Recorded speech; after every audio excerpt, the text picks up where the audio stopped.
to go on this crazy fight against the empire here. Jax, you want to? Brian? I'll start us off. Yeah, I'll start us off. I'm Brian Newman. I don't know if this is working. Okay. So just real quickly, the Future Film Coalition, a group of us came together about a year ago because many moons ago there was an organization called the Association for Independent Video and Filmmakers, AIVF. I don't know if anyone in the audience remembers it. Clap real quick if you do. A few people. They published a magazine called The Independent that a lot of journalists get their start at. And it was a policy-related group as well, an advocacy group advocating on behalf of independent filmmakers. And it went out of business in the early 2000s for various reasons. But among them was a lot of people thought, oh, we don't need an advocacy group anymore. There's all these great new opportunities for filmmakers, including this thing called Netflix, that is going to solve all the problems of the independent film world. And I literally went to panels where people sat there and cheered because Netflix was sending DVDs of all their independent films to everyone. And not to pick on Netflix, but that's what people thought at that time. And over the years, we've lost that idea of advocacy. And so a group of us, included, and I won't name everyone's names, if you go to futurefilmcoalition.org, you can get all our names. But we said we need to start an advocacy group that works on issues that matter to independent filmmakers, and the independent filmmakers can have a voice. And we formed a board of directors, and we've been slowly coming together, and one of the first things we had to work on was the battle around public media. And obviously this merger coming up is the next big thing, and I'll turn it over to my colleagues here in just a second. But the idea is the Future Film Coalition is where you can join as a filmmaker to have your voice heard on these kinds of issues, not just what we're going to talk about today with Block the Merger, but anything affecting independent filmmakers. And we have different working groups that represent different aspects of the industry so that everyone is represented in the coalition. And one of the first things we did was we said we need someone to lead us, and we need someone who's super smart and smarter than all the rest of us to do that. And of course, because our government has been changing things around a lot, there was a person who had been at the NEA who was available potentially, Jax DeLuca, and we asked her to lead us in the TIE Fighter to the future. Their loss, our gain. I feel the same way. I feel so lucky that I've been able to land at Future Film Coalition because it merges all of the things I've been so passionate about, and one of those is supporting the independent film ecosystem and all of the types of organizations in there. And I was there for almost 9 years, and we really could not have, maybe we could have foreseen, but we had gone through already one round of this administration, so how different could last year have been? But my gosh, I'm just also realizing that was about a year ago that all of this started happening. So I'm so in awe and grateful and just so excited to be able to be part of this organization, because the work that you've all done to lay the groundwork last year couldn't have come with better timing. And so, Barbara, do you want to talk a little bit about how you got involved? Up until recently, I was the executive director of Film Festival Alliance, and many moons before that, I was the managing director of Art House Convergence. And so my work has always been in exhibition, understanding that when we work together as a community, we're stronger, seeing how movie theaters and film festivals are really the roots of this ecosystem, and are the, kind of like the real connection to the audience and such an integral part to all of this. And so through that work, I've seen where when we come together, we can make real change, whether that's drawing more attention and resources to the exhibition sector, teaming up to tackle things like different aspects of accessibility. Certainly last year, when the NEA, we had a sense that the NEA might start to pull funding back, and they did do clawback funding. FFA was able to work together with Art House Convergence, with Americans for the Arts, and get that information out to our members very quickly. And so a lot of them were able to get money out before the federal government clawed it back. And so that type of work on kind of a micro level really reinforced for me the power of working together. And sort of over time, I've also worked as a filmmaker, just seeing how our sector, the independent film sector, we rarely have a voice at the table. We are always an afterthought. We are always working with limited resources. And I started thinking, why are we constantly fighting each other? And if we look upstream, we can see this giant boulder, which is simply just blocking resources. The resources exist. They are out there. There's more wealth on Earth today than there ever has been.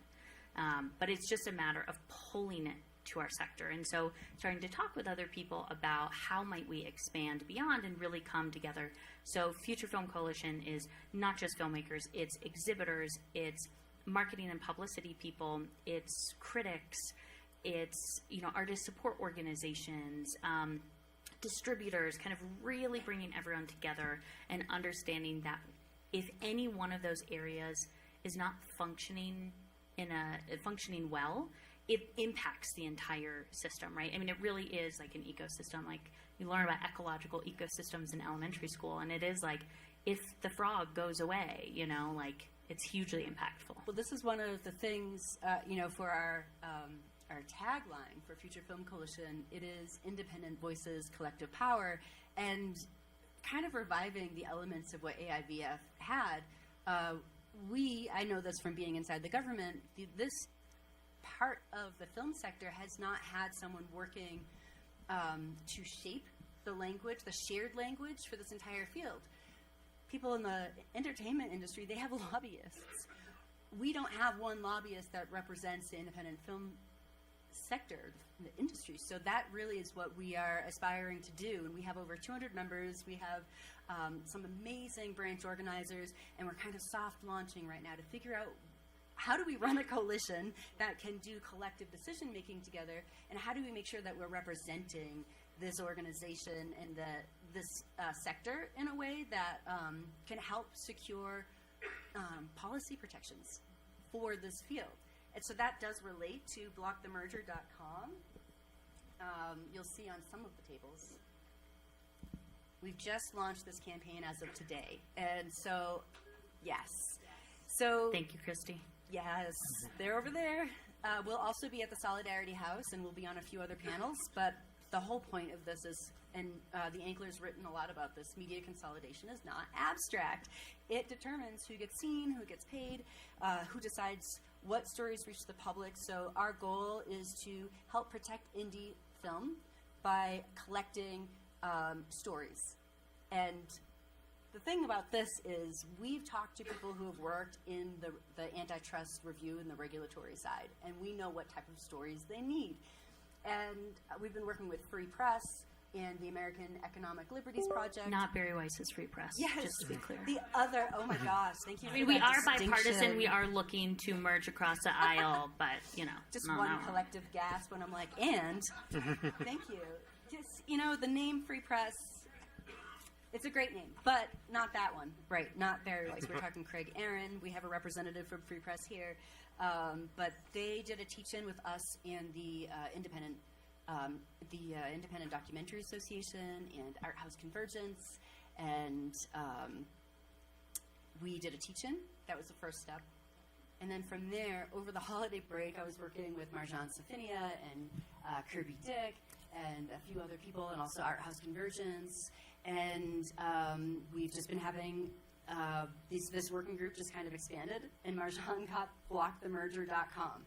And so then it was like, all right, we're launching this campaign at Sundance. And the thing is, your stories are evidence. How many of you feel like you're part of the film and media supply chain? Yes. Okay, great. You need to be submitting stories. If you feel like you've had fewer buyers for your work, or fewer distribution opportunities, or even having downward pressure on your production budgets, or loss of creative ownership through IP.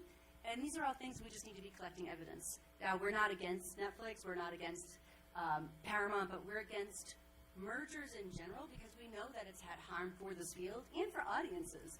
So we know also that it's been very hard for people to present these stories in a way that can be effective, and that's really our role right now by launching this campaign, is collecting this so that way we can work with antitrust regulators, and so they can come to us so that way we can mitigate future harms from future consolidation Yeah. And one note on the testimonials, because you might be thinking like, is this going to work? The answer is yes, it can and it has. Yes. Albertsons, Kroger and Albertsons, that merger was supposed to go through. Grocery store mergers. Two major grocery store chains that have rolled up many other grocery store chains. That's a hard one to say, grocery store. Anyway, they, the folks that worked on that, and we've been discussing with some of those policymakers and legal advisors, they were able to collect testimonials from shops, from regular people who buy groceries, to sort of understand how the price gouging, how the consolidation, the lack of access to produce, the again downward pressure on the farmers, the food suppliers. And through those testimonials, they were able to demonstrate in the ways that they needed to sort of the legal argument for why this consolidation shouldn't move forward. They were able to block it. The same with Simon & Schuster, and which now Penguin Random House and Simon & Schuster are having some of their biggest years yet. And, surprise, Look up surprise. monopsony if you want a new fun They word are, to obsess about. yeah. Those companies are now supporting new imprints with independent voices. They're Rome putting is more burning. money into marketing. So when we talk about the Netflix Warner Brothers merger, this is something you brought up a lot, Richard, which is this assumption that it has to happen. Warner Brothers Discovery does not need to be sold. It is profitable. It does not need. It is the choice of 3 to 5 men who want to The elevate price. company. They should just leave. If they don't want to run the company anymore, they could just leave. But instead, they're trying to merge and create many problems for all of us. And Yeah, so, nobody benefits from this merger except a handful of investors, if even them in the long run. If you read the media narratives these days, the assumption is just, well, this has to happen. They decided they want to sell, so they have to go to one or the other, and that's it. And who asked you anyway? In dealing with I think one of the struggles the indie sector has had is it gets very comfortable in its niche, and it gets very comfortable in its corner. So artistically, sort of speaking to its own audience and speaking to the converted is a constant problem as it looks to reach a larger audience. And it also has a problem engaging in larger industries. The elevate price cat. Render under Caesar mentality of that. How do we drag the indie sector out of that niche and get them to engage in these issues? I feel like there are people who are engaged. And the thing is, the independent film industry is so entwined with the entertainment industry, and people who work in it go back and forth, and both are critical. So that's why the mission of Future Film Coalition really is about bringing in the policy protections for the independent sector, so that way it can thrive alongside the entertainment industry. Because if these other entities really cared about independent film, and they do, because they're film lovers, and people who are film lovers know how much the broader industry has been impacted and influenced by people who are part of the independent film industry. So it's really critical. And it's so interesting to me that for this multi-billion-dollar industry that there have not been protections around this field, and all of us getting together and speaking as one. And I know that we're always kind of, there's these different subsectors, but we're all part of that ecosystem and can be part of this movement. And so that does mean getting involved and providing your input and your stories. And we'll do the work and doing the organizing. But we really need people like you to help inform this work, so we know what you all want out of it as well. I think also filmmakers want to tell their story and they want to make their films, and so we get wrapped into getting our films done and getting them out there. And what you realize when you talk to legislators, et cetera, is they don't understand what is the potential impact on independence, and the fact that as more mergers have happened and more consolidations happened over the years, there's been the reason we're having all these articles in the press about the fact that there's less sales at Sundance and there's less of a marketplace for films. Part of that is because of this consolidation. So some of the stories we need to tell are stories of how we've been impacted by this, and that's what Jax has helped put together with this, with Marjan and others, is a way for us to tell our stories. There's also, I think, a bit of a self-censorship, because all of us we want to sell our films to Netflix or Warner Brothers Discovery or one of those places here at Sundance and get them seen by others, and so people don't want to speak out about that. And hopefully the Future Film Coalition, by doing things like this, can help tell those stories to a broader audience and get people to understand what's at stake. Because otherwise they just think, oh, I might lose an extra channel.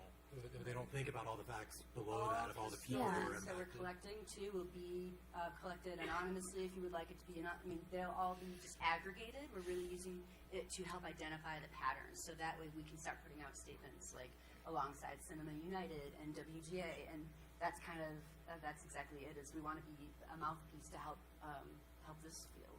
So what is the hope that we can actually impact this? I mean, we live in this world where now I think all of us feel very hopeless in a lot of ways about what's happening in the world and what's happening in the industry, and it certainly doesn't feel like the Trump administration is asking what are the folks at Sundance thinking about all this. What is the hope that the independent film community within these kind of dark times can actually make an impact and move the needle here? I think we have a lot more power, per usual, than we think we do. On a national level, this is a long game, right? We're headed into 2026. It's the midterm. So on a short-term level, what you can do is go home and look up your representatives and find out which ones seem more favorable or interested in supporting independent film, and get out there and help support them. And if none of them feel that way, then reach out to them and inform your local representatives what's going on. And that's sort of like in the midterms, right? You know, we're entering 2027, 2028. It's a lame duck presidency, we hope. So there's that aspect. So things will start to change. But really on a national level, yes, mergers are, full steam ahead right now. The DOJ is, disregarding international law. So that's kind of challenging. But it's a long game. On the other level, though, that I see a lot of success is on the state level. So we have things like state attorneys general. They can come together across multiple states and sue. You've seen that happen in healthcare. There's a lot of opportunities there. Certainly in California, we were part of a group with many other people that advocated for a carve-out in the new film tax incentives, so that there would be a carve-out for independent film. That can and has been happening in many other states. Certainly in Colorado, the home of Sundance going forward. Yes, Sundance came to Colorado, and part of that was to get a tax incentive from the state of Colorado.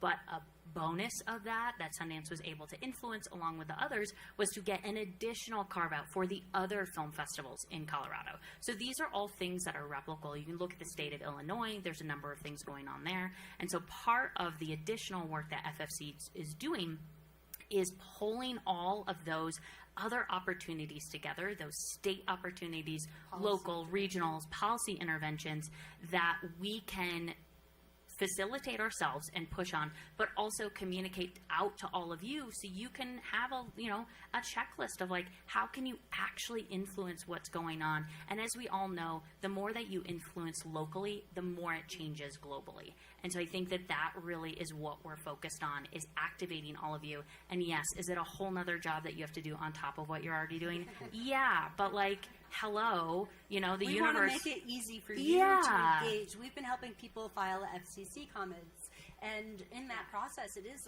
there have been so many barriers to just engaging in civic processes, which is just alarming. And a lot of people don't want to because they're afraid to, but then it's okay, so we will be working to help remove those barriers and make that accessible. So allow us to help provide these access points for you. And our goal is to get the types of things that can make it easier for you to do your business in this industry. Because we know how hard, I've seen how hard it is to get, and it's ridiculous that you have to raise so much money in marketing dollars, maybe more than it costs to make a film.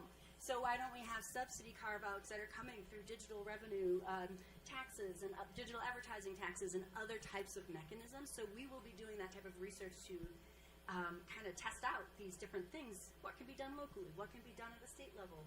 What can be done here? So allow us to do some tinkering and report back. But you can follow us on Substack. It's Future Film FutureFilmCoalition.org. I was going to say Future Film Festival. That's Yeah, yeah. I know. Yeah, yeah. FutureFilmCoalition.org, and also help us spread the word about blockthemerger.com. We Yeah. just launched it today, so you're the first to hear about it. We are regrettably out of time, but yeah, I just want to. I think it's really important on this opening day of the festival that this issue is front and center, because we're going to talk about lots of issues over this weekend, and you're going to hear about lots. And there's certainly no shortage of things that Hollywood could and should be doing better and needs to work on. But this is the big one, and if in this year, if consolidation really strikes, then we may not have an industry to improve and advocate for a year from now. So everybody, grab these cards around here and get involved. Thank you to my. Thank you. I just want to say one more thing, which is truly it boils down to go to blockthemerger.com, sign up, and when we say merger, it's not just Netflix, Warner Brothers. It's any merger. There are mergers in production companies, etc. So just blockthemerger.com, give us your information, and we will work with you to make the world a better More place. is coming. Much more. I know they can coat hook us off. Yeah. I like it. I like they do. Please leave your microphones on those chairs, because we're gonna have another great panel. And yes, I know. Someone. Woohoo! Someone once told me you may not want to have anything to do with politics or policy, but politics and policy would like to have something to do with you. And so we always want to make sure that whatever this is, whether it's tax credits, policy, etc., that you are becoming active. So we had our threshold guardians. Now we want to cross the threshold and our hero's journey.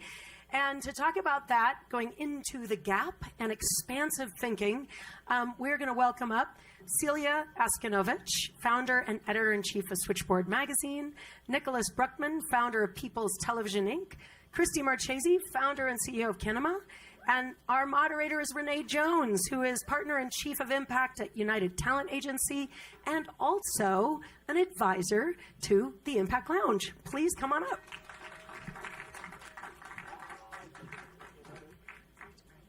Yep, mic's on there. Mic's on there.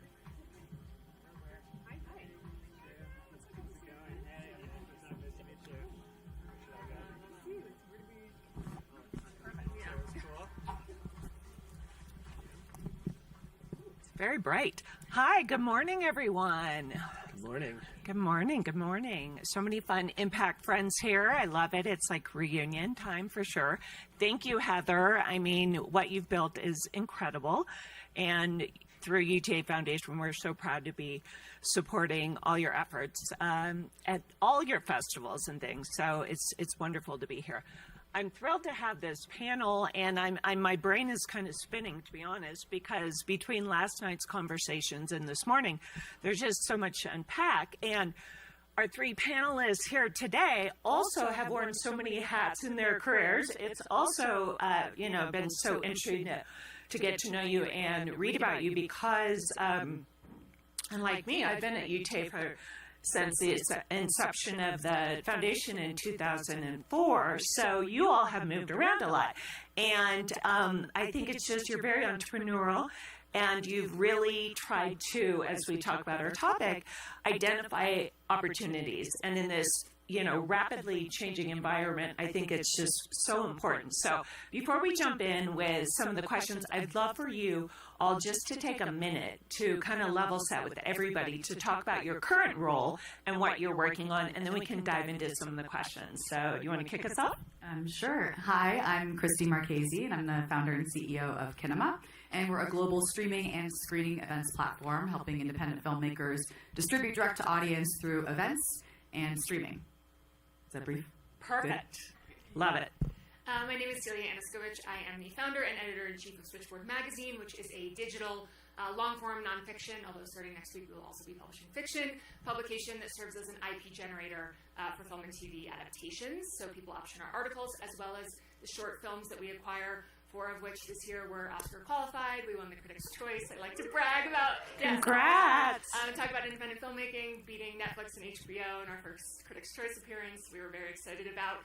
But I am also, my other hat is that I am a documentary film director, and so I see it from both sides, and have made independent films as well as I just released one for Amazon and currently working on one for Netflix. So I sort of have a complicated relationship as well with this merger conversation that I'm excited to get into. Awesome. I'm Nicholas Bruckman, also half documentary director, half production company and studio owner. People's TV produces independent films and documentaries, both for streamers and also for brands. And we work with Fortune 100 companies, foundations, and nonprofits to help them tell their stories and also to connect them with independent filmmakers. And I'm just super stoked to be in Park City one last time with all of you and so many old friends. Absolutely. So let's jump in. And given all the, industry recent upheavals, whether it's post-strike, whether, keep talking about these mergers, and the streaming wars, how has your approach changed? Do you want to kick us off, I can jump into this. So, our approach has changed a lot over the last few years because we've been responding to different problems. When we started Kinema, we first were looking at the theatrical market and seeing that some of the films that we were working with at my last company, which was an impact agency called Picture Motion, would get a limited theatrical release. And so we tried to see how we could expand that through in-person screenings. But over the last 5 years, we went from a company supporting in-person screenings, doing online screenings during the pandemic, then doing direct-to-audience. So we've been responding all along the way, but the kind of core goal has been autonomy and I guess freedom in being able to run your own campaign. And so we built the platform so that you can get paid in real time, you get audience data in real time, you control your rights, you control your pricing, and you can control how you market the film. So when we see mergers and stuff like this and we see less buyers in the market, we've been building along the way a set of tools and an audience for you to distribute your film to that allows you to have much more control and not be reliant on the limited numbers of buyers. Amazing. Would either of you like to jump in?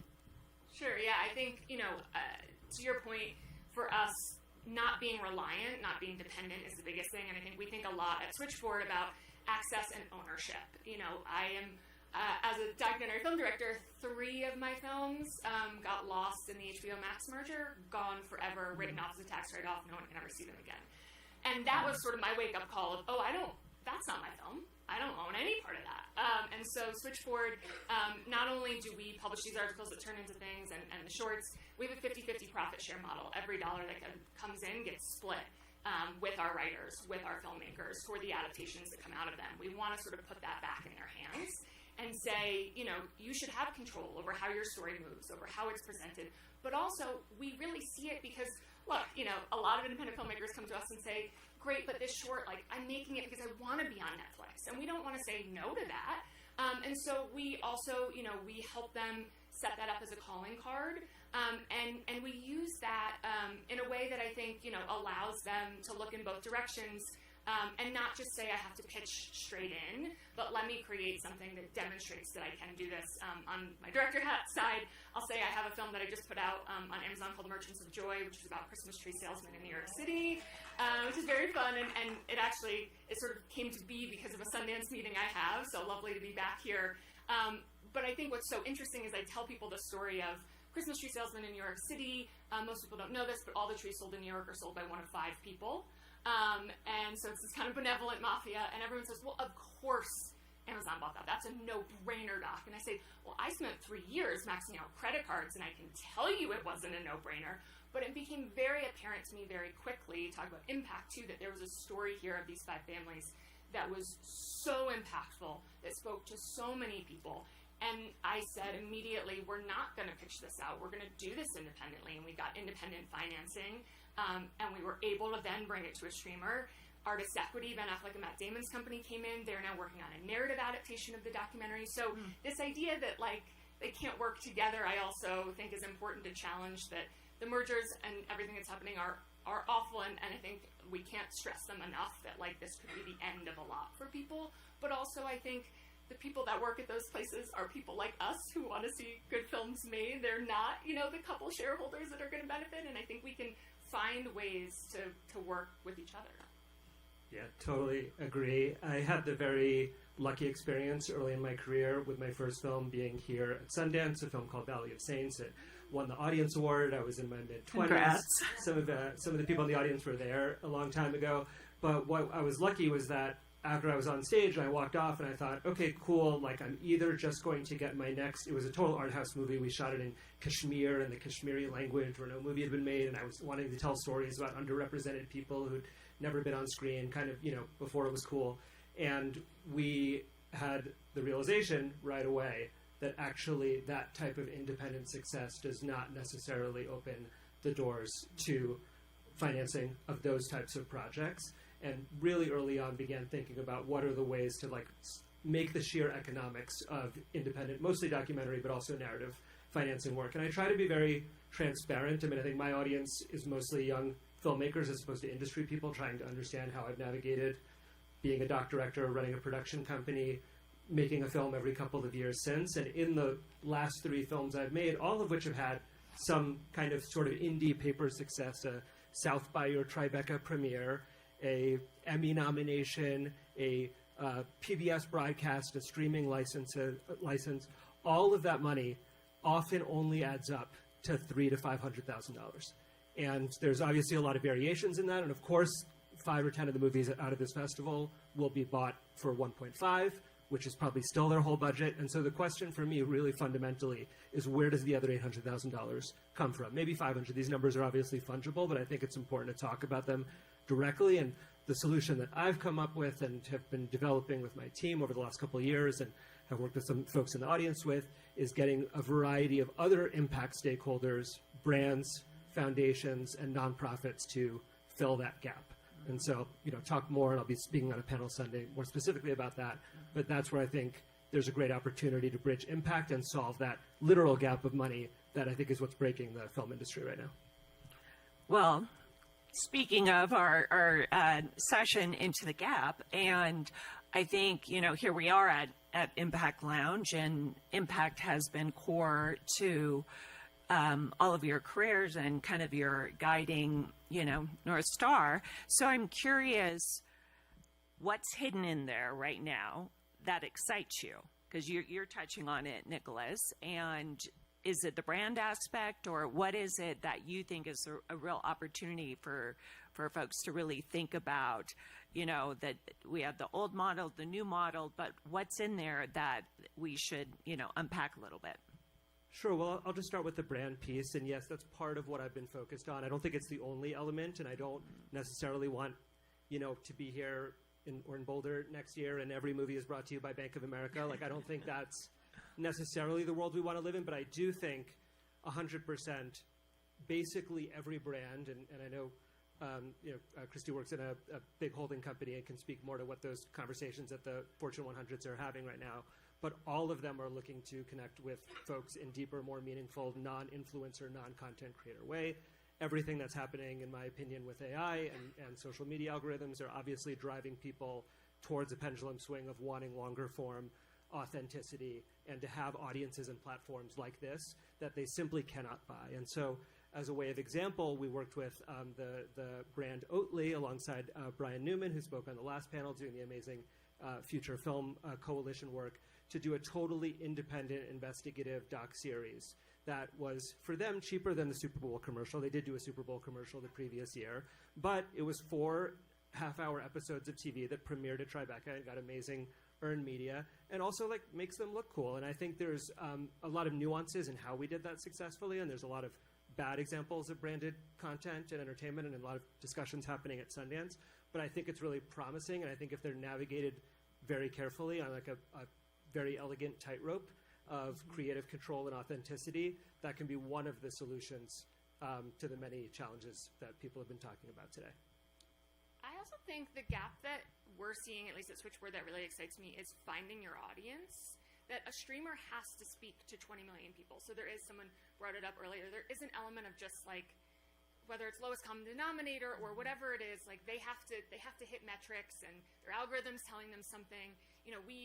For example, shorts, I think, are often sort of dismissed as this little, and we really challenge that. We had a film, Saving Superman, which is the film that won the Critics' Choice, that Oscar qualified, that was the most awarded of any short on the festival circuit this year. The story was in his backyard.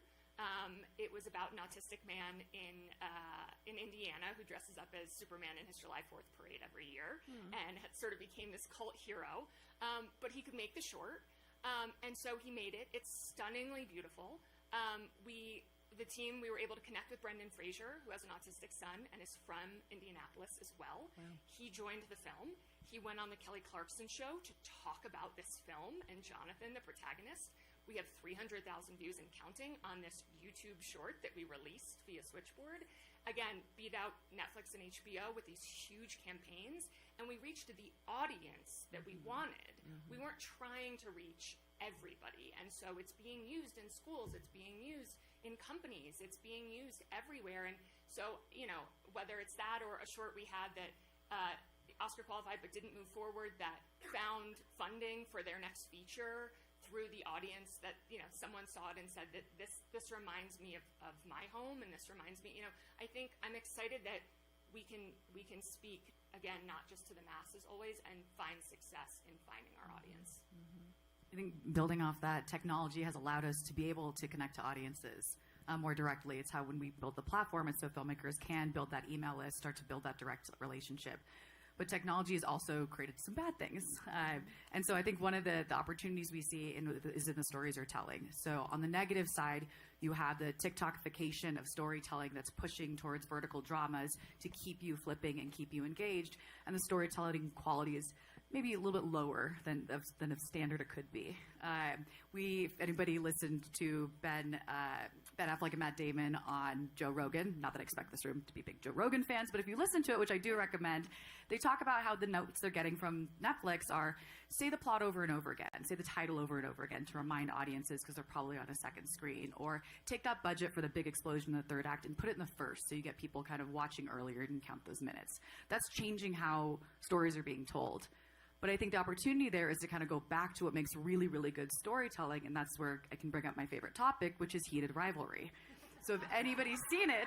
Okay, can I just bring this up? Oh my gosh, I have a 16-year-old daughter, and I said, hey, I have a show we should watch together, Heated Rivalry. She's like, Mom, it's like Euphoria. I do not want to watch it with you.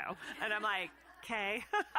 So anyway, go ahead. See, but yes, we all have a common language around it. Like, how many people want to live in the cottage? Like, we know there's been a lot of conversation about fandom and world building. If you are on your phone, you're missing scenes. If you wonder why you cried at the end of episode 5 when Wolf Parade came on, it's because they played it at the beginning of episode 3. It's really good storytelling. And so I think it's an opportunity for independent artists on a budget to go back to the roots of good storytelling. Also, just to say that's based on IP, a book. So yes, exactly. Yeah. Had a built-in fan base to start, which was really important as well. And good world building. She has a whole series for it. Yep. So, Celia, I'm curious how and why you thought there was a gap in the marketplace around having another industry publication. What made you dive in, particularly now? So we launched Switchboard at Sundance last year, so a year ago today, and everyone was like, what the fuck? Like, you're starting a magazine? And you're like, what is wrong with you? I love this question because I think I have lots of successful things at them. I think it's the most successful thing I've done to date, the thing I'm the most proud of. I look at Switchboard. I heard about this Christmas tree story through an article, and as a documentary director, and I think all of us probably have spent years optioning articles or looking for stories, and it always feels like one arm isn't speaking to the other. There's a print publication that publishes something, and they're not thinking adaptation in mind, or there's a filmmaker coming in, and the number of stories I've come in and they say, oh, well, none of those people actually want to sit down and talk to you. They would only do the article. They don't want to be on camera. And you're like, oh, God. So we publish everything with adaptation first and foremost. Of course, it has to be a good story. I say to people, we publish everything. But the litmus test is you hear about the story and you say, damn, that should be a movie, right? Like, that's our litmus. But that means true crime. It means human interest. And what it does, and we have examples of this, like stories that went to buyers that they said, we don't know. And we said, okay, we're going to put an investigative journalist on this, and we're going to beat it out to 20,000 words. And you're going to see there's an incredible thing here. And then they're able to read it, and they're able to see it. And we've talked to the contributors and included them and done the ethical thing of saying, it's not going to be a surprise. Someone wants to interview. That's what this is for. And they sign their appearance release before the article publishes. So the adapter knows that those rights are there. We get their life rights. They're also paid if their film gets turned into a narrative film, so they're compensated. So all of that is set up before we ever publish. And so it felt like Switchboard was not just, I don't think we need a lot more publications, there are a lot of them, but to me, it's not a publication. It's filling a gap of, it's harder than ever to make something. How can we make it easier for whether it's independent financiers, brands, streamers to say yes to storytellers who want to make their films. Nicholas, do you want to add to that with the work you're doing both inside the traditional system or independent around impact and, what's giving you hope and joy? Sure, hope and joy. Being at Sundance is giving me hope and joy. And I think what you're doing is awesome. First of all, I'm just swimming in how cool that pipeline that you're generating is. And what I've discovered over the last couple of years in making independent films that have alternative financing models, so I directed a film called Not Going Quietly about a famous healthcare activist named Adi Barkan, who was dying of ALS at the time, and it was not a film that Hulu wanted to buy at the pre-sale, though they bought it later. What we discovered is that at the time of building out these stories, you have to create both an audience and a sort of financial stakeholder community around the film. And so to do that, we did both of the things that are being talked about. One is the social media videos. We developed Adi's voice as a character actually doing social media work with him while making the film, which is really unusual, and built this kind of big character presence around him. But also, we worked very closely with him and with people involved in ALS and progressive activism that he was involved in to get the movie financed. And there's no, I think, version of that where like a traditional version of getting that film financed would have been made. I veered very off course into crypto and made a film about NFTs that's on Netflix now called Minted, The Rise and Fall of the NFT. I encourage you guys to check it out, even if you hate NFTs, which most people do. You will enjoy the schadenfreude of seeing people lose lots of money on NFTs, but you will also learn something interesting about the blockchain. And what we did for that project is similarly find people who felt that this story had never been told in the proper way, use crypto to raise financing for the film, which we can talk about more, set up fiscal sponsorship and all of the other tools that are available. The really critical thing, though, to all of these examples, and especially the Oatly project, because the Oatly documentary is about milk that was paid for by Oatly, and it's not extremely friendly towards milk, but it's not a takedown piece either. It's a cultural exploration of the Got Milk campaign of the 90s. With all of these is to have very clear expectations and deal terms and agreements with these partners about these being artist-driven projects and all of the benefits that might be given to the donor, whether it's a rich EP or production company or celebrity, who I think a great one can be extremely valuable, whether it's a brand, whether it's a foundation, in the way we did with Not Going Quietly.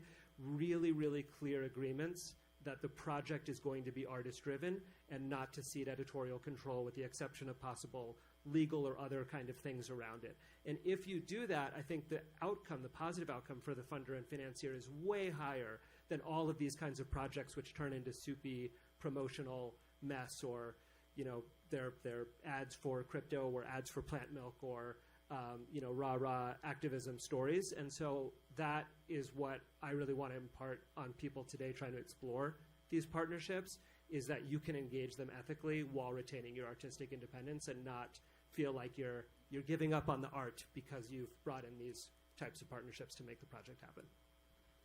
If you can believe, our time is up, and I wanted just a few parting words because you didn't have a chance to end or answer this last question, and what you're doing is so important. So do you want to bring us home? Just what's bringing me joy?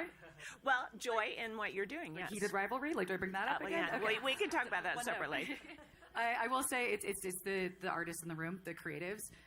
What we get to see, we are a platform we support, but all the campaigns that have done so well are just the creativity, the ingenuity, the thoughtfulness, the relationship building that's happening with the filmmakers we get to work with. And you can collaborate with other platforms. There's a filmmaker here, if Sanjay's still here, his film was on our platform. Yeah, he released with us for a few months. You had an incredible campaign for Gather, and you sold to Netflix about a year later. So you can collaborate, and you can prove that there's an audience for your film and then get other opportunities too. Okay, on that positive note, we're going to wrap it up, but thank you all very much. I appreciate it. All right. Thank you. you. Thanks, Thank you, everybody. everyone. Yep, you can just leave those right on your chairs. Thank you so much, you all. And yes, I should have called this out earlier, but UTA Foundation is one of our supporters and year-round supporters. So huge thanks to them. And now we're going to have a blurt, a panel, and a blurt. And a blurt is someone who has a really interesting idea that we want to share with you. So I would love to call up our first blurt, and that is Dan Sickles, who's the founder of Depop Studios and Lightbeam. So come on up here. I'm going to give you my microphone. Take away our first blurt. Hello, I am the Blurt. Happy festival, everybody, and thank you, Heather, and the entire Impact team for bringing us together again and doing this important work. For those who don't know me, my name is Dan Sickles. I've been working in the non-corporate media sector for nearly 2 decades. My last film, Dina, premiered at Sundance a few years ago, and oh, thank you. And I've been working as a producer, director, and creative technologist since. Over the past few years, in particular, I've watched friends sell the rights to their films and never see a dollar. I've watched brilliant movies disappear into the void of streaming libraries. And I've watched an entire generation of filmmakers subsidize content for corporations that don't know their names. So when we say that the media distribution model is broken, it's not a theory. It's a fact we need to accept and respond to. Here's the reality we don't often talk about much in these rooms. Over 90% of independent films lose money. Not they don't become hits, they lose money. The people in town this week, the ones staying up all night finishing their cuts, the ones maxing out their credit cards, most of them will never see a return on their work. And this is not because the audiences don't exist. It's because the system we built to reach them doesn't work anymore. The old model required audiences to come to us, to theaters, to platforms, to paywalls. And as a result, the audiences moved. They live on the social web now. They discover everything through clips, through shares, through the content their friends post at 2 a.m., heated rivalry included. 2 billion clips were shared across socials today, just 2 billion. Most of them featuring content the creators do not own. Most of them are technically illegal. All of them are generating value for everyone except the people who made the original work. We've been treating remix culture as a threat, sending takedowns and fighting the very behavior that drives discovery. This is insane. What if, instead of fighting the way people actually share media, we built infrastructure that makes it work for everyone? The interesting realization is that people remix and share is not that people remix and share. We know this. It's our natural behavior. It's that this behavior is the primary discovery mechanism for a generation of audiences. The marketing flywheel already exists. It's just structurally illegal and unprofitable for those who should benefit most.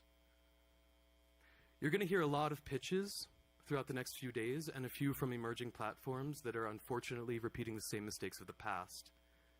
The truth is, we do not need another platform. We don't need another aggregator repackaging titles behind another paywall. What we need are rails that make sharing the stories we love legal and profitable. Rails that encourage and reward fandom. And this is exactly what we build Lightbeam to do.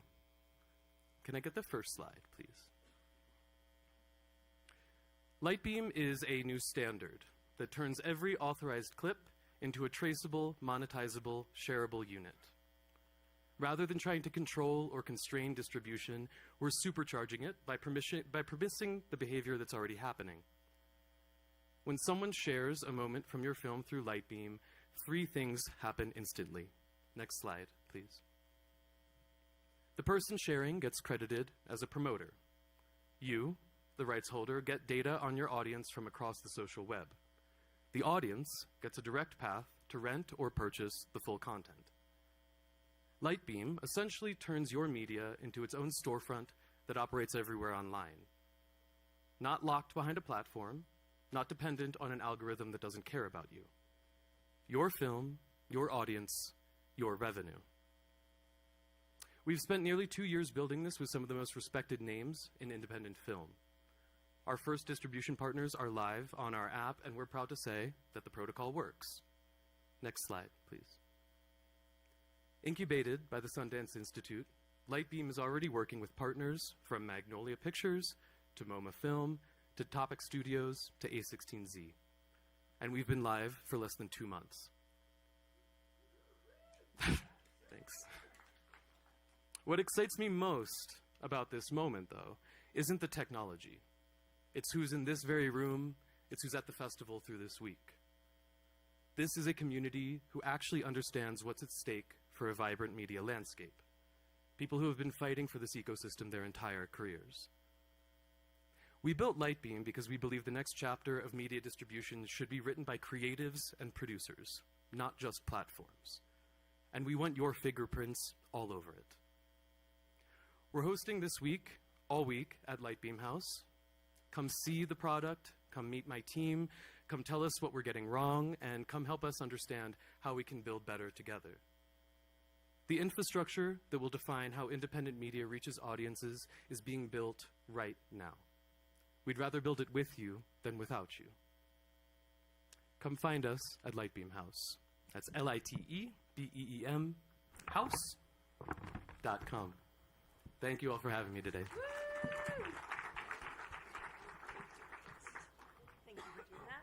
Thank you so much. I just love little blurts. You'll have a couple of those. We'll have one more before we go to lunch. I do love a good blurt. All right, so now we are moving on to our last panel before lunch. We'll have one more blurt and maybe 2 videos, which are kind of fun. This is called Not Waiting, creating your own ecosystems. You know, people who have gone out and thought, you know what, the system isn't working, I'm going to create my own. And I'd love to welcome Margot, CEO of Population Media Center, Victor, who is from the World Bank, Kamala, founder of Cascas Productions, and our moderator, Allison Brower, executive editor of The Ankler. Come on up. Thank you, guys. Hi, everybody. Oh, I think I should be on the end, yes. Thanks for being here, and thanks to all you for being here. I know everyone's ready for lunch, so we'll get right to it. We have a bunch of leaders here who have a lot of experience in narrative change and are working on powerful storytelling with measurable impact outside of studio pipelines and systems. So you've heard where they're from, and I'm going to let each of them tell us sort of their orientation toward this conversation and why they're sort of here with us today. I'll start with you, Margot. Thank you, Allison. It's great to be here. It's so exciting to be at Sundance. I have to say, this is really surreal. It's my first time. I've been such a long-time fan. I'm new to the media space. I've been in the women's health and reproductive health and rights space for decades, and now really excited to lead Population Media Center. We are a global nonprofit, and we've been using entertainment as a tool to do individual attitude and behavior change for about 30 years, primarily working through radio, which hasn't come up today, and doing that through our own storytelling in over 50 countries, over 30 languages, all over the world. So look forward to sharing more, but really excited to be here as part of this conversation. And actually, Victor, I'm going to ask you to go next. Also a newbie here at Sundance.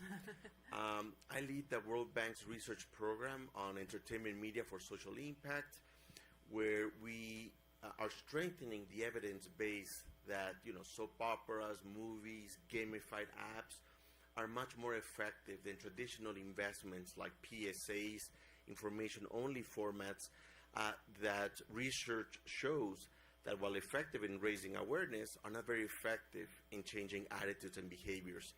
For that, you need the power of storytelling, of role models, of emotional connection, social norms. And so I'm very, very happy to be here in the Mecca of Sundance of storytelling. Thank you. And Kamala, you come from a different space. Please tell us how you came to this conversation. Sure. Thank you so much for having me. I'm really excited to be here. So I'm Kamala Avila-Salmon. I'm the founder of a production company called Cascas Productions. So prior to founding my company, I was at Lionsgate as the head of inclusive content. And while I was there, I really helped the studio think strategically and systemically about how to actually shift what was on our slate. I was really intentional about this is not about make one or two more Black movies. Black is not a genre. Tell a friend. It really is about thinking about the entire pipeline. And so when I got the opportunity after being there for 4 years and really helping to inform not only creative, but also greenlight and marketing, the chairman offered me the opportunity to go outside the system and actually go find more of those inclusive commercial stories upstream and bring them in. So I think I'm come to this conversation as an insider, outsider, and a double agent, basically. Excellent. Victor, how do you do what you do? You're working within a massive organization, pulling together multiple stakeholders into these efforts. Can you share a recent success story and what learning there might be for sort of traditional legacy Hollywood from what you're creating outside? Sure. Something like 20 years ago, the World Bank gave a small grant to MTV's Staying Alive Foundation to produce this soap opera with top African talent that, for example, in its early seasons had Lupita Nyong'o, to have a show about HIV positive messaging. But of course, it had to be a fun, entertaining show. Several years later, this leads to an organization supported by the Gates Foundation, by African governments, bilateral agencies. And something like 10 years ago, we ran a randomized controlled trial to study the causal effects that this show had on attitudes and behaviors. One of the co-authors, Abhijit Banerjee from MIT, won the Nobel Prize actually for being one of the leaders for pushing this randomisa revolution in development. This study showed that this soap opera doubled HIV testing and reduced chlamydia infections by half, not self-reported, actual objective measures of behavior change. This year, 11 years after the initial study, we're going back to study if there are some long-term effects. But this type of research, this hard data is helping scale up similar projects in MTV Sugar itself to more seasons across multiple countries in Africa, but also spin-offs in India, for example. So, this type of research I think is very useful to show the power of storytelling and to get more funding from different sources. So measuring is important. And on the flip side, is there something you've tried to stand up recently, a project that hasn't had the outcomes you've been looking for, or ended up with different outcomes than what you were after? Yes. The cautionary story comes from my home country, Mexico, where there was this interactive movie aimed at reducing or preventing teenager addictions, shown in multiple states, in movie theaters, in schools. And while the movie was very effective in raising awareness about the risks of drugs, it increased consumption of alcohol and tobacco among 14-year-old boys. Several reasons. One, teenagers are just a hard crowd, especially boys. But also it was very preachy, very, educational, explicit in its messaging. So I think that's a call for, formative research, having professional storytellers behind these productions, especially for those that are scaled at the national level. Yeah. Thank you. Margot, you said you're fairly new in your role, an organization that also scales entertainment education and narrative change across continents. So what are some successes and impacts that you've had with that work lately?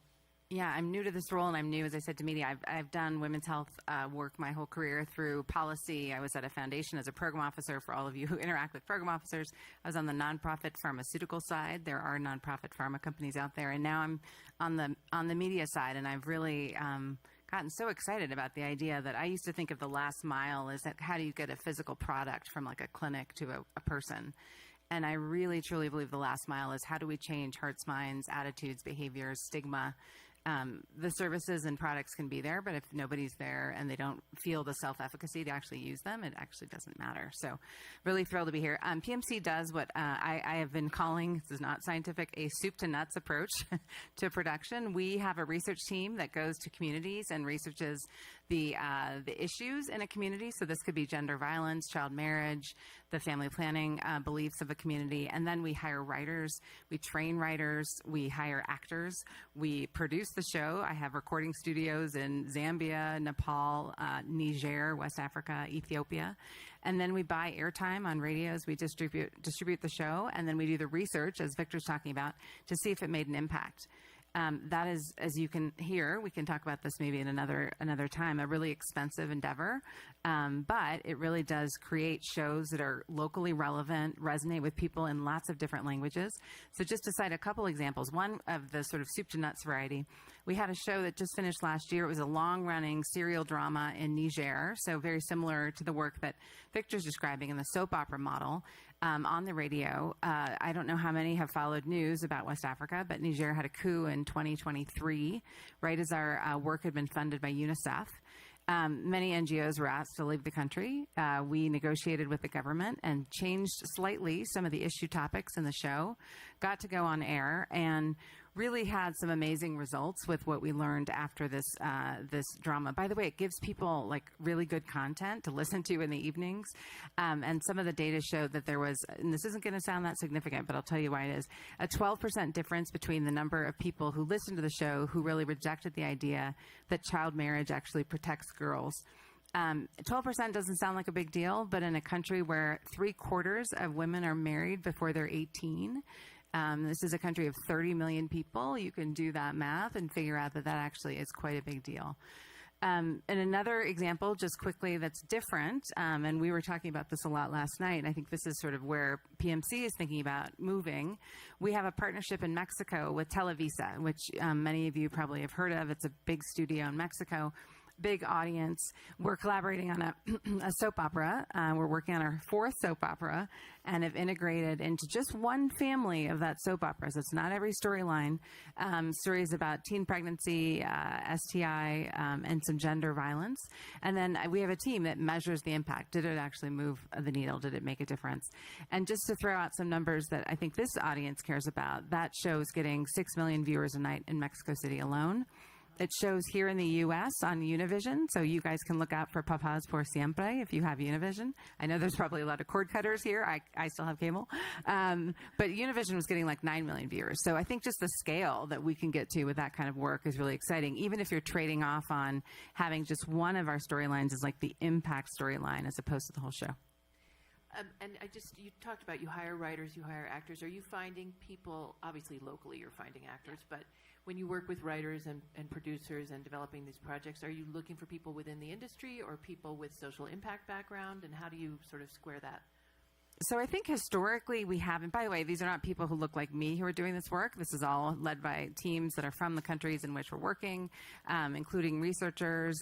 Historically, we had hired actors like from the National Theater. I think more recently it's been more of a public health mindset where we're getting people who we then have to train a lot to understand both the issues and then how to write a good story. So I think one of the opportunity areas is just really just collaborating more with this audience and the creatives that exist, because we shouldn't have to reinvent that wheel. I think we have a really interesting methodology that's based on social science, social cognitive theory that Sandy mentioned this morning, but we don't necessarily have to be the ones that really go out and train up a writer. So I think that's an area actually to dig into further.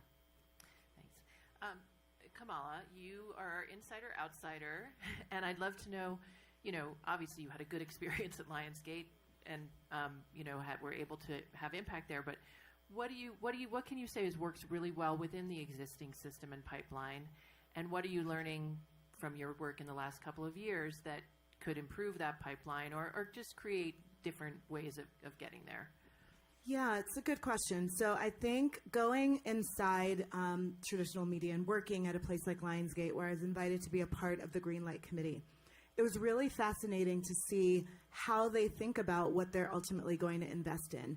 It's the type of room that if you are a writer, an actor, maybe even lots of producers, you'll probably almost never be in a studio Greenlight meeting, and it's fascinating. And so as a double agent, I'm happy to tell you what they talk about in there. And so basically what emerged for me was that there are some pretty consistent variables that are considered on every single project. And if you know what those variables are, it doesn't mean that you can magically snap your fingers and get them, but understanding what is going to be discussed can help you then try to stack the deck in your favor. So without going too deeply into it, on every single project, it was about filmmaking team, writer, director, producer. It was about actors in the film. It was about genre, how reliable that genre was commercially. It was about budget, how expensive or not is this to make, right? Those are the core variables. And so as you'd imagine, the more established the filmmaking team, you get a little bit more latitude in your cast and your budget. The less established the filmmaking team, more pressure on cast, more pressure downward on budget. So I think those are important things to think about when you then move to the outside where you're now producing. And so my path to producing is not super typical. A lot of producers maybe have been working in development their entire careers, have only been in creative. I come at it more from a business perspective. And I think the way I think about it is sort of how, as I'm building my projects, can I ensure that we are being cognizant of how easy or hard we are making it for them to say yes. And so it really comes down to that and figuring out how you can then move certain pieces on the chessboard to be more in your favor. And so when it comes to thinking about disrupting the system, because I always say I'm really invested in understanding how the current system works while we have it, while also thinking about building a new machine. I think that if you take your eyes off either side, you're likely to miss something. I think the traditional system would love nothing more than to be left to their own devices and all of us just go out there and make small things for small groups of audience so that they can command 100 million people all on their own, and I'm too stubborn to allow them to do that. So I think that thinking about how you can be really focused on with what you are trying to build and create. Who is your audience?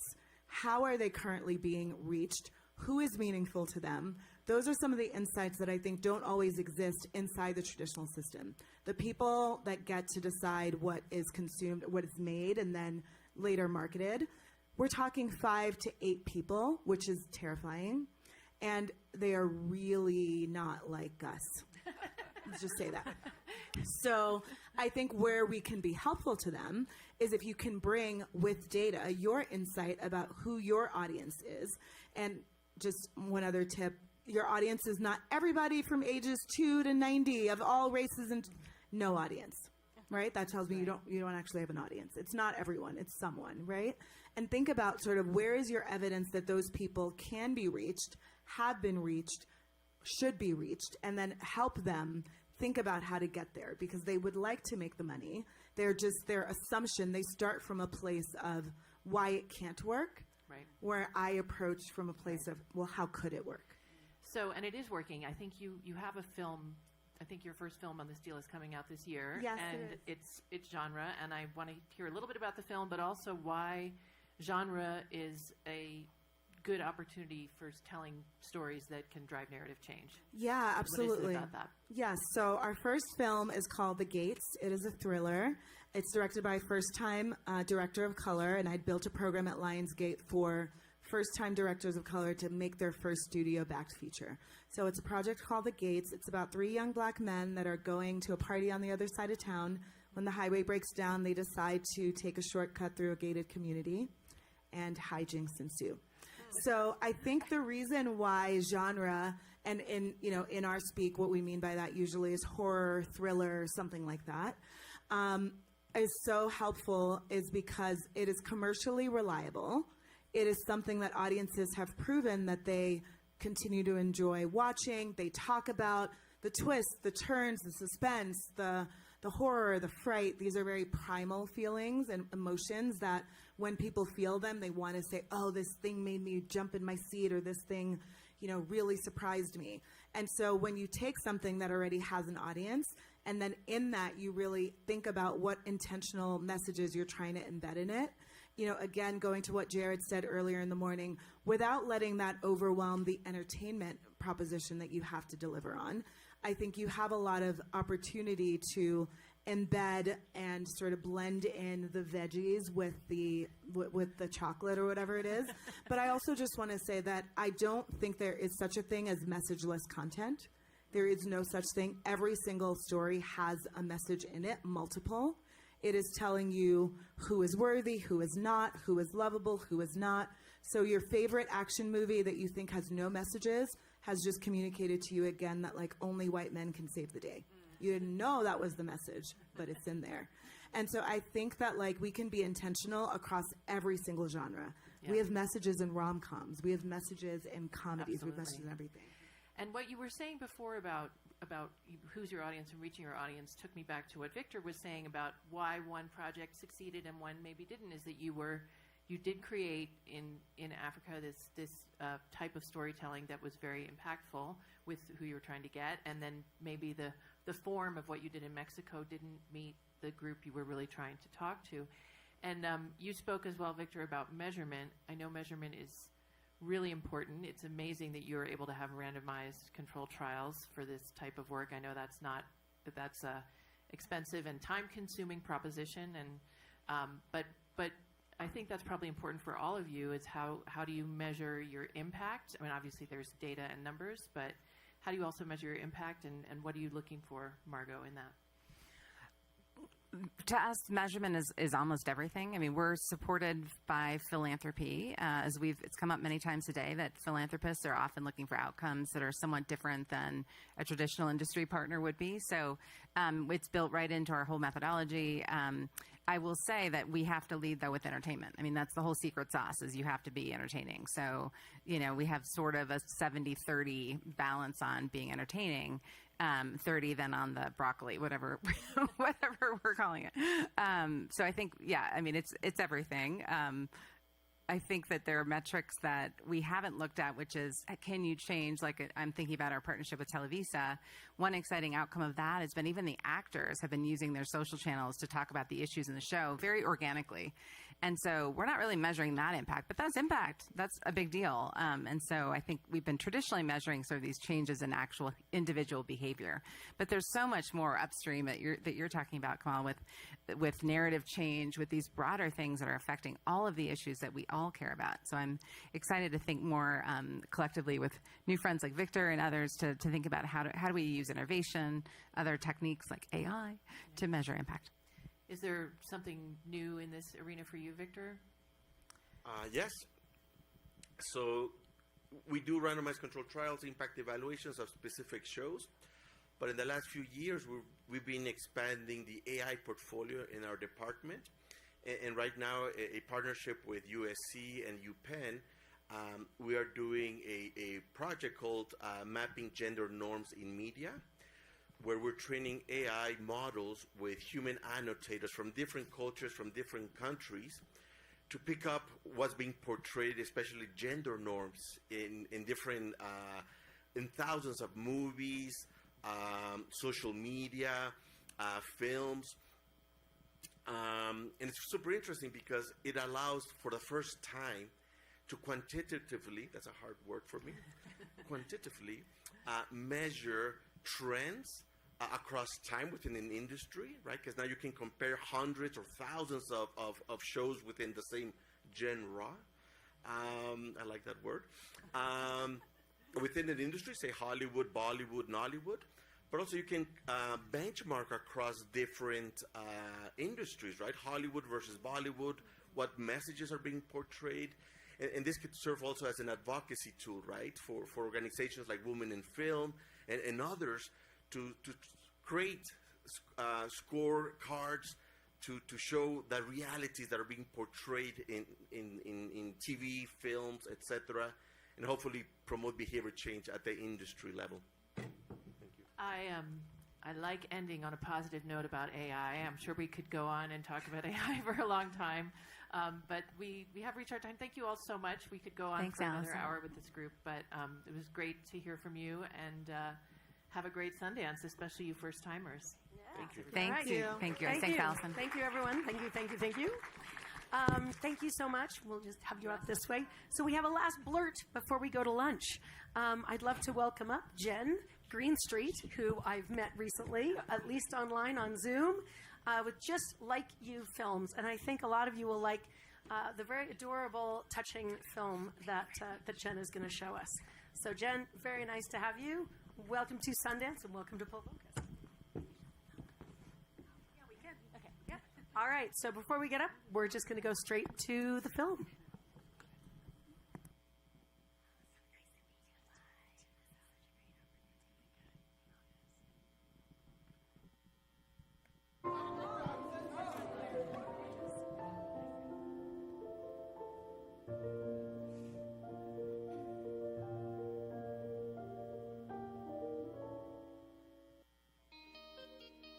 I was born in an unexpected way. And to me, that makes me me. It's normal. But to most others, it's unexpected. Doctors call it facial anomaly because it's not what usually happens.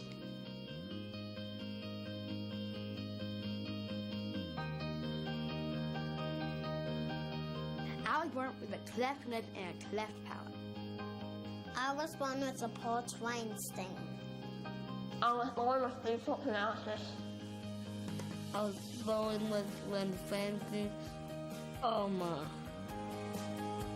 Most doctors agree that there are many different types of facial anomalies. Facial anomalies are congenital. That means they're part of you when you're born. Some facial anomalies are mild, like a small birthmark. Like my brother, he has a birthmark right here on his forehead. And some are severe and require surgery.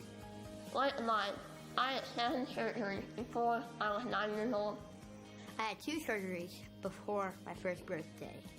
But I'm not just a kid with a facial anomaly. There's so much more to me. In all other ways, I'm just a regular kid. I think and feel. Play and learn. And my facial anomaly is just one part of who I am. When you take the time to learn about facial anomalies, You will have the knowledge. the knowledge you need to understand.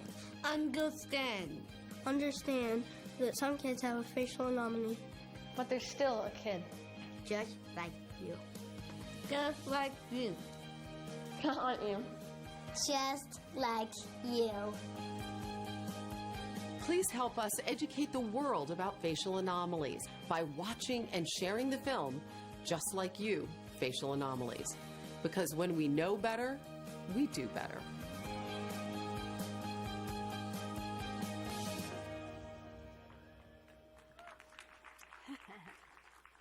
Okay, I guess it's time for me to blurt.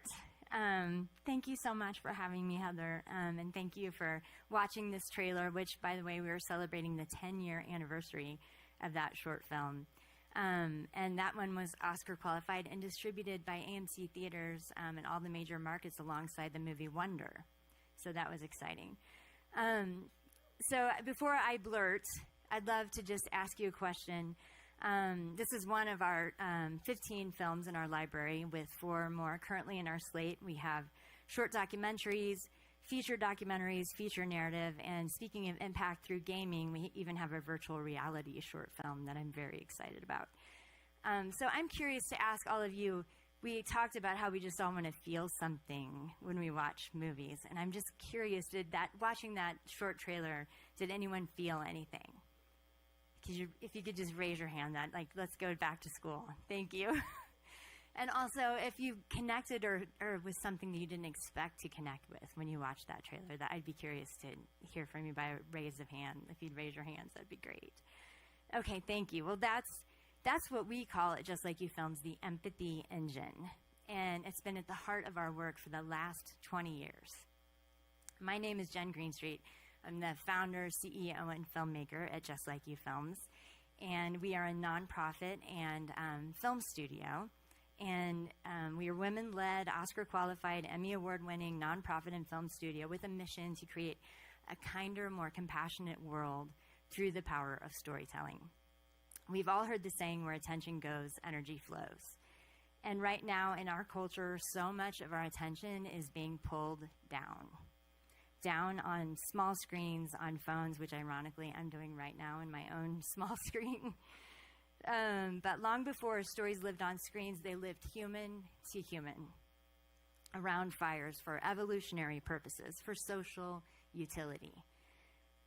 Stories brought people together. For the first time, maybe in human history, the delivery of our stories is actively pulling us apart. At Just Like You Films and through the Empathy Engine, we designed story to bring people back together around that metaphorical fire, to work on hard problems and bring our eyes up to each other. Scientists call it narrative transportation, when our neurons mimic the journey, the hero's journey that we're watching play out on screen. That's why we cry, that's why we laugh. That's that moment when we drop our guard and feel with the person on the screen. So a teenager navigating cerebral palsy, yeah, we can get there. A friend living with a facial paralysis like we just witnessed in that trailer, yes, we're there. That's powerful. And here's what we've learned. You know, we're all filmmakers here, but really the film is just the spark of the conversation. And there's more to it to impact lasting change. And that's why we built the Empathy Engine, to harness that spark and fuel long-lasting impact. The Empathy Engine is a program and a pragmatic system designed to inspire sustained understanding and action in schools, hospitals, workplaces, community organizations, nonprofits, and yes, even film sets. There are 3 parts: feel, integrate, and act. We help people feel through the film, through the storytelling, through the film like we just saw. But then we felt something, now we're crying, we're laughing. What do we do with that feeling? Well, then we integrate it. And how we integrate it through the Empathy Engine is through Q&As, through conversation, through curriculum in schools, through activities in workplaces. But then we've done this workshop, we feel great, you know, we have this new understanding, but how do we take it out into our lives? How do we walk the talk of this new feeling that we've just had and this new idea that we've integrated into who we are? Well, we do that through action. And one way we do it, as I've shared, some of you may have this, the Walk Beside You promise. And it seems very elementary school, but everyone stands up together and recites this and speaks these words out loud together in unison. So, you know, the college kid next to the 80-year-old standing there speaking these words, and it always evokes so much emotion because we share our intent to do something different. And what we believe is that real change happens in ordinary moments, in small moments. So we arm people, we empower people with 3 ways that they can go out into their lives and make lasting change. And that is the Empathy Engine. At Just Like You Films, we partner with aligned filmmakers to build our slate, medical and lived experience experts to ensure authentic representation, and funders and supporters to deploy this work for impact. If this idea resonates with you, please visit our website, justlikeyoufilms.org, and the empathyengine.org. It's empathyengine.org. And we just launched that a couple weeks ago. And you can also reach out to me personally. My email is jen@jlyfilms.org. Because in a world where our eyes are constantly being pulled down through Just Like You Films and the Empathy Engine, we help people lift them up on kindness, up on understanding, up on empathy, so we can all finally say to each other, I see you. Thank you. Thank you, Jen. Don't you just love that? I love that film. I think that's the 4th time I've seen it. And I'm just like, oh my gosh, I just want to take those kids home. So now we're going to lunch. We're going to be back in here again, and lunch is just in the back. 1:15. We have some incredible panels. I know one coming up. Cassie is going to be leading with a couple different folks around. There's verticals, there's micro dramas, communities, and as well as AI. We are going to get there, and funding. So definitely come back for all of those. But right now, we're going to head to lunch. See you there.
2, 2.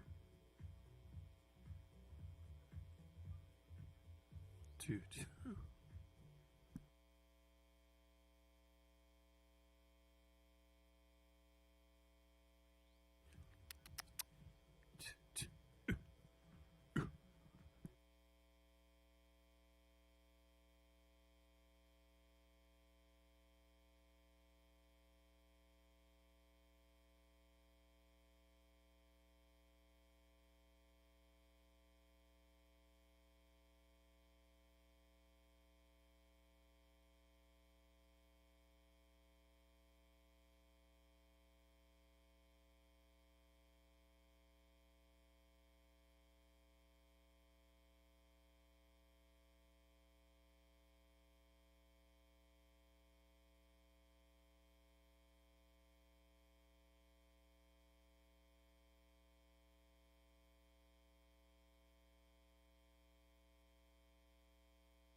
All right, everyone, if you can make your way back to the theater, make your way back to the seats, we are going to get started shortly. You can bring your food and your drinks. Do not worry. You can bring all the food and drinks, but we need you to make your way down here, please.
Unless it is live.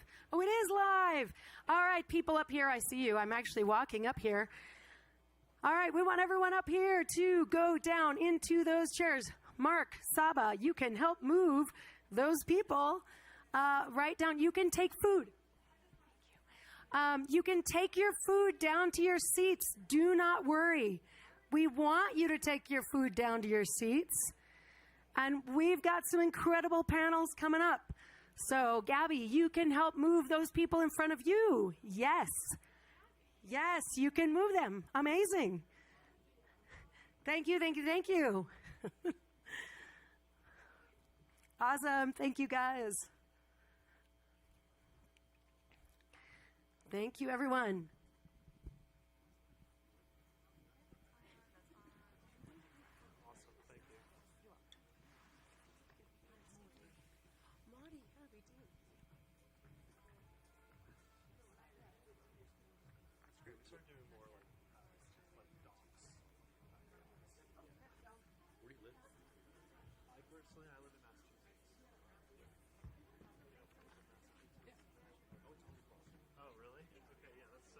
Side of families. Oh.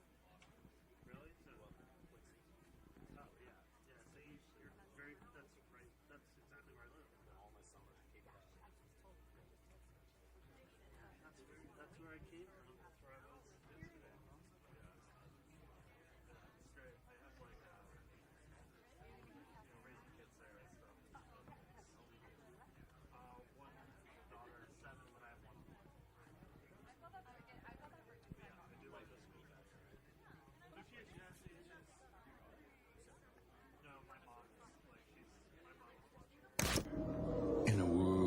the sun burns gold.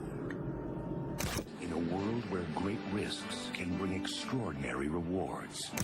In a world where owning a radio was strictly forbidden. In a world without gas. In a world that's powered by violence. In a world. In a world. In a world. Yes, in a world. So I know a lot of you have heard that famous narrator of In a World, but part of what we're thinking about today, and welcome some of our new people, is what do we want that in a world to say? Is what is that in a world where, and we know what it's like today, but where can we take it, and what kind of imagination and world building can we use to create it? So part of what we're going to use to create it are communities and community building, and that's what we're talking about now, which is part of our helpers if you've been following our hero's journey. So to talk about supercharged communities, we are going to welcome to the stage Rob Perry, who is the CEO of Zomad, Owen Williams, the founder of Harpoon Media, Maudi Ayunda, I think still on the way, Kamau Bell, comedian and television host, and our moderator from the Impact Lounge, Cassie Bradley.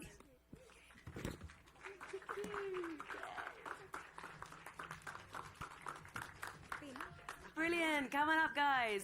Woo.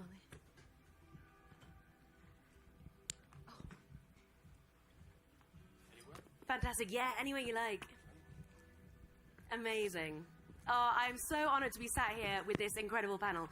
If you would like to briefly introduce yourselves and your work, just for anyone in the audience that isn't familiar with you. I guess I'll start. Looks like it's live. My name is Owen Williams. I'm one of the co-founders of Harpoon Media. We've done over 50 movie influencer campaigns to date. We focus mainly on feature film, but we're starting to do more impact documentaries. But yeah, just trying to leverage that intense micro-influencer fan community to get people into the movie theater. That's sort of what we do. Hi, this is live. Yeah, you can hear me. I'm Rob Perry. I'm the founder and CEO of Zomad. I believe, I've said at conferences around the world, and nobody's ever corrected me. I think we're the oldest influencer company in the world. I founded it back in 2010. To truly date us, BlackBerry, if any of you remember that, was our launch client. But then we've done a lot in the private sector brand space since then. Currently, we do a lot of work in the NGO, the large NGO. The Gates Foundation is a client, the large NGO, and a lot of work for state governments around the country, activating very large communities of influencers. W. Kamabel. I believe I'm the oldest influencer in the world. I've said it. Stand-up comedian, documentary filmmaker, known for United Shades of America on CNN for 7 seasons. I didn't mean all that. And you're on it? Oh, that's right. Oh, I know him. Yeah. Actually, that was part of the Impact filmmaking. Rasan Thomas, who's at San Quentin prison when I met him in the United Shades, is now here making films. That's enough. That was our first heckle of the day. Thank you very much. All right. Hi, I'm Maudi Ayunda. I'm from Indonesia. I'm an actress and singer-songwriter. I am also, I guess, an influencer. And I'm also a brand owner, so I work with influencers. And, yeah, excited to be here today. Fantastic. So let's get stuck straight in. In a word, what does impact mean to you? One word that's tough. I'll go with emotion. Disruption. Difference. Resonance. Ooh, nice. And for everyone in the audience, I'd love for you to think about what impact means to you. And after this panel, just turn to the person next to you and share it, because that's what we're all about here. So we're really seeing this evolution from a broad, wide-scale influencing to a model of micro-influencers with this deep community engagement. And so from your experiences, what key shifts in audience behavior or platform dynamics have made this possible and have made community activation the new powerhouse for Impact Media? I guess I can start. I feel like this has always sort of been a thing, but I think it's been more broadly recognized as a very impactful way to market. I think if you look at, we're pretty quantitative in how we look at our campaigns, but if you look at the data, micro influencers or people with like just smaller engaged followings, their community just interacts with them at a much higher rate than like very, very large following or very large brands, because they just are following them for their very specific niche content. And so I think that helps get activation if you do that at a broad scale. But yeah. Yeah, I mean, I can answer that in part, too, in a kind of a backwards kind of way. When you ask why does it work, in part it's because what used to work doesn't work anymore. So media strategies are constantly changing. 20, 30 years ago, it was all TV, print, and radio. And then digital became the hot thing in the mid-2000s. But digital doesn't work today like it did even 4 years ago. All of you are getting the choice to opt out when you visit a website. You didn't have that choice 4 years ago. And overwhelmingly, people are opting out so that they can't track you as well. So in the meantime, the influencer world has exploded. All the giant holding companies are all looking at the influencer space, because what they traditionally have been doing in the past doesn't work today like it used to. And people are just living on social media, right? So particularly for the under 40 or under 45 crowd, it's the primary way to reach them. And at the same time, ad blockers and data privacy restrictions are making digital not as effective. I mean, I think we live in a time where a lot of the people who were approached by brands to influence things were people who just started making content on their own because they wanted to make content. So they have a deeper level of trust with their audience. They get to focus on the things they want to focus on, and that means that then the people who want to invest in them have to meet them where they're at. So I think the most powerful thing that we have right now is that like people just in their kitchen creating their own formats, their own ways in which they want to cover material, then that we never even thought of, or was like, oh, is that a thing I'd want to do or I'd want to watch? That you go, I don't know what this is, but I'm watching it every day it comes out. That connection means that they have a much more powerful connection to their audience. Yeah. I'll maybe speak from kind of like an influencer perspective myself. I do believe that with scale, intimacy erodes, and not always, but mostly that's what I felt. And intimacy is what builds trust at the end of the day. And also, people on social media are really smart at this point. Like, we're used to seeing influencers sell things to you. It's become very, very commercialized. So as a consumer myself, like, I know immediately when I'm being sold within the first 2 to 3 seconds. And so I think the power of these like micro communities and these like deeper communities is that, one, you have higher specificity and people are more trusting when you are specific and you have like a niche and you have like a depth from your content, and it's the fact that it's intimate and small that is so convincing and powerful. And then you also maybe feel less of a commercial element, I feel like, in these communities, because the intensity of the back and forth usually is better. The influencer shows up and can maybe respond to your comments, and there's just a lot more trust that's being built outside from the selling moments. And that really helps, I think, build conviction. And you're as a part of that community, you're much more open to the 1 or 2 times that they sell you on something, because you've built consistency and specificity all throughout. Yeah, and the idea of authenticity and vulnerability, is something I think we now prize above all things. And so, how important do you think kind of vulnerability and storytelling is to developing that kind of trust within micro communities? I think it's critical, especially since kind of like what you were saying, that people can choose now more than ever what media they consume, and there's so much out there that people just don't really, I think, tolerate as much stuff that doesn't feel real. And so I think when we design movie campaigns, we're always trying to think of like, how do we make this feel real, and how do we make it real, and so that the audience can actually engage and just be moved emotionally. So the question is about kind of tactics, and so to me, the number one tactic, and guys, I'm admittedly drunk off my own Kool-Aid, but what I believe is that the number one learning in the influencer space over the last 4 or 5 years has been we were never getting the scale high enough early on. It was never enough influencers.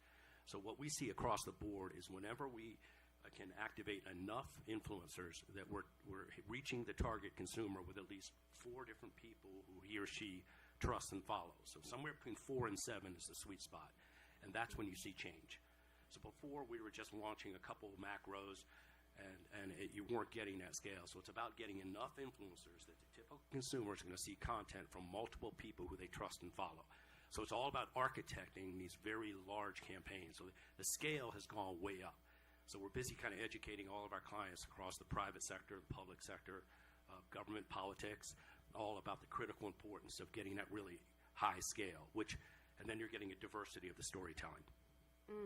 And when would you say, was there a key moment, was there a key cultural shift where we kind of went from this idea of kind of scale to kind of depth, do you think? Can you identify a point in time? Well, I think it's just looking at certain case studies where, I've got certain within my companies, right, that where all of a sudden things just took off. Because, early on, influencer marketing was that, it was about the Kims and Kylies and Kendalls. So it was kind of the add-on. If you're going to devise a marketing strategy, whether you're Unilever or Dove, or whether you're a small brand or you're a film, you were thinking kind of digital first, and you would add on a couple influencers. But along the way, and particularly, I'd say one of the critical moments, like I said in the opening question, was when we started to see the efficacy drop of general digital buys. So digital buys on Facebook, Instagram, the efficacy started going way down. And so it put more money, more budget into activating larger numbers of influencers. And then across the board, the people that are spending that money are seeing ROI. So I think that's been kind of the defining moment, if it makes sense. Owen and Rob, you've worked at this kind of cultural intersection of brands and creators for a long time. And what metrics are you using to measure impact? We measure impact in terms of, it's kind of like a tier to start with, view count is like a very general metric, but we try and look as deep as possible. So we also look at engagement metrics like likes, comments, bookmarks, engagement rate, and then we also scrape in the comments. There's a lot of tools now with you can use AI to analyze thousands of comments to kind of get sentiment, because there's not just what are people engaging at a high enough rate, but there's also what are they actually saying? Are they indicating that they're interested? Are they, saying that they're going to go see it in the theater? And so we try and pull that on a live basis and share that. And, a good campaign will have high engagement rate, positive sentiment, like high view count as well. But that's sort of how we think about it. Yeah, I mean, all of that is true. Those are, you call those vanity metrics, kind of, though, right? Is that right, Owen? I mean, the main metric we want is box office. Yeah. So that's what I was going to say. But the campaign, when it's live, you only have these indicators. But yeah, I mean, look, the best metric is whatever is achieving the business result that you want. So if it's a film, then it's putting people in the seats. And so, look, the challenge is always attribution, because if somebody's spending money, whether they're marketing a film or a product, or it's a government trying to reach people, they're doing multiple media strategies. So it's always hard to kind of zero out the impact of everything else to figure out what your impact is. But there are examples. I mean, I've got certain case studies where we had 100% of the budget. So it was really easy. Attribution was not a challenge there. So but ultimately, when we're meeting with clients, we try to advise, well, what result do you want? And then we try best we can to architect the campaign so they're going to see that end business result. Amazing. So from these architects to creator architects, I'm really interested in how you measure impact, and also how you cultivate that authenticity and vulnerability to really kind of create this affinity economy, as Sandy was talking about earlier. How do you do that? Okay, I guess one of my main platforms is Instagram. And so on like a post level, one of the things that I'm personally intrigued with and I look into more now is shares. Because I think that that's like a good signal of something that resonates, and not just resonates, but becomes relevant to both Rome is burning, and relevant enough to then continue on that conversation with friends or family or whoever they are sharing the content to. So that's personally one that I really look at nowadays. And then to answer your kind of secondary question on how to cultivate authenticity, you know, from an influencer's point of view, creator's point of view, there used to be a time where I felt like I had to optimize on volume of content, because the way that the algorithm worked and the way that things are is that you almost have to like keep up and catch up with the engagement and the momentum of the content such that you keep getting good engagement. But I think the algorithm now also has shifted such that the best or the most relevant, resonant content will do really well, and those that don't will not. And it's not really about the individual level momentum or volume of content. And so that actually helps me maintain consistency and authenticity, because now, you know, when it comes to content, I prioritize just alignment and like I want my audience to feel like when they're consuming my content that it's intentional and there's clarity there. So I think clarity is the word maybe. So it's clarity is more important than volume of content now. And I think it's important that audiences can see your name or see your content across their screen and feel like, oh yeah, that makes sense, that aligns, and you're top of mind for some values in their mind. So yeah. Kamal? I want to be clear. I know what all these words mean, like optimization and things. I am a Celebrity Jeopardy champion, but but I don't think about these things when I'm posting, which maybe you'll look at my Instagram and be like, oh, I can see you don't. So I think I just want to make space for the people who are like, I want to be heard. I want to connect to the community. And one of the things that is most key to me in whatever I post, and my main, I'm on Instagram, but Substack has become a place for me that has really been, Nazis or not, Substack works for me. I don't know if you know, America's got Nazis too. But like, so for me, like, it's about like, I'm trying to figure out how to expand and experiment with my voice. There will be some experiments that fail. The audience will let me know, but sometimes the audience says it failed, and I'm like, I just think I can keep working on it. And I'm trying to really be clear that the algorithm is not my boss. Now I can learn from the algorithm and go, when I made that video, it was under a minute and it did well. I will try to do that again, but I also think it's important for your audience, just as a whole, to see that you're not, that for me, that I'm not trying to crack the code of their engagement. What I'm trying to do is figure out what's the best way for you to deliver this. On Substack, I tend to write long-form pieces that are over 2,000 words, and I've had somebody say, you need to cut these down because these are too long, and I responded to them, absolutely the fuck not. Woo! Yeah, because I think that there's a thing about, if I'm going to be totally controlled by the audience or by the algorithm, then I'm not actually going to be the person I want to be. So for me, the number one thing that I prize is transparency with the audience. The guy that is sitting here writing this, I want you to feel like that's the person on the other side. We may disagree. There may be things that go well and things that go badly, but we're in this for the long haul together. Right now, I think my favorite comedian, unheralded, is not getting enough credit, is Josh Johnson. Josh Johnson, at a time when give him applause. Woo! At a time when every comedian was trying to make the shortest, most viral crowd work clips possible, Josh Johnson said, I'm going to put out an hour of material about something that just happened last week.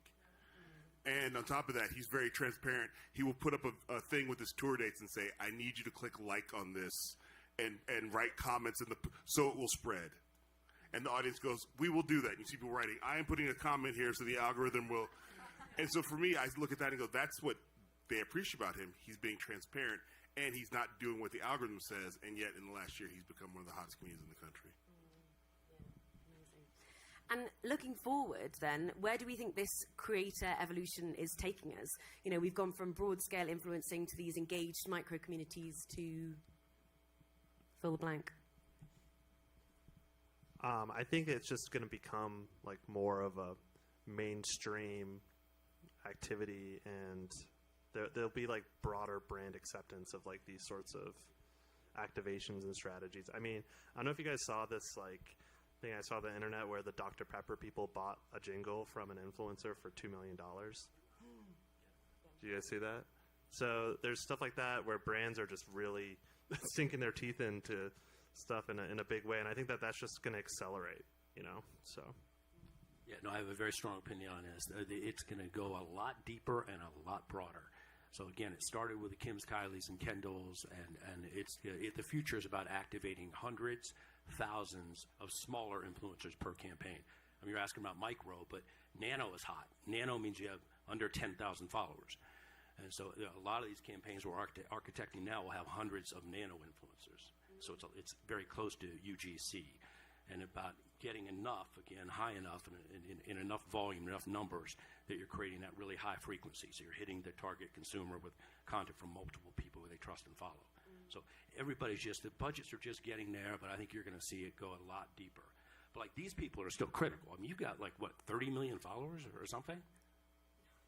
That's a lot. 20 million. Okay, you got 20 million. Only 20 million. Only 20. 438,000. Yeah. But I mean, they're the generals, right? So they're the nanos and micros will look to them for direction. So the campaigns will combine the big, huge influencers like them along with the smaller ones. So you're going to see a lot of that going forward. And from a creative perspective, what are you excited about?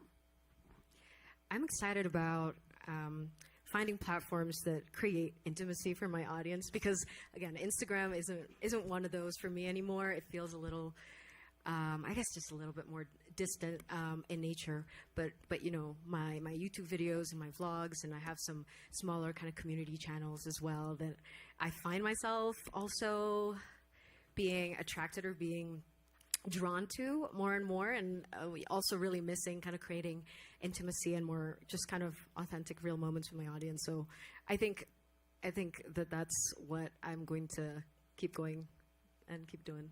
Amazing. For me, the fact is that, and sort of saying what I said earlier, the algorithm can't predict people who are going to be sort of surrounded by the masses or surrounded by people who care. The algorithm couldn't have predicted Miss Rachel. The algorithm couldn't have predicted Michael Threet's America's Favorite Librarian. The algorithm can't predict all these people. Josh Johnson, who's like, I'm going that way while you go this way. So I think for that reason, if you're somebody who's out there creating things, do the thing you want to do.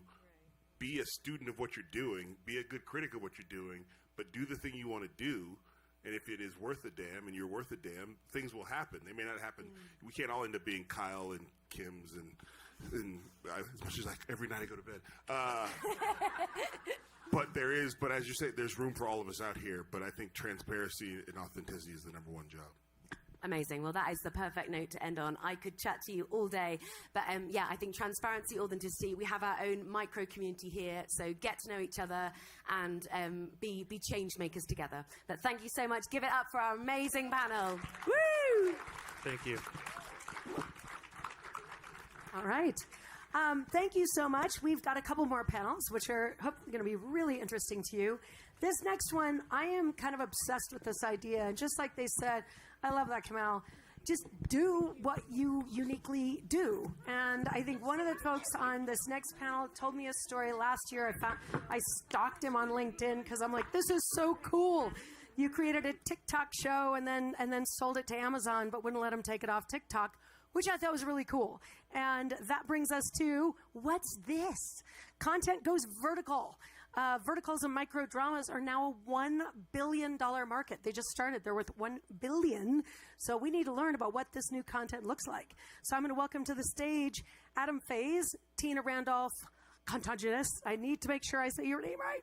And then Paul Ruddy, Mariah Owen, and Akira was unfortunately sick. So we have Sakura from the Impact Lounge taking that place. Come on up.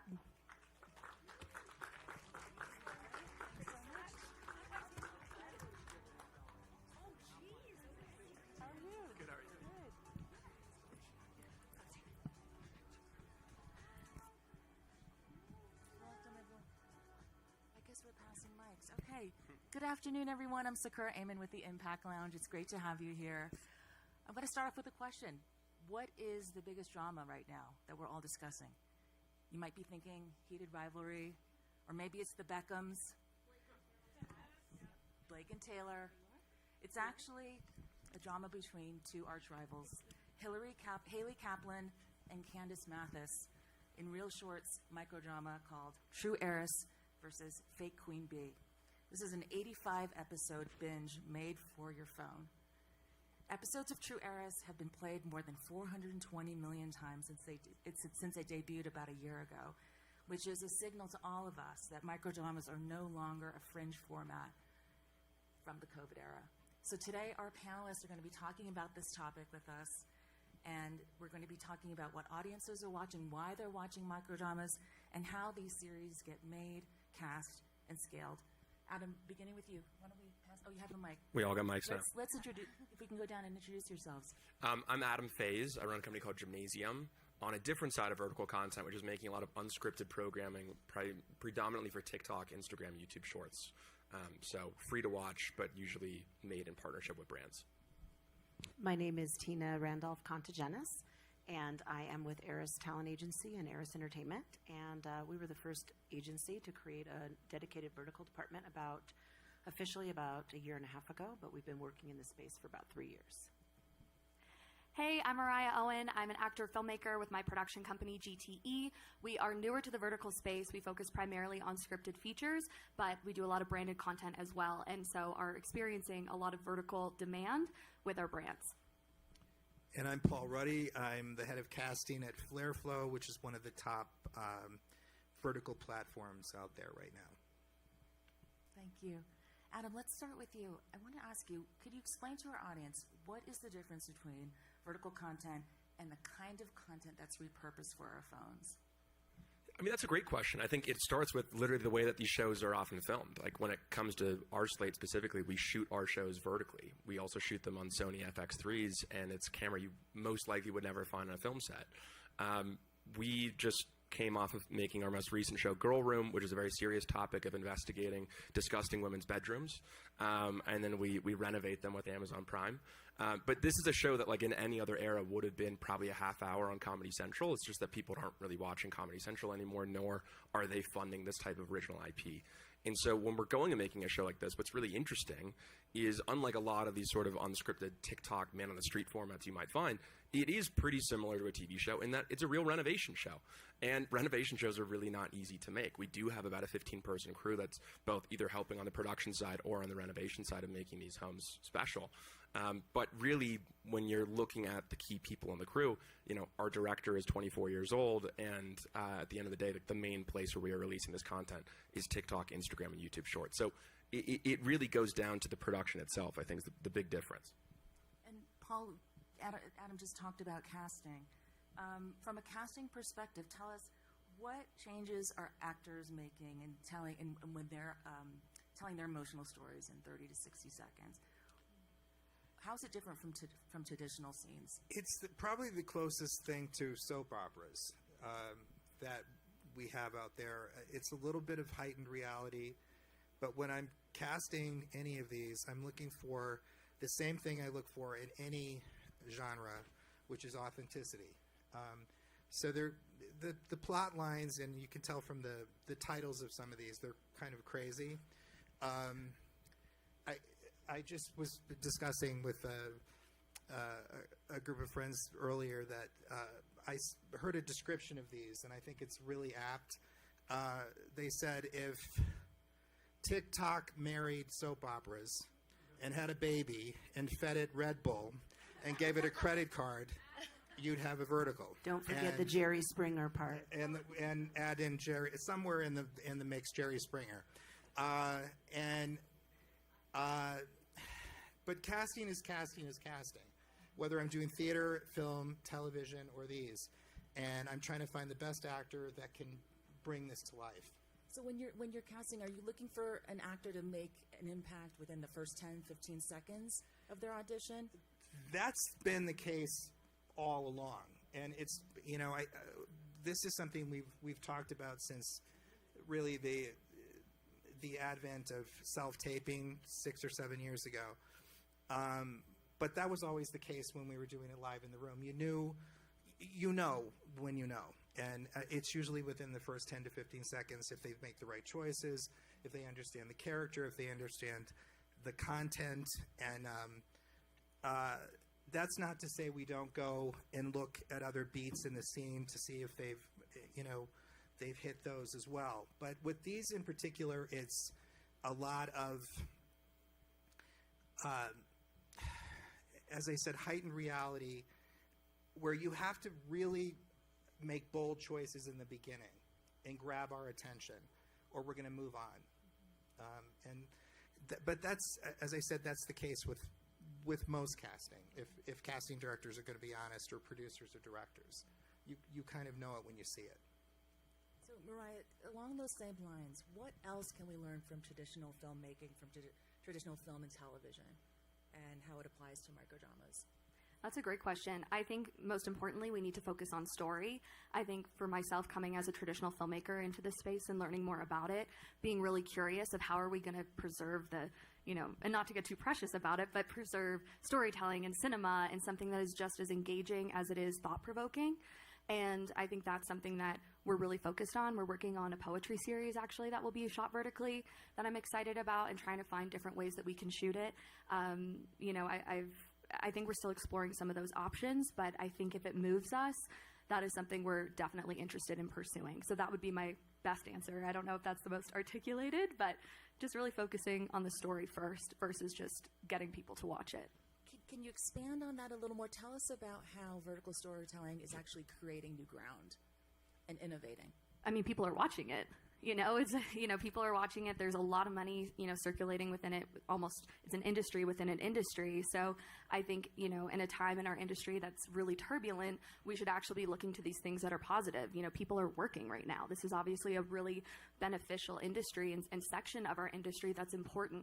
So instead of people kind of digging their heels in and being like, oh my God, I think we should be like, oh, let's lean in. How can we make it how can we make it our own with the things that we like to do? I traditionally make a lot of female-driven projects based on subject material and topics that people don't want to talk about. So how can I kind of inject that into a vertical drama? And so I think kind of finding the things that make you, or the work that you enjoy, and then finding a way to partner that with a vertical format. Because to me, the format might change, but the story shouldn't. You shouldn't sacrifice the story. So it's just a challenge.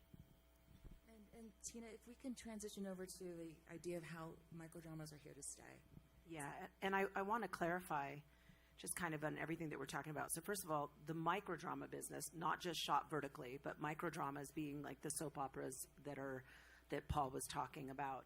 That's an $11 billion industry right now, $11 billion for 2025, and they're expecting it to be a lot higher.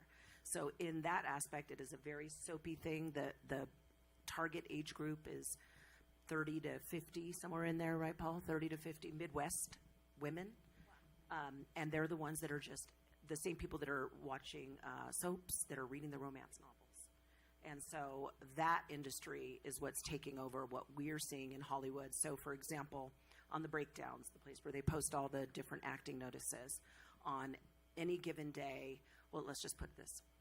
We have, this past week, between 600 and 700 auditions come in for our actors. And at any given time in Los Angeles, there are 50 verticals being shot. It's insane. I don't think there's 50 movies being shot at a certain level. And some people think that they have a misconception of them from how they were 3 years ago. They are much different now. There's still some bad soapy ones. They're still not. I'm watching one this morning. I'm like, oh my God, this is horrible, but it's going to have millions of views. I'm not the target audience. So what does this mean for creators then, and for the film industry? Well, I think it's going to be, a lot of people are trying to push the envelope now. They're trying to expand that audience. So there's platforms that, will try to skew a little bit younger.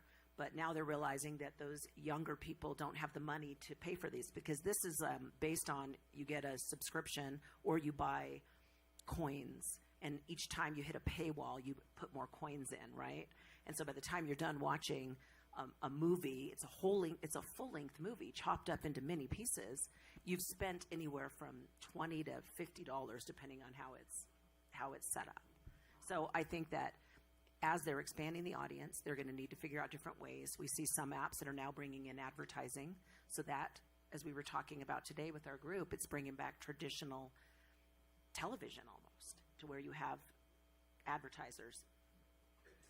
What are each of you obsessed with right now? What are you watching in the microdrama genre? Let's go down the You line. pointed to me first. Okay. I love comedy. I grew up at Second City, so I love anything with sketch comedy. So I focus more so on finding vertical content and vertical series on social media platforms. I think that's something I really enjoy because somehow it feels, I don't know, a little bit, I don't say more real, but maybe somehow more grounded to the things that I'm watching. It's a little bit more accessible for me when I'm on my phone. So that's what I'm looking for. But I know there's so many platforms right now. So maybe someone else could speak best to that. I see you nodding your head. Yeah, I'm looking for more innovation, and I know our company is embracing that. One of our mottos in the last couple of months has been innovation, not imitation. And the last couple of years, if you look at the origins of these, there's about 4 tropes that are done over and over and over again. Well, just in the last couple of months, we've tried a Western. We've tried kind of a Mean Girls type of comedy that was, there's no romance in it. It was just strictly comedic and a rivalry between 2 women. We're doing a Fae World one, which is fantasy world. And we have one coming up that's going to shoot in Vancouver that's about a snowboarder and an ice skater. That's kind of a rom-com that's something you would probably see on Hallmark. And I think all of the companies at this point are at a turning point where they realize they have to expand into other genres. And they want to get more men watching. So everybody's trying to figure out what that would take, what type of content is going to attract more young men. But I think we were in the infancy stage in the last couple of years. I think this year might be the toddler stage. But we're still in the very beginnings of this, and there's so many ways we can go with it. And I've been in this business 27 years, and I've not been excited about something as much as this, because we are literally creating a new genre, a new sector of the entertainment business that didn't exist, and that's very cool. Tina, how about you? I'm excited to watch the actors, and I will tell you why. Because we have watched many of our actors who started from day one when no one believed in it and are now earning the most money in our agency. They're earning a lot of money, tens of thousands of dollars a month, and they are stars in their own area. They are social media influencers, meet actors, like all rolled into one. And that to me is fascinating and exciting. And they are also booking other projects. One of our clients just booked a Cameron Diaz movie. And so he's, going from this space, he's never done anything but these verticals. And now it's translating. That's exciting. I do think it's really interesting that you guys are also in the management space as well, because I think so much of what we've learned from the creator industry is that so much of the power is also in the hands of the creator. And so when you are giving them that spotlight, you're putting them on in the first place, they're going to have so many opportunities after that. And it almost makes most sense to do both at the same time. But I think I want to back up a little bit and even just say, our industry had been changing ever since the advent of the internet. And something changed during COVID, which I can say personally, my screen time doubled.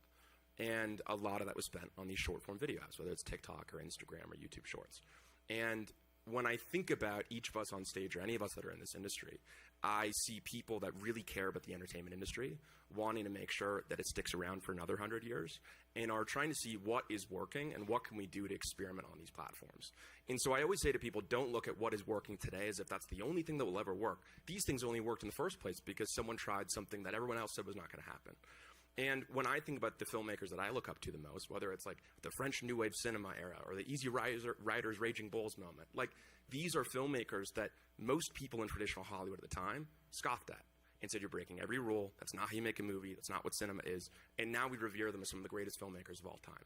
And so I think for those of us that really care about where we are going, it is not on us to scoff at this space as, hey, like that's I couldn't imagine ever doing something like that. This is how people are consuming content now.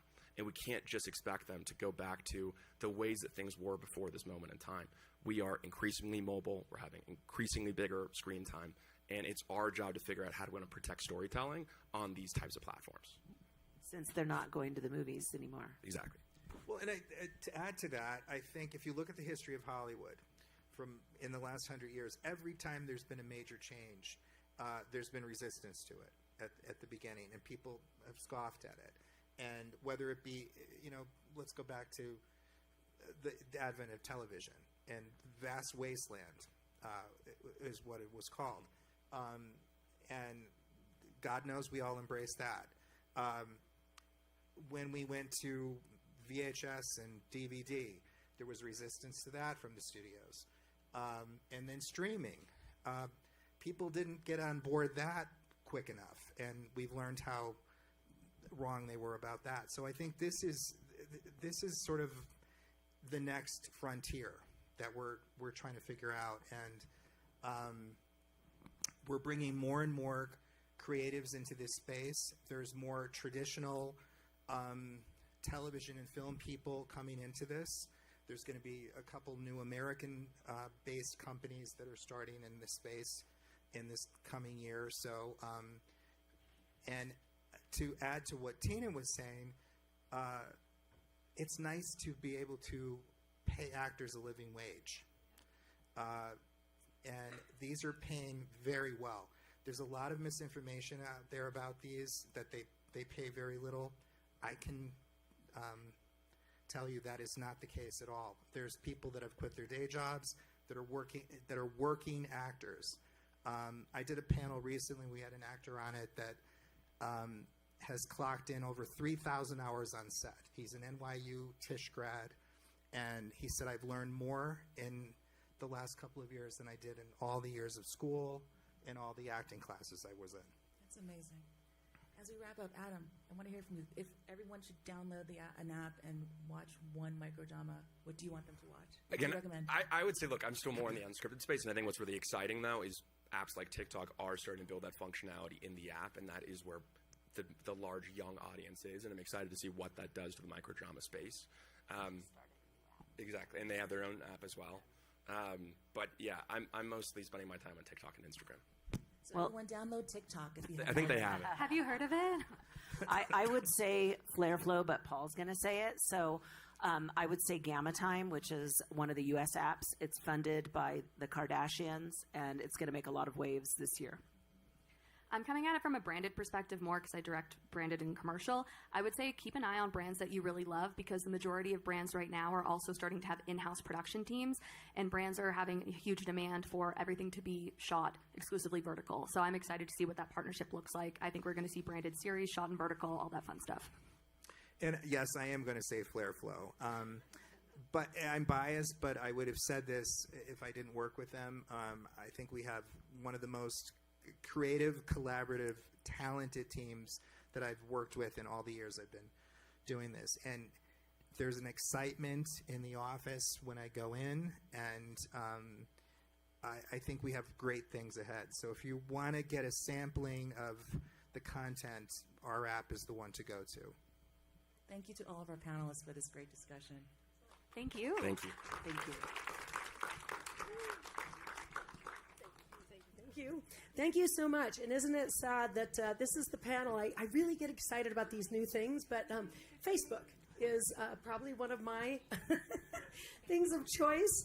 But I have downloaded TikTok. That actually has happened, so that's good. And now we're going to do a blurt. I love a good blurt. A blurt is meant to give you an encapsulated idea just in a moment of time. And I'm going to invite up to the stage who's become a friend of mine, Dave Flink, who is the CEO of the Neurodiversity Alliance, which really celebrates and champions people who think differently.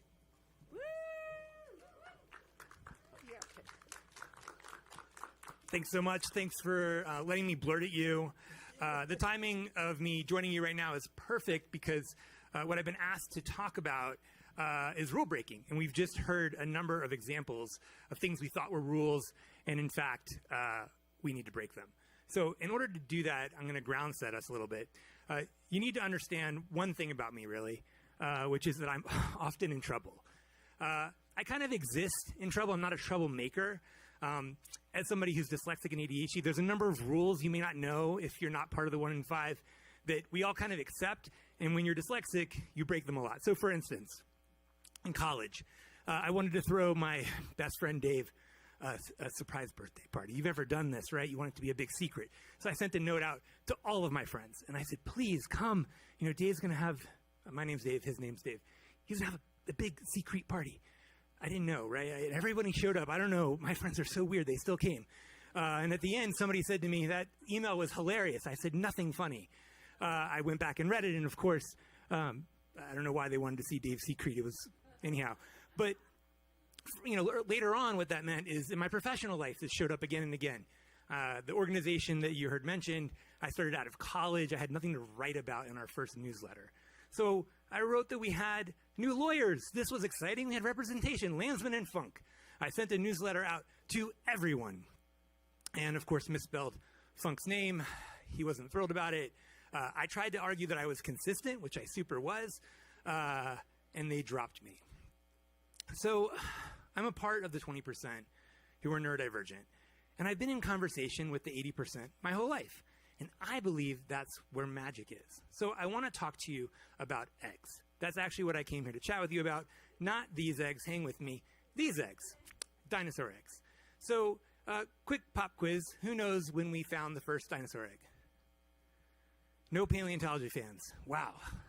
Okay, well, hold on. We found an egg a long time ago, right? I'll just tell you that. You have to wait for the answer. But we did this. What did we do? We put them behind glass boxes. And there was one guy who went all around asking if he could crack open the egg. But dinosaur eggs were, like a rule, fragile and meant to be preserved.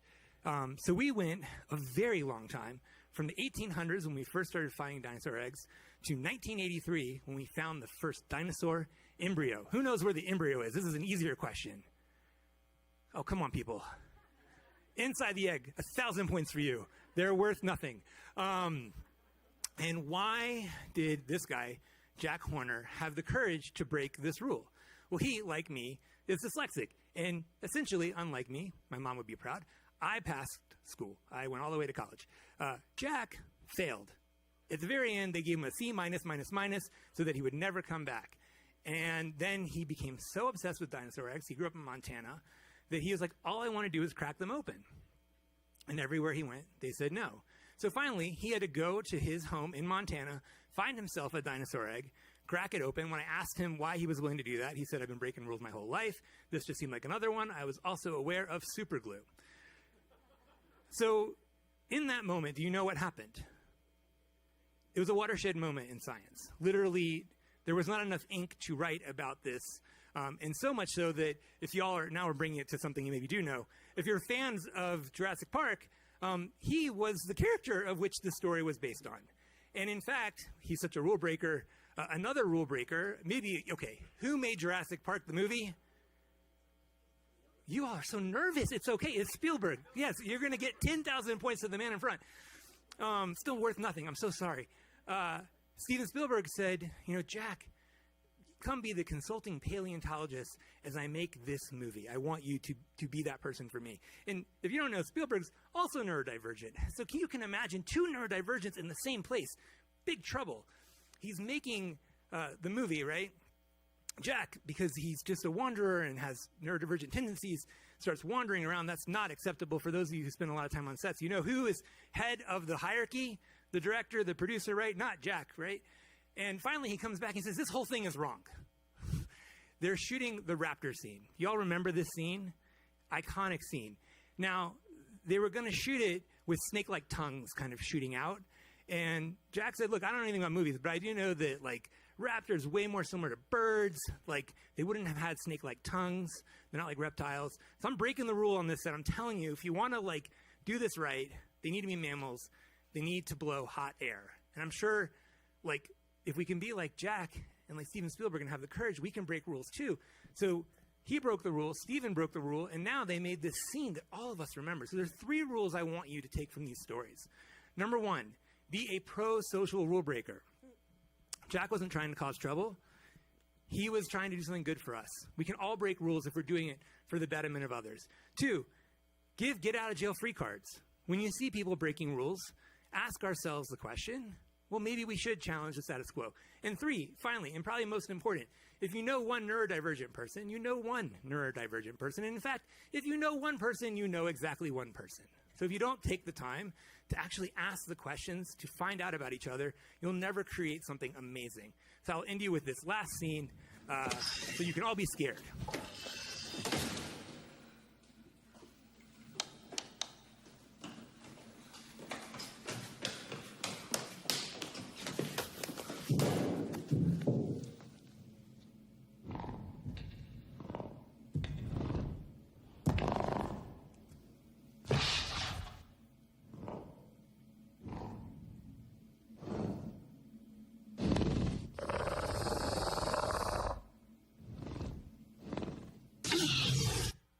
Breaking rules doesn't have to be that scary. It can change everything for the better. Thanks a lot. Thank you. That scene still scares me, I have to say. It really does. Well, thank you for the blurt. We always appreciate that. And now we're going to go into two different conversations. And we also have a very special treat today as well. So for all you sticking around, we also have a conversation with the CEO of Kickstarter, as well as talking about their new deal with Tubi. But before we get to that, we're talking about transformation and especially AI. We've been dancing around it all day. Now it's time to really talk about it. I would love to welcome to the stage Tim, Alex, Teresa, and our moderator, Diana.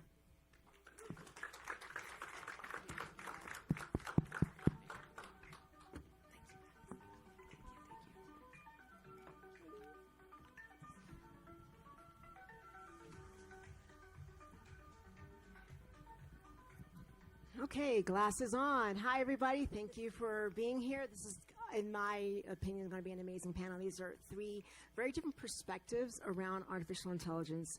And part of what we're talking about for this panel is to kind of get beyond the clickbait headlines. This is not to dismiss what is being said on the, oh my gosh, we're all going to die side. But the problem that's going on is that between the naysayers and the evangelizers is that the conversation is being lost. And also that the creator is not really in the conversation. It is being led by those that will always, shall we say, make money, shareholder value. And nothing wrong with that as a shareholder. However, it is wrong. It is not great when there's not a full conversation. So to that, I'm going to start with you. Is that, no, how, where? Oh, the clips. Do we Let's see. Are we able to get those clips? I know the clips were just barely They sent. were there. I'm just trying to figure My out. life, in many ways, Right. is a game space. Okay, now we know the I order. run a company called Romero Games. Between John and I, we've worked on a lot of different games. We've worked on Dungeons & Dragons, Ghost Recon. John created Doom, Doom 2, Quake. I've been asked more than I can even imagine, having ever been asked what it's like to be a woman in the game industry. You can't take the experience of one and say that that's everybody. Is there definitely a disparity in the industry? Yes. I would like you to fix it. Yep. So it gets put to bed. Game dev, it's incredibly creative, but there's like stress. My buildings right now are fucked. Everything in my world is fucked. A lot of times, especially if you're doing it right, you don't necessarily know how it's going to turn out.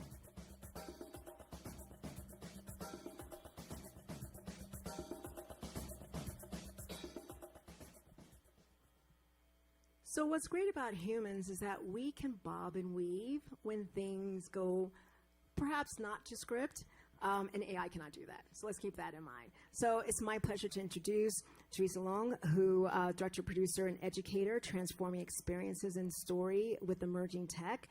What I really love about your work is that you really use tech to prompt the audience away from observer and into being a doer. So take it away. Thank you, Diana. And thanks, everyone. It's so nice to be here. Thank you, Heather and the team. Yes.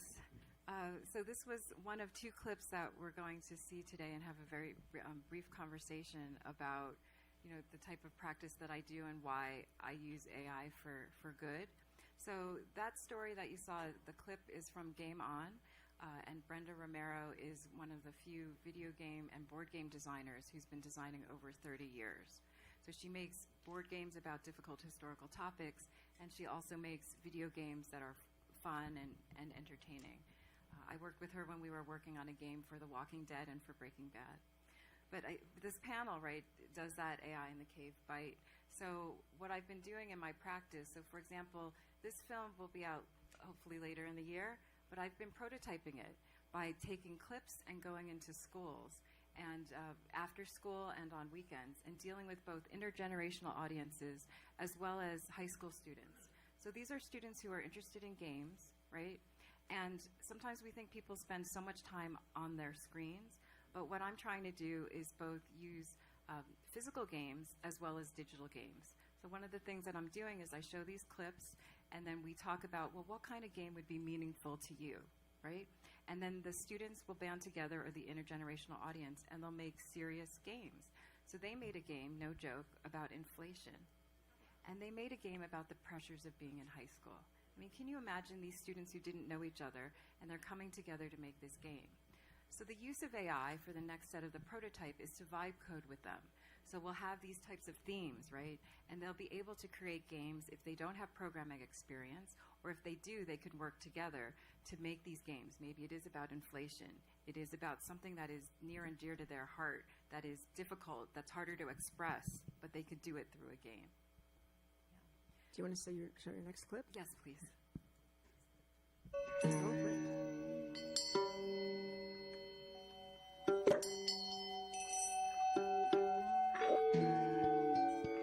It's been 3 years since I left, and now I'm doing just fine.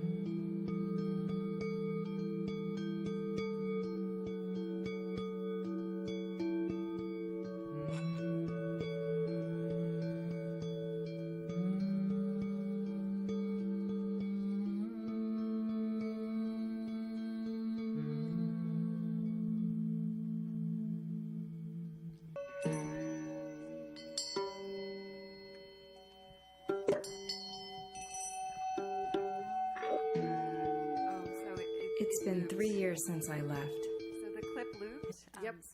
So very briefly to explain what this is a prototype, a work in progress, and it's a game that's in VR, which will also be on your phones.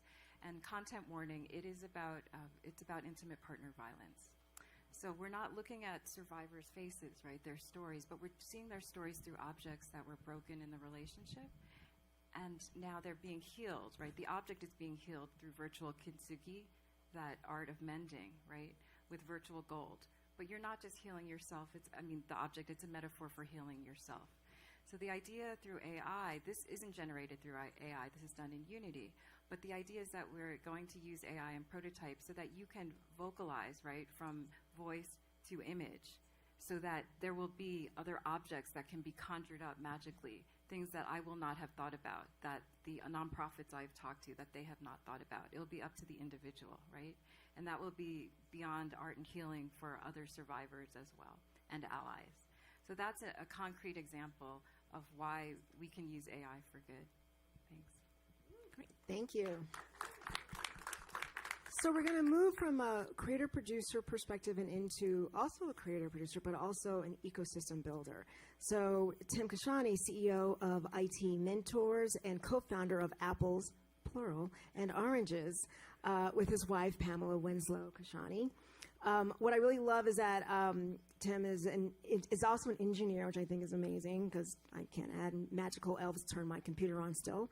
But it's like utilizing tech in service of uplifting humanity and connecting to story. Roll clip. I wanted to say that. In a world teetering between brilliance and self-destruction, a higher being plans for humanity's upgrade. The higher being's plan? Earth's most promising candidate. Meet Dawn, once designing the future, now trying to find her own. On her 60th birthday, she's about to get a delivery that will change everything.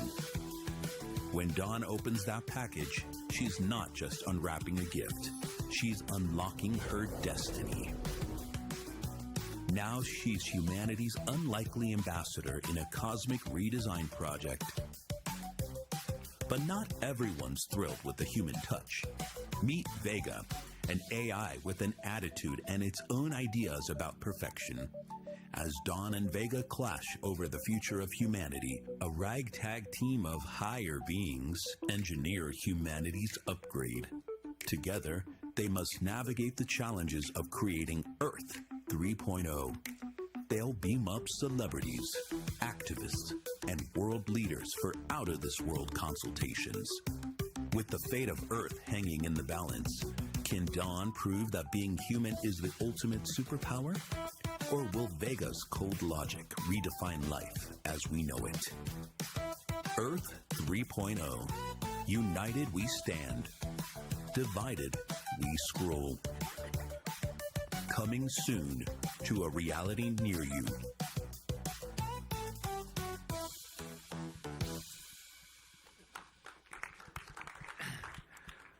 Quick raise of hands. Percentage-wise, how much do you think that was created with AI? So let's say, how many think more than 50%? How many think less than 50%? How many think more than 75%?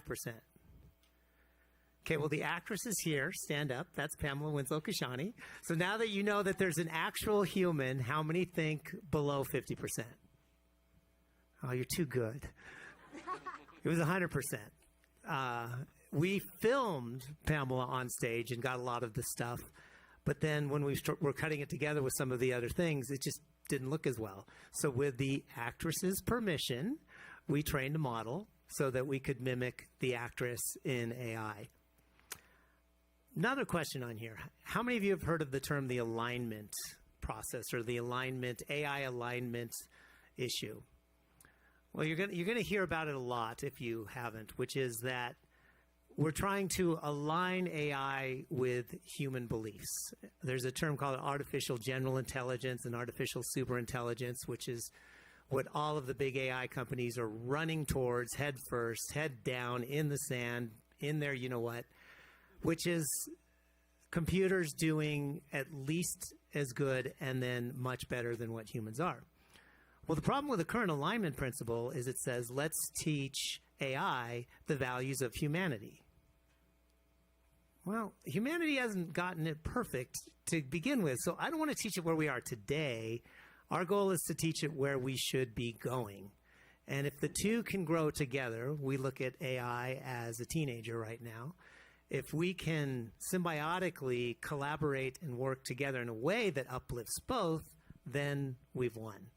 And that's the foundation of what we're building, and this is one of the prototypes on there. This is just a prototype of episodic TV series which will be shot in a more traditional way using AI across the entire workflow in companionship with humans. We open source everything, and we'll be sharing the process through our education platform that we've built. Used to be called Theater Accelerator because we do Broadway as well, and now it's called Story Accelerator. So our main goal is to say to every artist, try it and lead the conversation rather than be the ones that are being rolled over by the conversation from the large tech companies, which is a world I came from, and this is my penance. So the future of where we see this going is we don't know. And anybody that calls themselves an AI expert or tells you what it's going to look like 2 to 3 years from now, run, don't pay their consulting fee, because so many converging technologies are aligning right now that our goal is to create large communities of people that are using it in responsible ways to then lead the next line of folks. So I work with universities, elementary schools, you name it, to get people to understand where we're going. And most importantly, to have fun with it too, because I like comedy. And if we're all going to die because of AI, at least we'll die laughing. What a hopeful note. So now we are going to move on, which could potentially be a moderator fail. Alex Goki, dang it. Moderator fail. Alex, we spent all that time speaking. So Alex Goki, who works with Largo.ai, which is a platform that does, among other things, content analysis from casting to packaging, financial forecasts, and other categories. But Alex is also a screenwriter. And with that, he's able to bring an intimate understanding, not only of the process, but what we all go through as creators. And he's bringing this into technological advances, and he's able to build like this ladder of knowledge that serves the needs of everyone. So I think this perspective is so important, especially for this room, to have both sides, as everyone has done here. So. Thank you, Diana, and thank you, Heather, and the team for having us. So Largo, we've been around 7 years. We're out at EPFL University, think the MIT of Switzerland. So we're the OGs of AI, if you will. We've been sort of building and building. And so what we do in a nutshell, and I find personally beneficial, if you will, is we have a variety of content analytical tools. And what that means in concrete form is you can analyze a script, you have a comprehensive breakdown genre, audience's emotional reaction, casting suggestions, box office projections, streaming, etc. Where we had those tool sets out for a while. We work with major studios, a lot of independent filmmakers. We do major pitch events at AFM, EFM, Con, things like that. And so we kept hearing from people, well, what the heck does audience want? If you look at the data from last year, we have films which were great, starring The Rock, underperformed financially at the theater, right? And that's arguably one of the top tier talent, right? And so what does the audience want? And so we built a tool we call the simulated focus group. And what's unique about it is you could bring in any form of content, meaning a screenplay, a treatment, a show Bible, an advertising campaign. Because we also work with like Eminem's Mars, not the rapper, on advertising campaign analysis. And the benefit is you could put it in front of an audience, and within an hour, you get results back. And you could ask them any questions. So traditional focus group testing, in the ad world would take a month, it cost $10,000. In the film world, in talking with hundreds of screenwriters, producers, showrunner types, show running in the TV space is much more common. In the film space, it's more, it's for independents, much less common. So the benefit of the tool then is you could use it as a very early stage to beat up your script, asking character dynamics, plot holes, who's your favorite character and why? And how personally, I have a coming-of-age fantasy kids film I've been working on and stress testing. My kid's dyslexic, so I relate with David here. And I use the tool then to enhance the work, and then as I'm bringing it out to market very soon with some strategic partners and whatnot, I could take a firmer creative stance. Hey, respectfully, 80% of this audience profile agrees with this, so maybe your opinion might be wrong, because we all have our own unique perspectives. And the benefit of our tool, and I'll just do standard boilerplate stuff, if you will, is we don't train our models on client data, very importantly.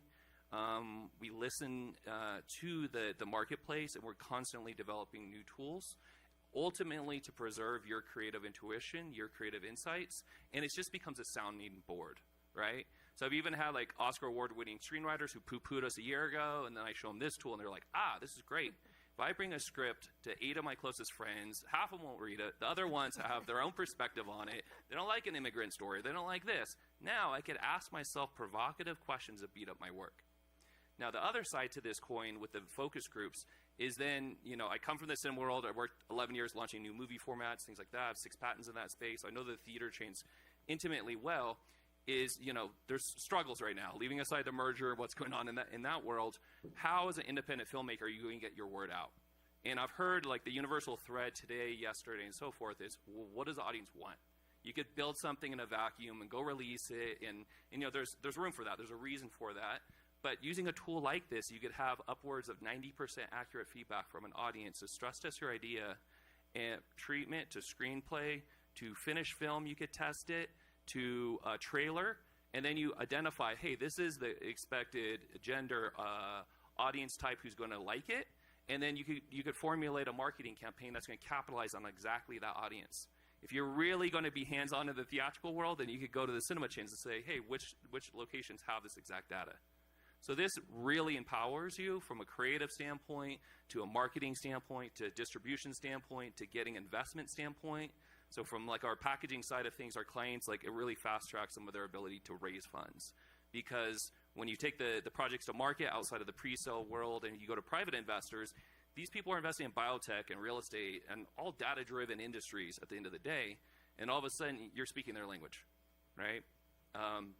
So yeah, from a personal standpoint, I find it very valuable to use the tools on the script stage. Yeah, I'm going to leave time for others. So, as we're winding down, what I really hope, first of all, I hope everyone does research on these 3 amazing panels because what they are doing is absolutely an example of how we can harness the tools. and at the center of it are human beings.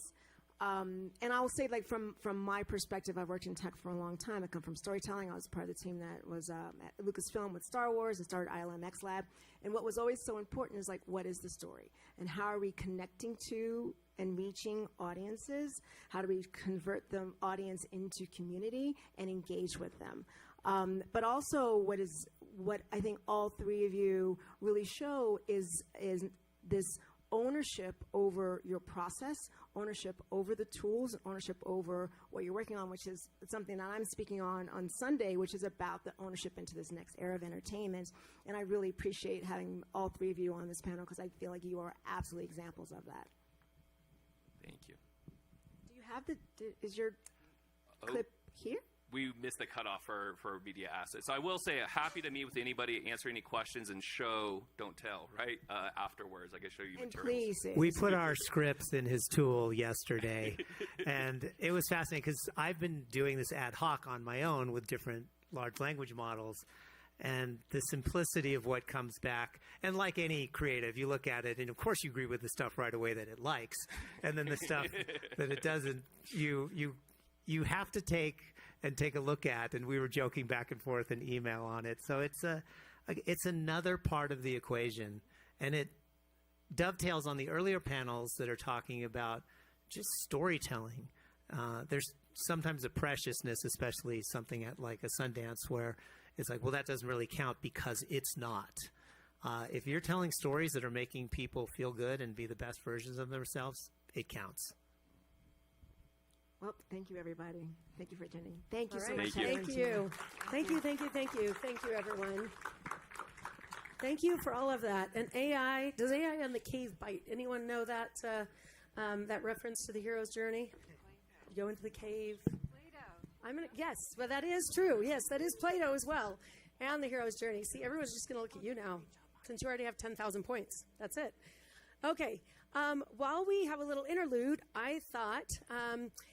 while we're getting our next two a quick conversation panel, and then we go to drinks, which is Return with the Magic Elixir, which is the end of the hero's journey, and we're almost there.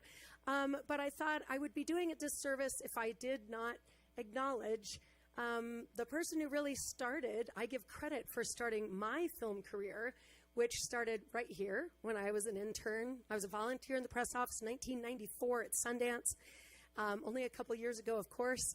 And when I was there, we got to meet way back then every time Robert Redford would come by and greet us.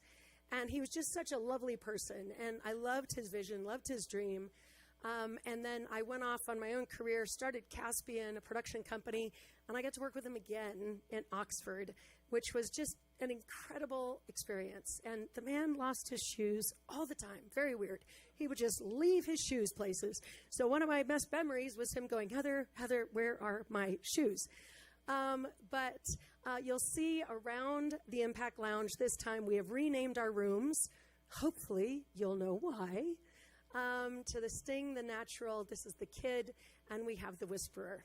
And with that in mind, we thought we would do a small tribute to the man who really gave me my start in the movie industry.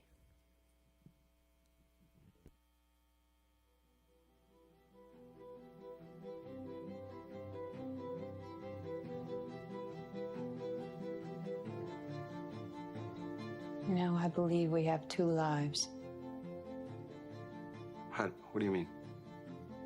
The life we learn with, and the life we live with after that. What I'm saying is, if you want to go, I won't stop you. But the minute you start to whine or make a nuisance, I don't care where we are, I'm dumping you flat. You know me. I'm just like you. It's 2 in the morning and I don't know nobody. I never asked about Watergate. I simply asked what were Hunt's duties at the White House. They volunteered he was innocent when nobody asked if he was guilty. Be careful how you write it. I don't want to live someone else's idea of how to live. Don't ask me to do that. I don't want to find out one day that I'm at the end of someone else's life. I'm willing to pay for mine, to be lonely sometimes, to die alone if I have to. Eventually, all things merge into one. And a river runs through it. The river was cut by the world's great flood and runs over rocks from the basement of time. On some of the rocks are timeless raindrops. Under the rocks are the words. And some of the words are theirs. I am haunted by waters.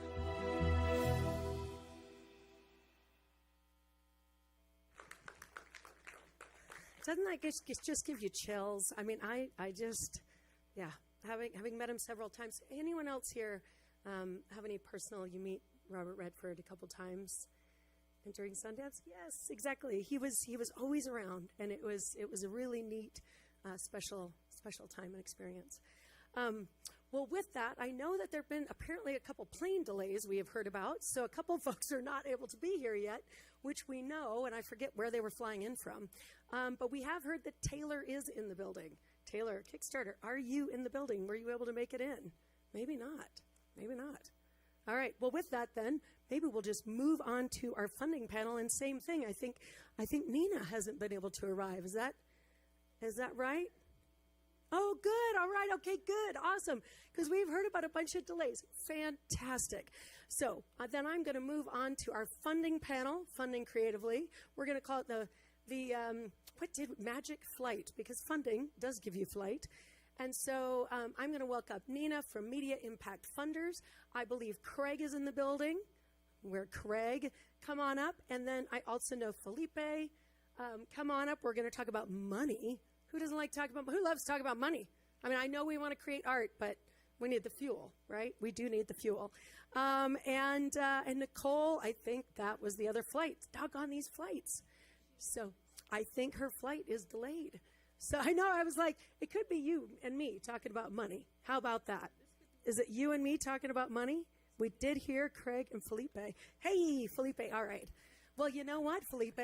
You're going to get to have a big conversation. Here you go. I love it. I love it. All right, I'll give you my mic. I would say right here. How about right here on either side? Okay. Here we go. It's an in conversation. Okay. Well, I'm sorry. Wait, but Craig is here. Here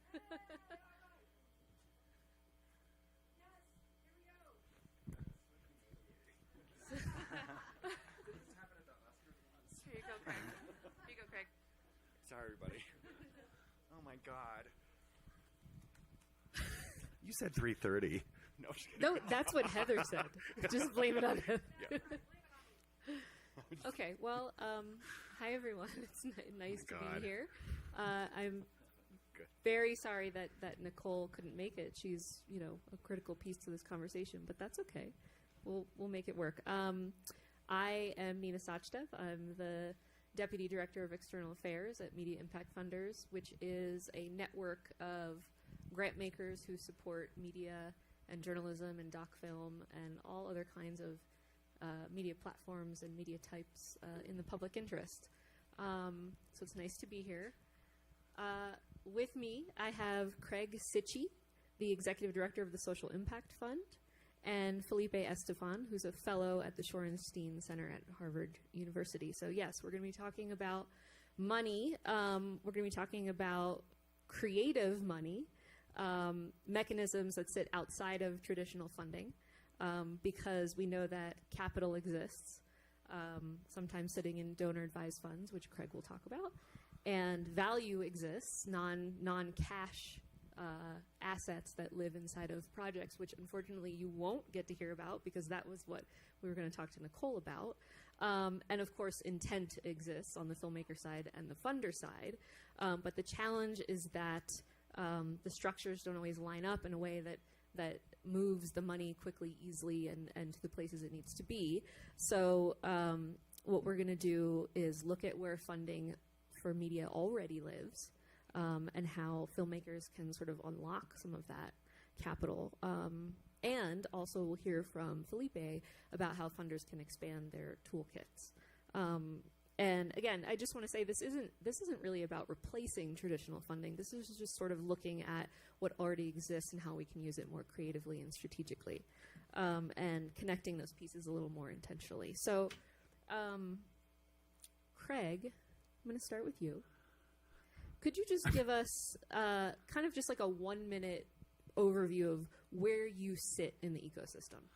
Sure. I'm still a little out of breath running down here like it's The Price is Right, for God's sakes. It's like, so give me a couple. Also with the altitude, I'm feeling a little altitude sickness too.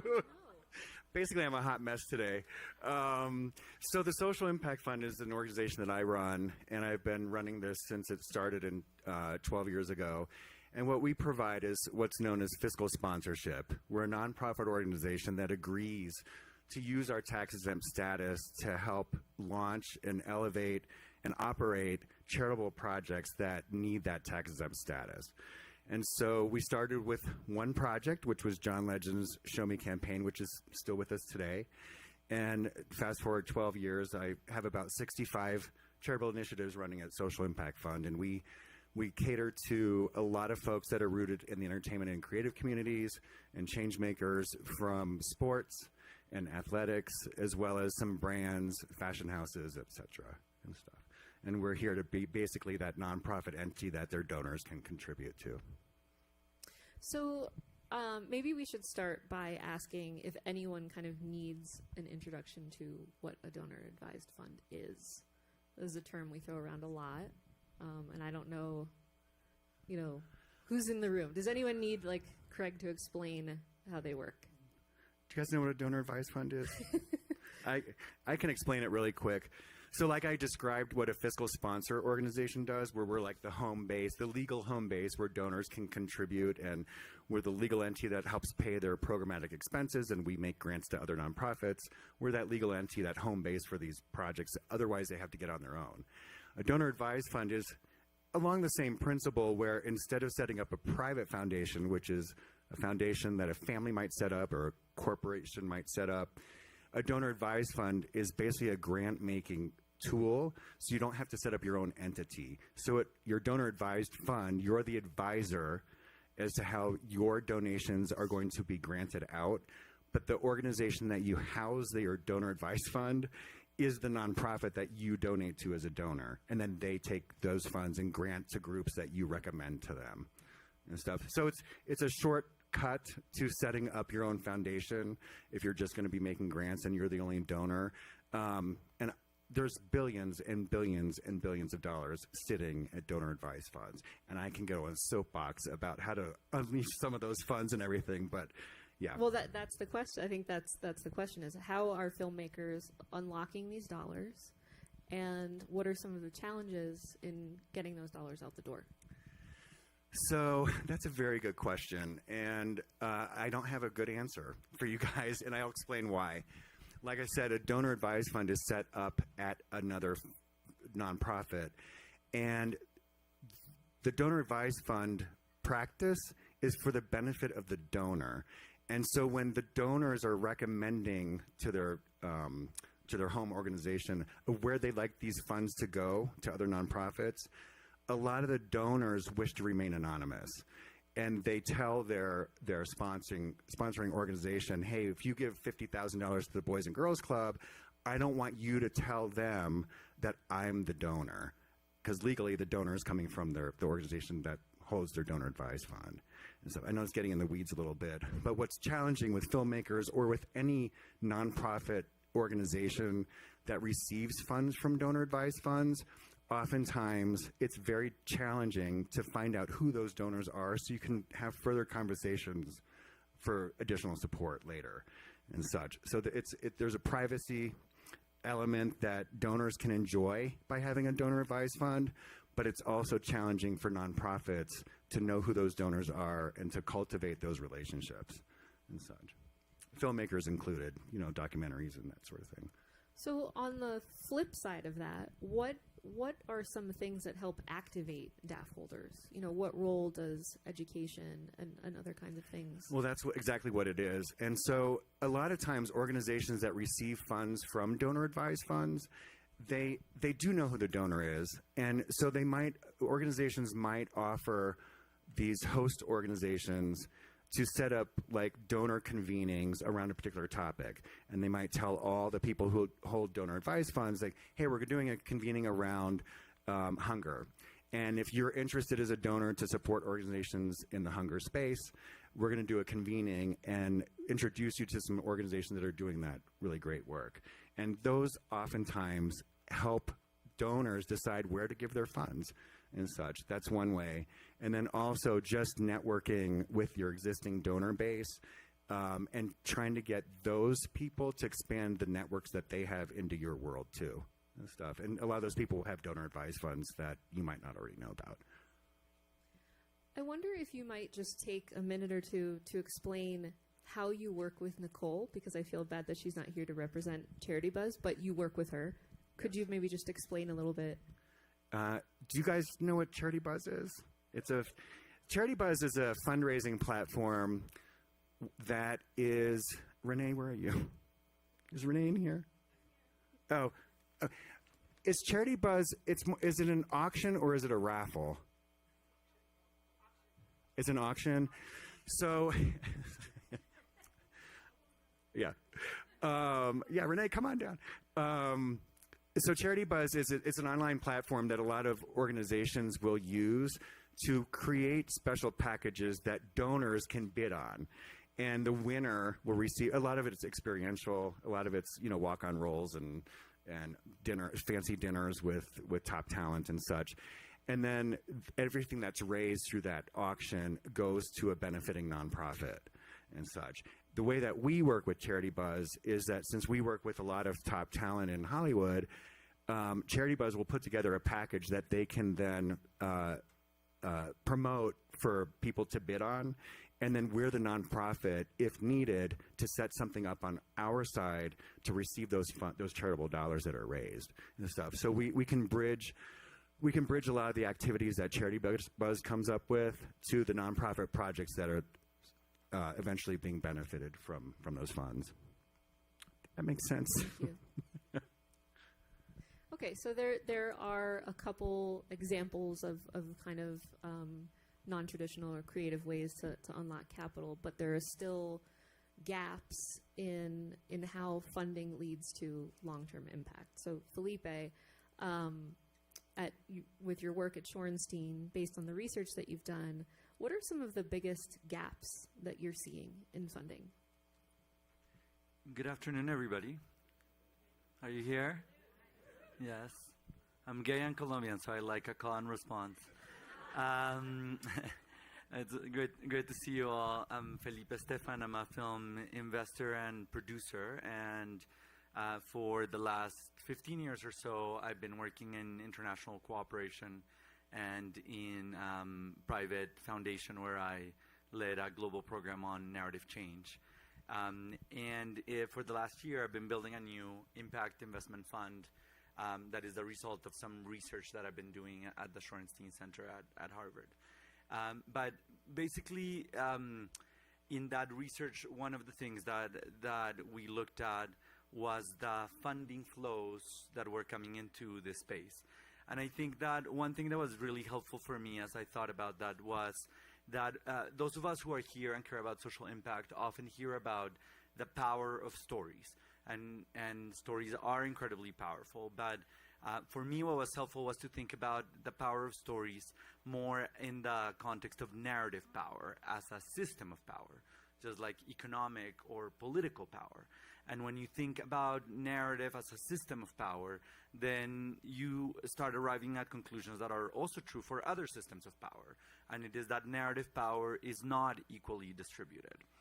And then the natural next question is to ask why? Why is narrative power not equally distributed?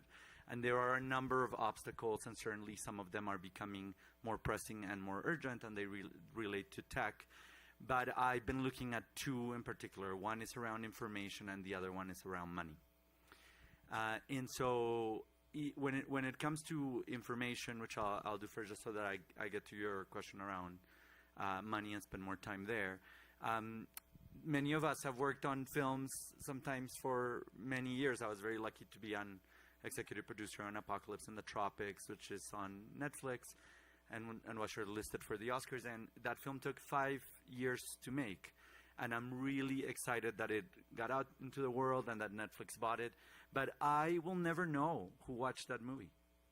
I just won't know who they are. I don't know what they thought about it. I don't know if they changed their perception around democracy in any way, unless I run those tests separately from my distributor. So if we're in the business of social impact and narrative change, and we don't even have basic information, that doesn't really allow us to be the architects of change that we need to be. And similarly, there's gaps like that around money, which is, I know, what we're here to talk about. And in my research, I realized that there were 3 really big gaps around money. One is what I call the false binary gap. A lot of folks, particularly in impact and in traditional foundations, have this belief that stories are either impactful or commercial. And then funding is structured that way. But that's actually not, the majority of stories are not like that, especially because if you go to LA or Hollywood and talk about impact, a lot of folks understand that to be kind of niche, artsy documentaries that no one will watch. And then when you go to social impact conferences and talk to foundations around commercial, people think about like recycled superhero IP that they believe to not have any impact on society, even though it has a huge impact on society. And so what that ends up looking like is that either projects are impactful and they get small grants, normally from foundations on a project-by-project basis, or they're commercial and then they get financing from like big deal private equity and VC folks. But most of us who are working in this space actually want to do stories that are at the intersection of both. But there's not enough impact-first investment capital that can recognize the commercial nature of the space and be designed in a manner that can allow for the pursuit of both success commercially, mass audience reach, as well as social impact. So that's one gap, that false binary gap. Another gap is the inequality gap. Money, as in most spaces, normally goes to the most privileged and established people in society. That is especially true in this space, which makes it very, very hard to get money if you're a new voice, and particularly if you're a new voice from a historically and presently underrepresented community.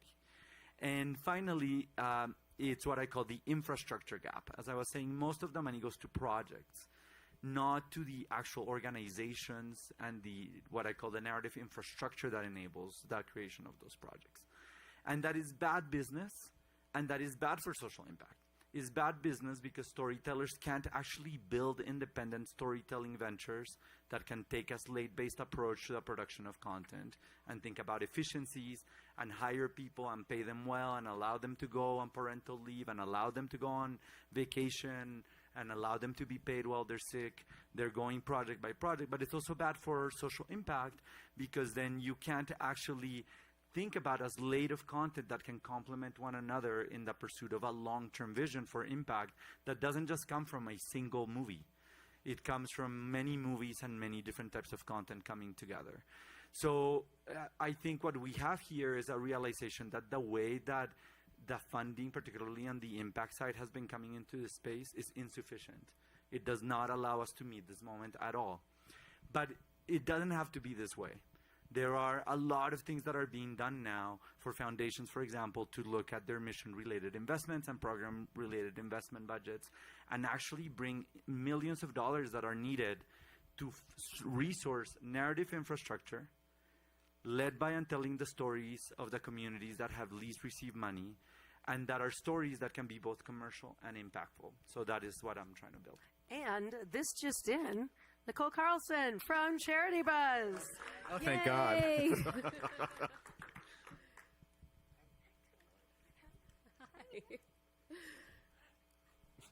We'll turn to you in a minute. No problem.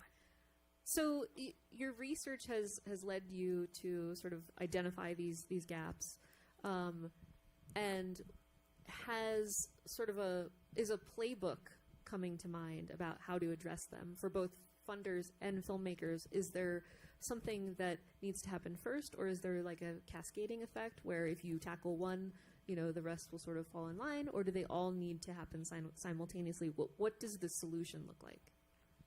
Yeah, I think that the solution looks like bringing in more impact-minded investment capital for infrastructure, for narrative infrastructure.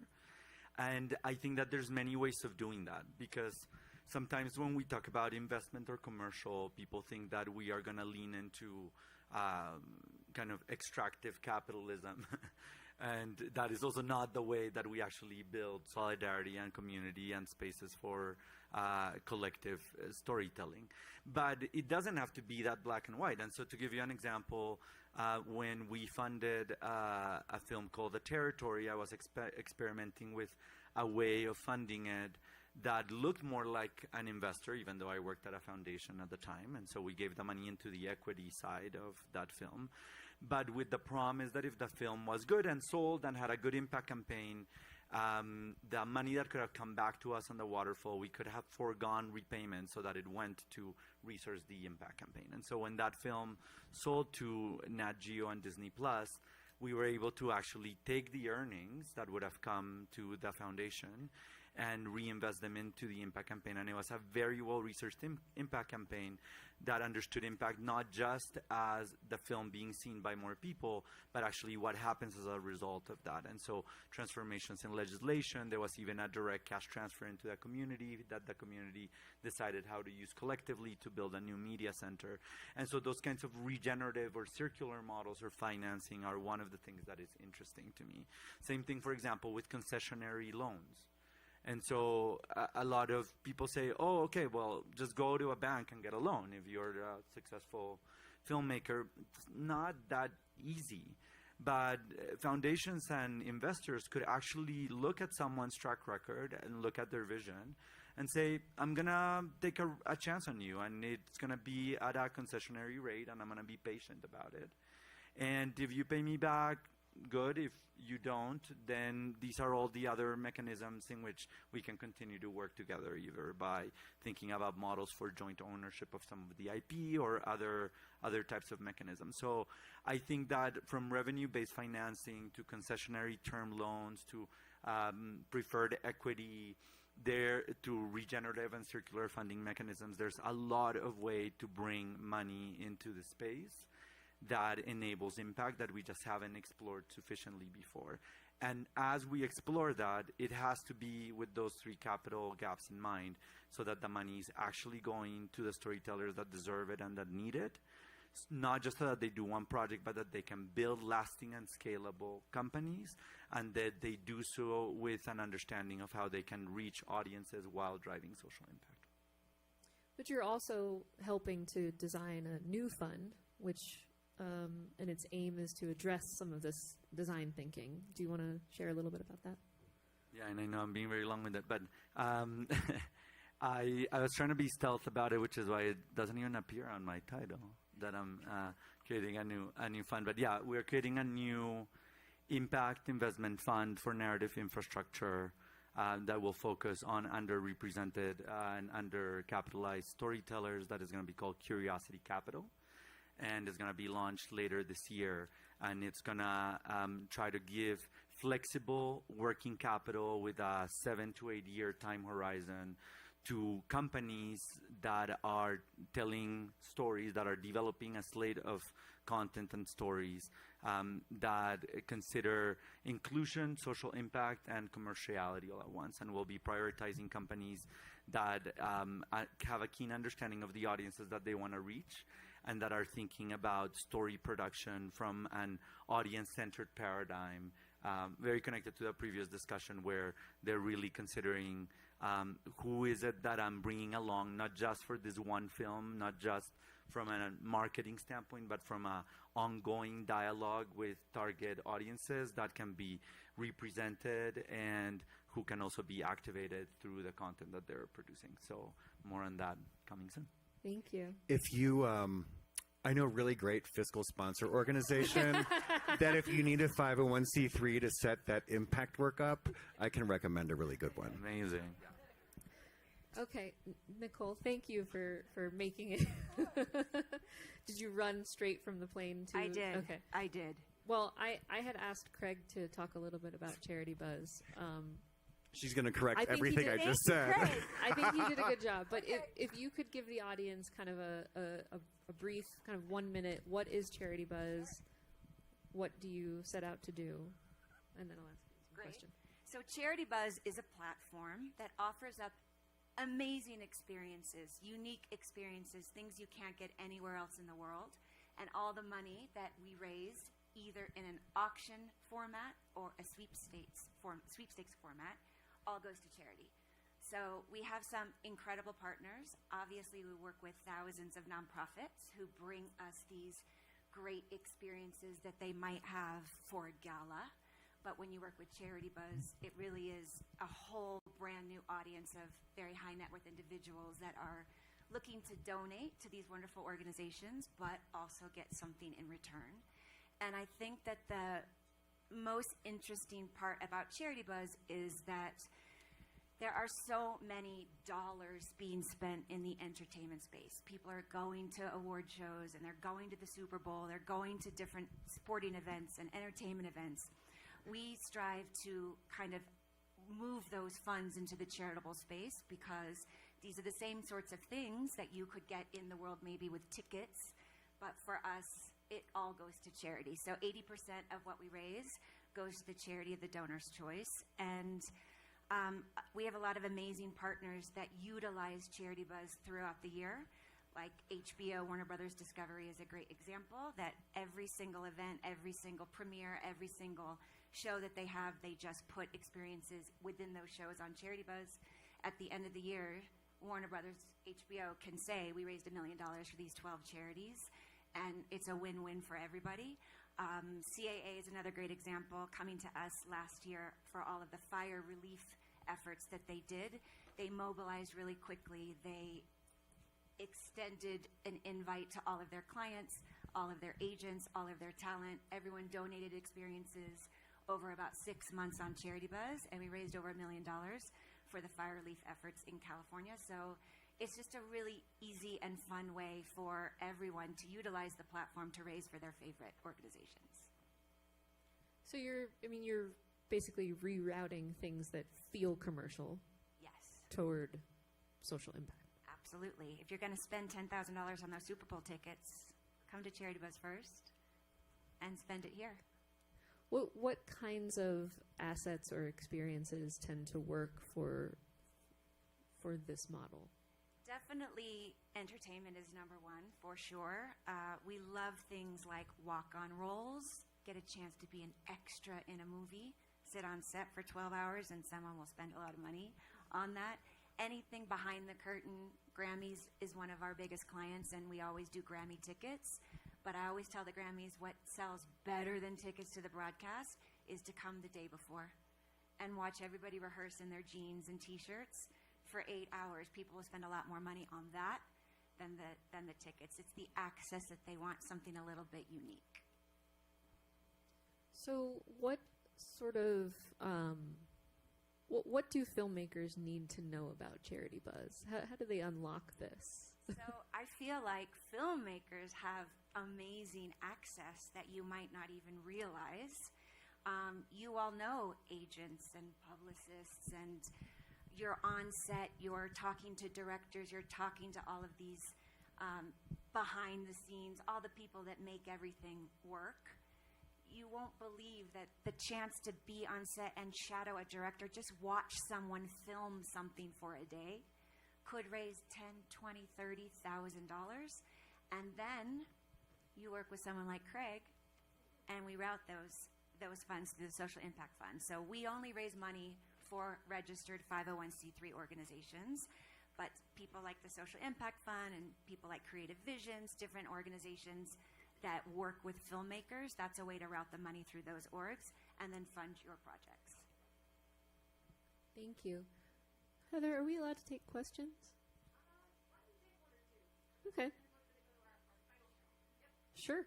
And Nina, can I say one thing connected to what we were just discussing? I think sometimes when we talk about the word capital, we think so much about financial capital. And so it's like, if you give me money, how much money can I give you back? But actually, where the conversations about funding become really interesting is when we think about the word capital much more expansively. And we also include cultural and social capital. And the people in this room and the people that are here, we're doing things that have value. And that value is not just like hard dollars. It is a lot of different things. And so I just love what you're doing, because I think anything that we can do to bring in financial capital, but also to transform it into social and cultural capital is going to ensure that we can continue to move forward in a sustainable way. Thank you. Yes, it's very cool. Does anybody have a question? Oh, there's one right here too. Hi, my name is Tiffany Toney, and I started out as an actress, and I wrote, directed, and found private funding for my first feature film that really kind of just launched my career as a creative. And so, Felipe, when I was listening to you talk about projects that are somewhat underrepresented, I wrote a feature film called Bora. It's a psychological thriller that addresses mental health in those underrepresented communities through the smokescreen of a female serial killer on Dia de los Muertos. So the film actually employed 30 Black and brown people in LA that had never ever worked on a film before. And the reason that I'm telling you this is because I'm now on my second feature, which I've raised private funding for, and it's getting harder and harder to just walk up to strangers and ask them for money. And so what I want to know is, and maybe you have the answer to this as well, what are the stipulations and the requirements? Like, what exactly are you looking for, and who makes those decisions as far as what films get funded and what impacts, or what specific genres are the most impactful? Like, who makes those decisions? And then how do we access people like yourself? My film's done really well. It's sold out every time I've done a screening. I screened it here on Main Street 3 years ago. I went to Cannes. I did everything I could do, and I feel like I've reached sort of a plateau. But I have a slate of films that I perceive to be highly impactful. A slate, not just one, not just two, a slate. But we hit this wall, and it's like, how do we access people like yourselves without coming off desperate or thirsty, especially when we've done the groundwork? Like, how do we access people like you and build those bridges? Yeah, I mean, my quick answer is I'd love to chat with you afterwards, but I wanted to pick up two things of what you're saying. One is it sucks so much to raise money. It's like awful, and I've been at both sides of it, and it is just like one of these like painful things. It's kind of like when people tell you to like network at cocktail receptions, and it's just kind of like, and I think it's kind of embarrassing. It's kind of embarrassing. If you get a no, sometimes it's hard to not take it personal. And so I just want to say I totally feel what you're like going through, and certainly happy to be helpful as we think about ways of connecting you to folks. That criteria is different for all sorts of people, and I have different criteria. But the other thing that I wanted to raise from what you're saying is, we in the space don't often make the argument about the economic opportunity that our work creates. Filmmaking and storytelling is an innately collective endeavor. And for those of us who come from communities that are not always in positions of leadership or who don't always access the capital, we know to go back to our communities and to other communities like us and raise and uplift talent that is waiting for an opportunity or that hasn't been given an opportunity even though their talent is already there. And that actually generates compounding economic returns for communities. And that should be good enough for some foundations on mission-related investments and program-related investments to fund work like the one that you're doing, regardless of whether a film sells, whether it sells at a profit or not, because the jobs that were created and the money that was brought into the communities is already an impact. And so I think that we also have to lean into that argument as we raise capital. But yeah, let's chat after this. Thank you. We have time for one more. We need to wrap. Okay. Thank you so much, Craig, Felipe, Nicole. I appreciate it. Thank you. Thank you. Thank you. Actually, if you just want to leave that there, but don't forget your phone. All right, we are at our final conversation. And I love, Felipe, your last comment around investing, whether it makes money, whether it is successful box office, whatnot, as far as raising money from communities. That is incredibly important. And speaking of raising money from communities, we are bringing to the stage, I'm very excited to announce, we have Everett Taylor, who is the CEO of Kickstarter. Very excited. Come on, give it up. Give it up. There we go.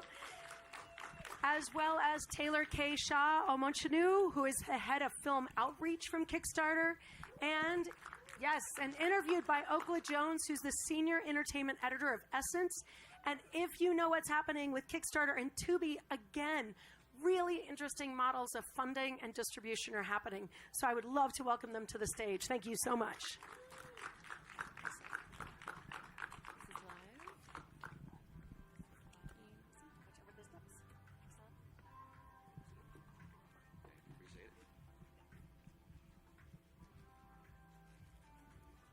Hello, hello, hello. Good afternoon, everyone. As she said, my name is Oakla Jones. I am the senior entertainment editor for Essence Magazine. And I'm really excited by this conversation today with Everett Taylor, the CEO of Kickstarter, and Taylor K. Shaw Omachonu, who leads Kickstarter's film outreach. We're here to talk today about something that feels very real for filmmakers today, especially independent and emerging creators who are hearing no more than ever. No to funding, no to distribution, no to taking risk on new voices. This is what makes today's conversation so timely. The newly launched Kickstarter and Tubi partnership and the Film Stream Collective Fund is a collaboration designed to create a clearer pathway from crowdfunding to distribution. So Taylor, I want to start with you. For anyone who's just hearing about this for the first time, what is the Film Stream Collective Fund, and what problem are you trying to solve for filmmakers right now? Yeah, so first off, hey everybody. We're really excited to be sharing more about this partnership. Film Stream Collective is something that Everett has brought to Kickstarter, where we are partnered with Tubi on helping you all get both funding and distribution on their platform for your films. We were really excited with the launch of this program last year because 10 filmmakers got grants that were allocated to their Kickstarter campaigns and then exclusive distro with Tubi, and 11 more filmmakers also got their films on Tubi. And so overall, this partnership is an opportunity, one, for you all to get additional funding for your films, to get distribution for your films, greater visibility for them, and earn revenue. Everett? What's up, everybody? Yeah. So one person did a woo when they said my name. I just want to say I appreciate you. Yeah, this was something that was like a love child for me. I'm genuinely passionate about film. This is my 4th year at Sundance. Like, film is a huge part of my life since I've been a child, and supporting indie filmmakers is just a passion of mine. But I saw, the issues around distribution coming to Sundance and seeing films not get bought or being able to be distributed. And the number one thing that I was hearing from our filmmakers were, yes, we're raising money, we can shoot our film, but how do we monetize and distribute our films after? And Tubi just made a lot of sense for us.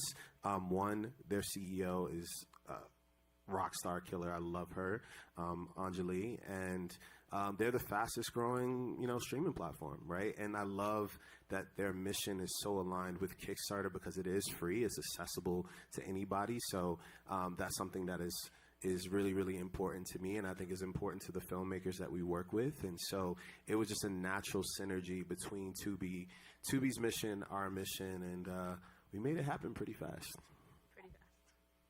So this partnership is intentionally not traditional. Kickstarter isn't taking a fee, and the model is designed to be more equitable for filmmakers. Why was it important for you to approach distribution differently, and what does equitable mean in practice for filmmakers? Yeah, so for you all that don't know, Kickstarter is a for-profit, but we are a public benefit corporation. And so we don't maximize for profits, we maximize for impact, which makes us a very different organization. And for us, we already know the struggle for filmmakers to monetize their films, how hard it is to even just break even on a film. And so for us, we're not incentivized to try to make as much money or squeeze as much money as we can out of filmmakers. We really want to see them thrive and be successful and continue to be successful over time. And we understand not taking a percentage from the monetization on Tubi is just going to help these filmmakers thrive in a way that, you know, they wouldn't necessarily be able to. I speak to a lot of filmmakers that work with some of the streaming platforms, and they work with organizations that take a cut, like they connect them with these streamers, but then they take valuable cut of their revenue, and we want to make sure that we're maximizing that impact for them. And so for us, we just want to get as many films on the platform as possible. We had the 21 films, but we also had, another like 60 films that were Kickstarter films. The Apprentice just came on today. So we have, you know, a slew of Kickstarter films. So we just want to have as much impact as possible. It's not about making money for us. Yeah, adding to that, I don't know if how many folks have actually in this room gone out for distribution via third-party aggregators or other intermediaries, but they take a big cut. So us sitting here and saying we have no plans to take a cut, our goal is to support. No, we'll never take a cut as long as I'm CEO. He said it. So we'll never take a cut, and that's a big deal because it is our intention for our platform to, one, in our 17-year history, we've always helped with funding. Now, in us supporting with distribution, the goal is for us to be an end-to-end solution, not just for, you know, the project that you're currently working on, but for the full slate of projects that you're working on. And I actually want to stay with you too, Taylor. How are you designing the platform and the Tubi partnership to help the filmmakers build an audience, momentum, and leverage from day one? So Kickstarter has always been a platform for filmmakers to go to for funding.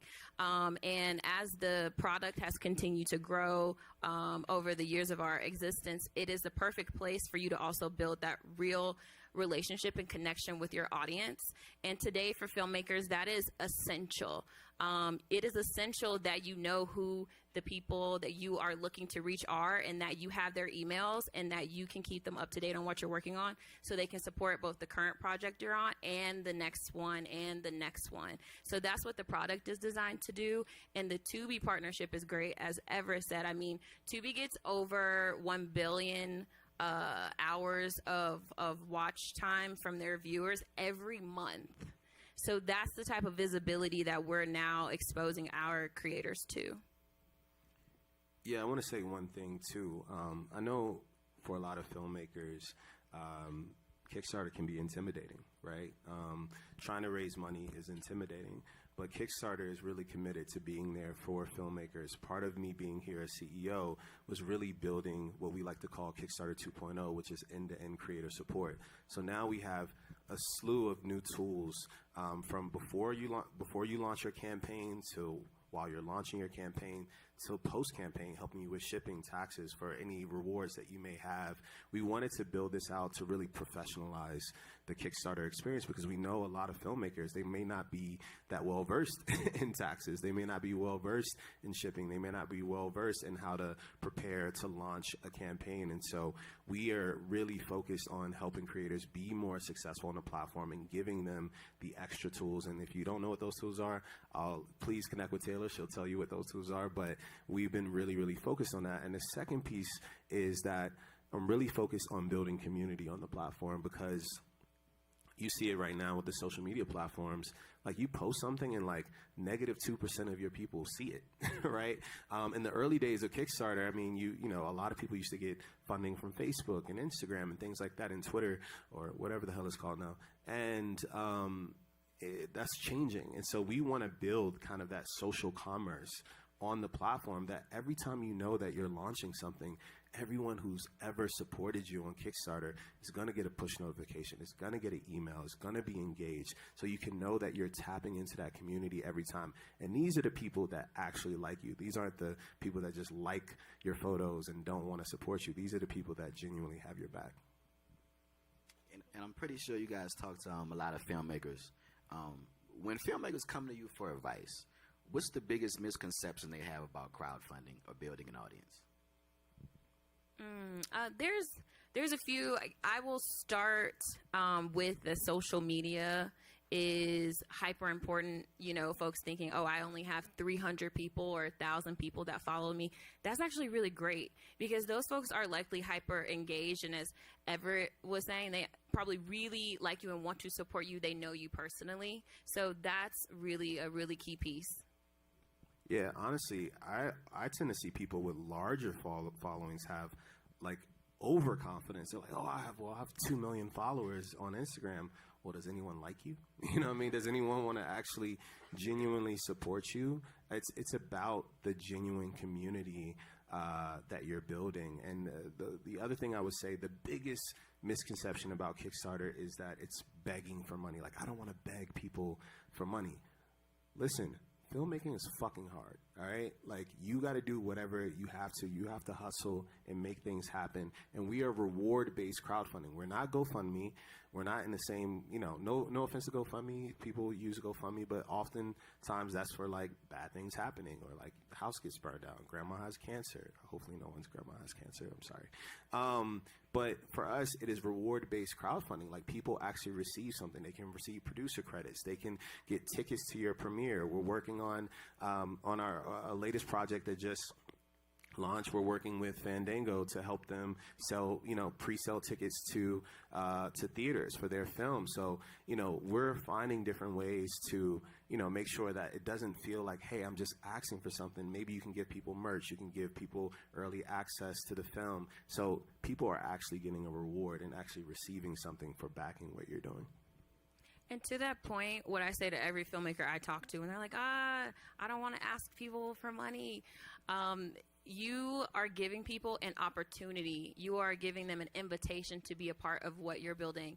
Issa Rae started on the platform. Phoebe Waller-Bridge, Nia DaCosta. Anybody saw Hedda, my favorite movie of last year. Chloe Zhao, come on. So it's 28 years is fire too. I'm just going to say that. That's true. Nia's True. great. True. So great. And it's not just for, another misconception is that Kickstarter is just for early career folks. It is not. We are here with you throughout your career. And if anyone had the opportunity, I've been watching Issa Rae since I was 15 on YouTube. I had the pen, I had everything. I love Misadventures of an Awkward Black Girl.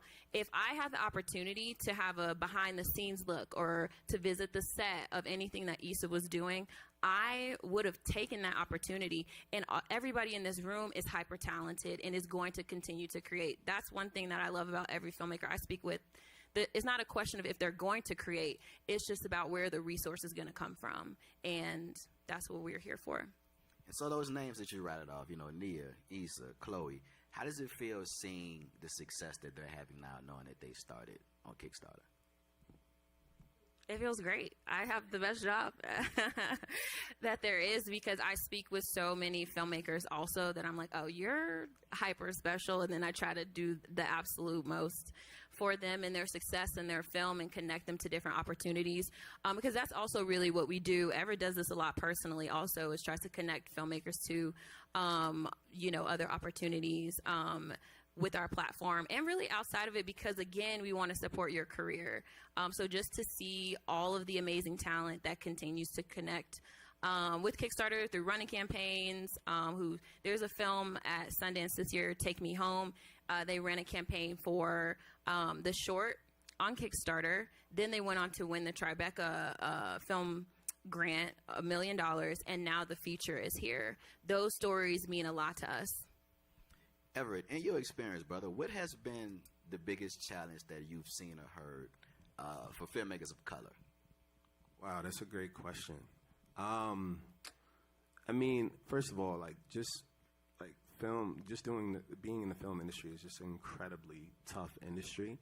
I think it just feels that much harder for people of color, black people. The stories that I hear, and also the regression of the support that black filmmakers are getting right now. I mean, I called it early in 2020, 2021. I was like, a lot of this is fake, and it was fake. And so I think what a lot of black filmmakers are reeling from right now is like, oh, you guys were behind us for a quick second, and now you took this away from us. And so I think right now, a lot of black filmmakers that I speak to are really trying to, like, you know, take a step back and really get adjusted to the new normal, which was actually the old normal, again. And so, you know, that's something that I've been passionate about. Like, Taylor knows this. Like, I give not way too much money. I give a lot of money to black filmmakers. Taylor was always like, hey, check this film out. I was like, all right, boom. So I'm putting my money where my mouth is and trying to support them as much as I can. But that's why Tubi was so important to me, because I knew how well black filmmakers do on Tubi, right? Like, that these things are intentional. Of course, Tubi works for all filmmakers, but I knew that Tubi was invested in black filmmakers, and that was something that was really important to me personally. I knew that building out the tools and resources that we've been building out, people are becoming more and more successful on Kickstarter. Our success rate is steadily climbing, and these are by being intentional about that. And I know the things that I'm doing to support black filmmakers will support filmmakers as a whole.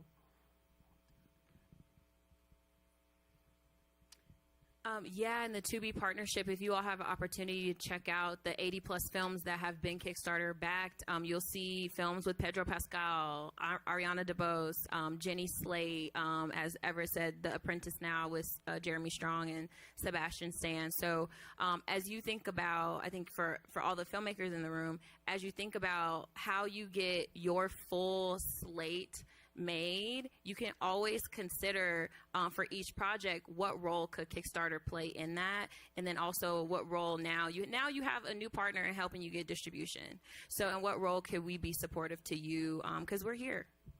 Why Tubi? Like why Tubi, not a different streaming platform? Like, what was it about Tubi that?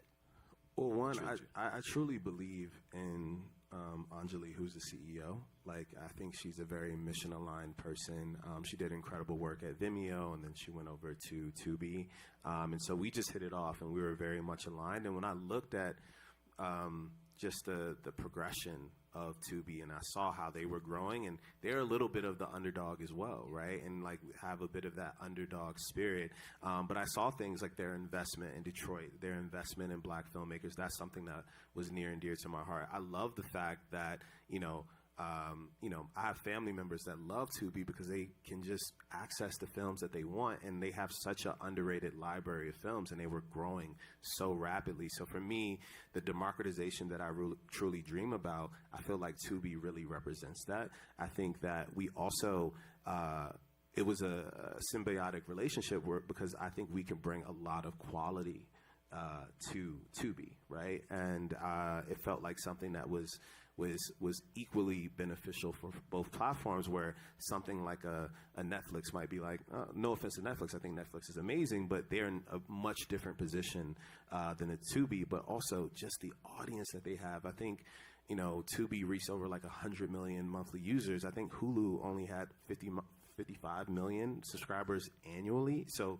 just the scale of Tubi, and they still have a lot of ways to grow from an international standpoint. So I think it's a platform that we can grow together and really support these filmmakers. I wake up every single day, like, this is a passion of mine. So I'm constantly thinking of ways how we can support people, support their dreams. I mean, being here at Sundance, seeing the filmmakers in the room, hearing from the filmmakers, this is what gets me going every day. So we're going to continue to, have these partnerships, get these resources. We're here for you. Anytime you need me, I'm e@kickstarter.com. You can reach out to me anytime. I'm accessible. We're here for you. I love that. If there are a lot of filmmakers in this room, if there's one emerging filmmaker in this room that wanted to launch a campaign tomorrow, what's one practical step that you would tell them to focus on first? Your mailing list. Have a list of everybody that you believe supports you, and also folks that you've come across who may want to support you in the future, and directly connect with them, letting them know what your campaign is, like who you are if they don't know what you are about, what the film is about, and asking them directly for their support. I would say, stay bathed in humility. Filmmaking is hard. Crowdfunding is hard. As much as, I love crowdfunding, it's not something that's easy. And so you got to have a marketing plan. You have to be ready to grind. This is not something that's easy, but our dreams are not easy, but they're worth it. So just be ready to grind. Be ready to go into action. Don't come from a humble place. Don't be too proud to like reach out to your community, your family, anybody that you need, because what you all are doing is incredibly brave. So don't stop being brave with crowdfunding, right? Continue to embrace that bravery that you have as filmmakers, because you inspire so many people, and what you all are creating needs to be seen. So just keep going. Well, thank you, Everett and Taylor, for sharing not just the what, but the why behind this work, and for reimagining how filmmakers can move from idea to audience. And I want to thank you all for being here and being part of this conversation at Pole Focus. Hope you guys enjoy Sundance. Thank you. Thank you. Ciao. Thank you.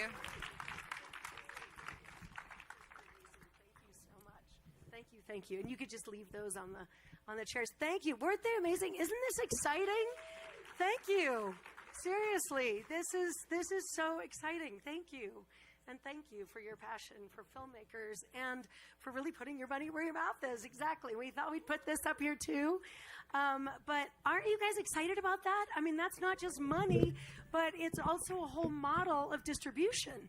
I mean, this to me is just the way to close Pole Focus, because there is so much hope. There are so many new technologies available to us. There's so much community available to us. And for those who were here yesterday on the first night, we had Manny with films talking about films on Tubi. I mean, there is a full ecosystem. We've covered communities. We've covered the hero's journey. We've covered fans. And I hope you all have enjoyed it. I hope this is a good start to your Sundance Film Festival. And now it's time to return with the Elixir, which will happen in the lounge.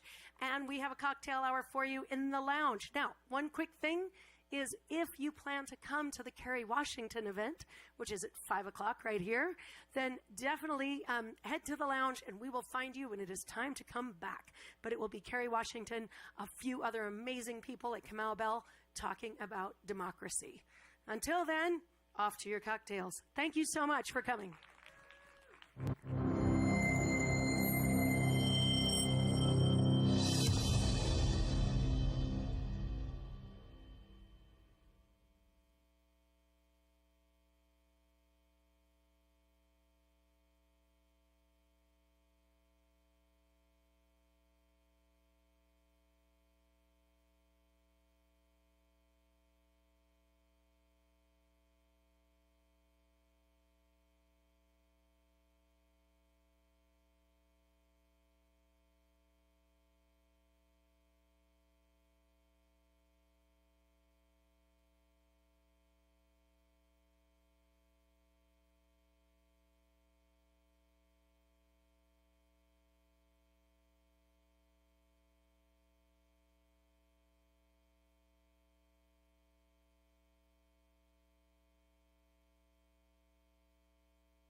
Simply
That's the music there.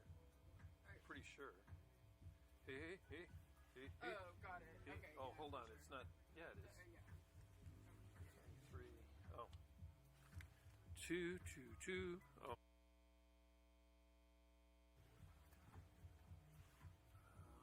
Let me go back here. Shit, no, this is the wrong slide. We took out Fairly Night. This is. Do I click on that one? Well, yeah, it is there, but.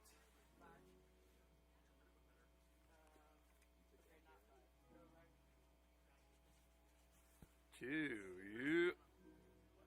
Hey, hey. Yep.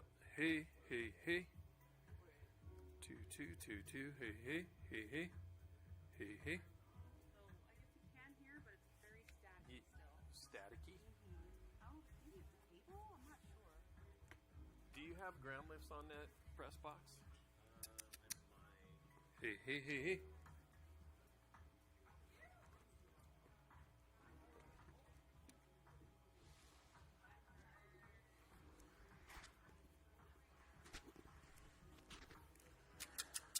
Hey, hey, hey, hey. Still fuzzy.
Two, two, two, two, two. Hey, hey, hey.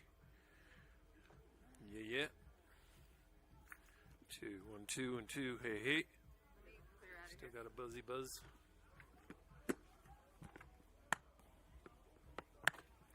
Choo, choo, choo, choo, choo, choo, choo, choo, choo, choo. Hey, hey, hey, hey, hey, hey. Ho, hey, ho, ho. Anything? He can hear you.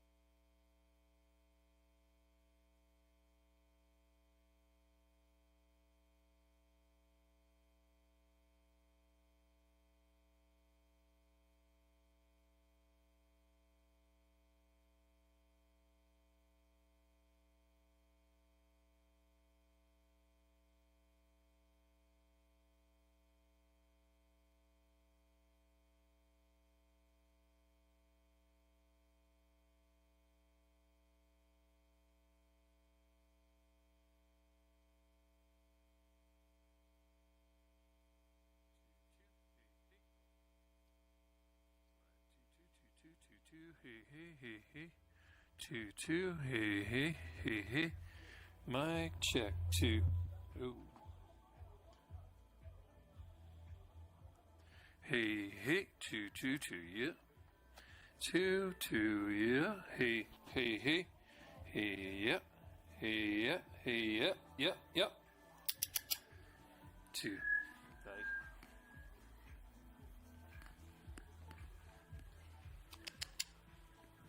Hey, hey, hey, hey. Hey, hey. 2, 2. Hey, hey.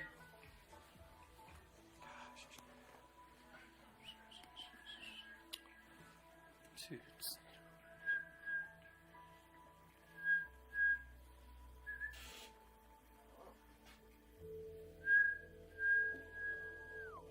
Hey, hey, 2. There we go. Yeah, yeah. Mm-hmm. Mm-hmm. Uh-huh, uh-huh. Yes, sir. Yep, yep. Hey. Cool. Just gonna jam a little more juice. 2, 2. Ooh. Ooh, ooh.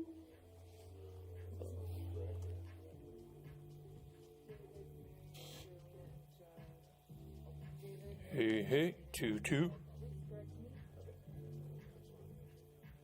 Hey, 2.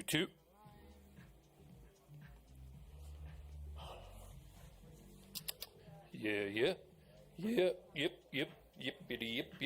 Yep.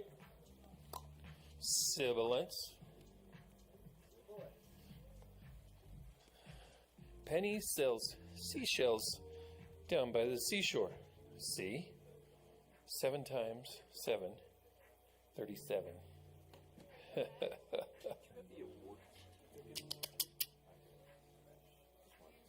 Hey. 2.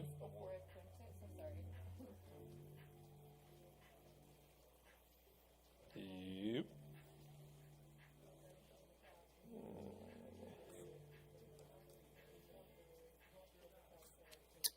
Yep.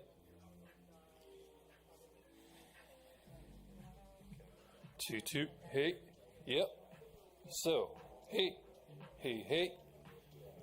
Filming is cool.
Two. Hey.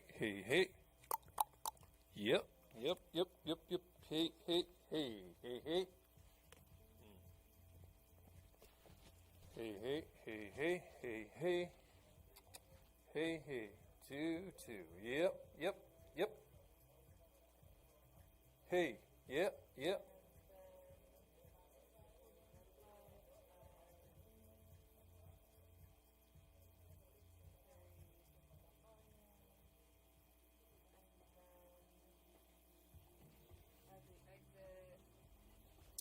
Hey. Lavalier check. Lavalier. Lav check. Lav. Lav. I don't know about that.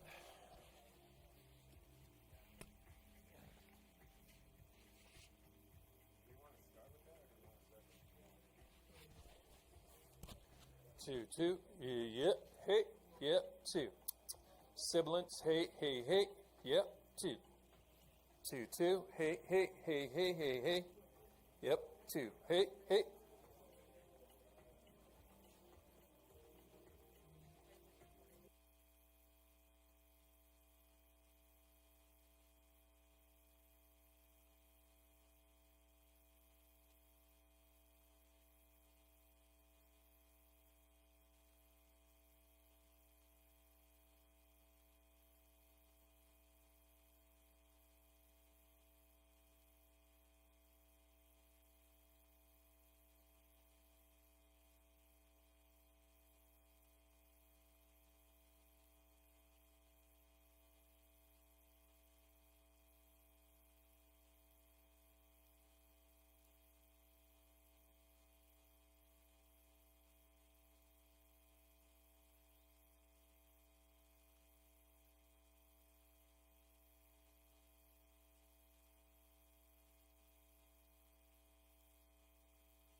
check, check, check. Hey, check. Check, check, check. Can you hear me? Are these mic outs or line outs? Mic. Okay, let me change that on my camera real quick.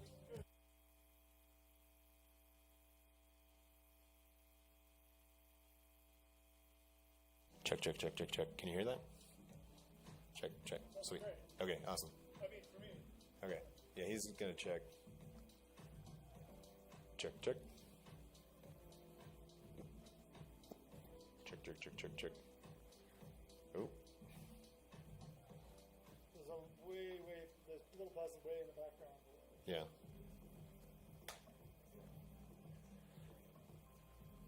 Check, check, check, check, check. Hey, check. Check, check. Check, check, check, check, check.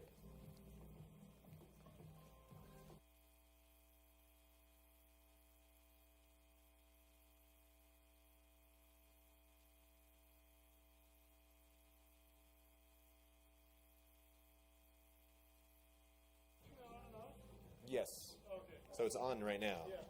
Check, check, hey, check. Check, check, check, check, hey, check. Check, check, check, hey, check, check, check, check. Hey, check, check, check. Trying it out. Check, check, hey, check. Can you hear it all right without a buzz? Check, check, check, check, hey. Hey, check, check, check, hey. Check. I don't have any poems, guys. I'm sorry. I'm just going to have to keep saying check. I'm an audio tech. I'm not. Yeah? Yeah, well, you know. You're on stage and, it's your big shot. What do you call a cow with no legs? Ground beef. That's all I got. I'm sorry, guys. Do you have...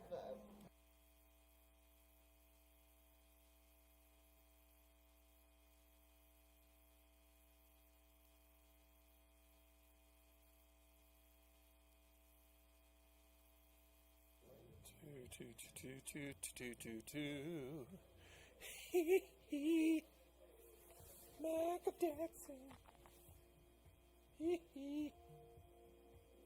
What are you doing? Hey, this is my audio house. Oh, so sorry, sir. Oh? Yeah. Go to line mode and turn to AF all the way up. Check, check. Hey, check, check, check. Check, check, check, check, check. Check, check, check, check, check, check, check. Because we've got another... I've got another workaround if that doesn't work. But can you hear that? Is that all right? Check, check, check, check, check, check, check. I'm just keeping it down here because I can speak right into it, but it's most likely going to be. Oh, really? Yeah. But when you're talking... Oh. It's just fine.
check, check, hey, check, hey, check, hey, check, check, hey, check. Check, check, check, check, check, check, check, hey, check. Can you hear me? Yeah. How's that? That's good? It's actually really good. Sweet. So it's just the other ones that are kind of funny? Awesome. Okay. Is this box staying here? Yeah. Yeah, it'll say you're fine. You can do that. Okay, I'm going to split that signal too, but I'm going to come out and the zoom instead of coming out of the board. Give it a shot. I think there's a lot of this device here. I don't think it's going to be that, but I do know there's some. Right? This is a modem. Yeah, but they're isolated cables. That's going to be less of an issue. I'm sending Oh, gotcha. So Gotcha. I'm wondering if it's fair enough. Yeah. That would probably do it, and depending on the kind of buzz, yeah, that might do it for sure. So I'm gonna split out of my Zoom, and then test this again with you, and then I'll get out of your hair. I'll never bug you ever again. Hey man, we just want to make sure you're all good to go.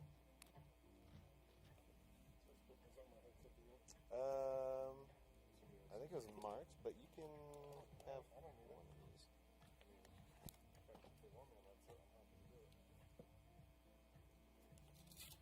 I'll leave that one on, and you're welcome to take it. I don't know if they want you. I mean, you know what? Now that I'm thinking about it, Sage is probably going to want to just communicate.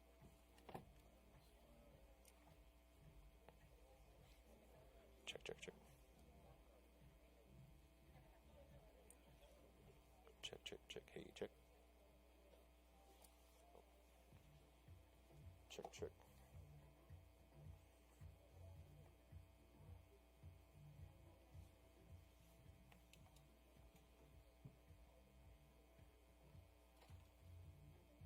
How's that? Sweet. Just let me know.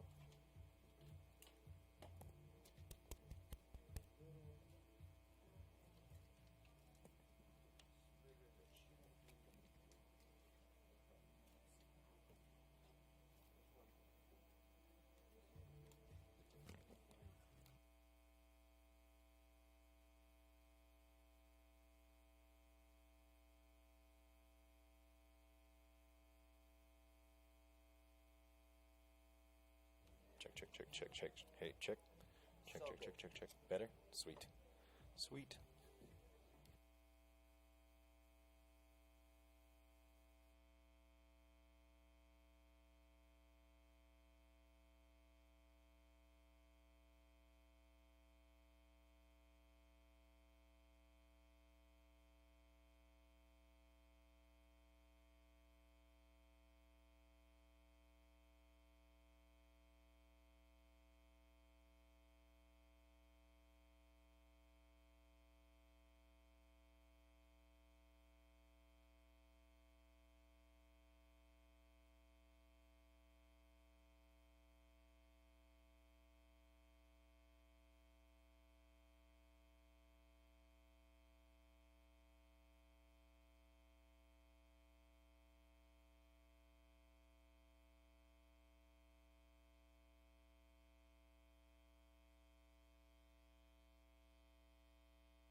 Check, check, check. Hey, check, check. Hey, check. Check, check, check, check. Hey, check. Check, check, check. Hey, check. Hey, check, check, check. Hey, check microphone. Check microphone.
Rome is burning, son. And the problem is not with the people that started this. They're past irredeemable. The problem is with us, all of us, who do nothing. What if what they really want is for us to herd children in the stadiums like we're doing? And put soldiers on the street and have Americans looking over their shoulders? We can't let good be just a word. It has to mean something. If we are to have faith in justice, we need only to believe in ourselves. It is literally impossible to be a woman. Every time we have a chance to get ahead, they move the finish line. Your choices, your actions, that's what makes you who you are. I'm gonna stay right here and fight for this lost cause. All men are created equal. No matter how hard you try, you can never erase those words from the Declaration of Independence. They call me Mr. Tibbs. It's time, Robbie. It is unacceptable that they use their power to keep us voiceless.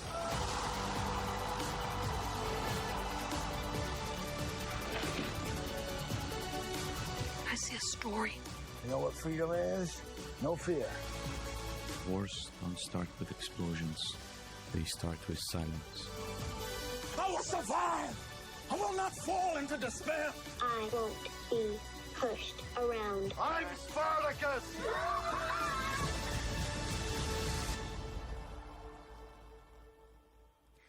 Filmmakers and change makers here to kick off this incredible evening. Comedian and actor W. Kamau Bell. That was bad. Let's try that again. No. Here to kick it off, W. Kamau Bell.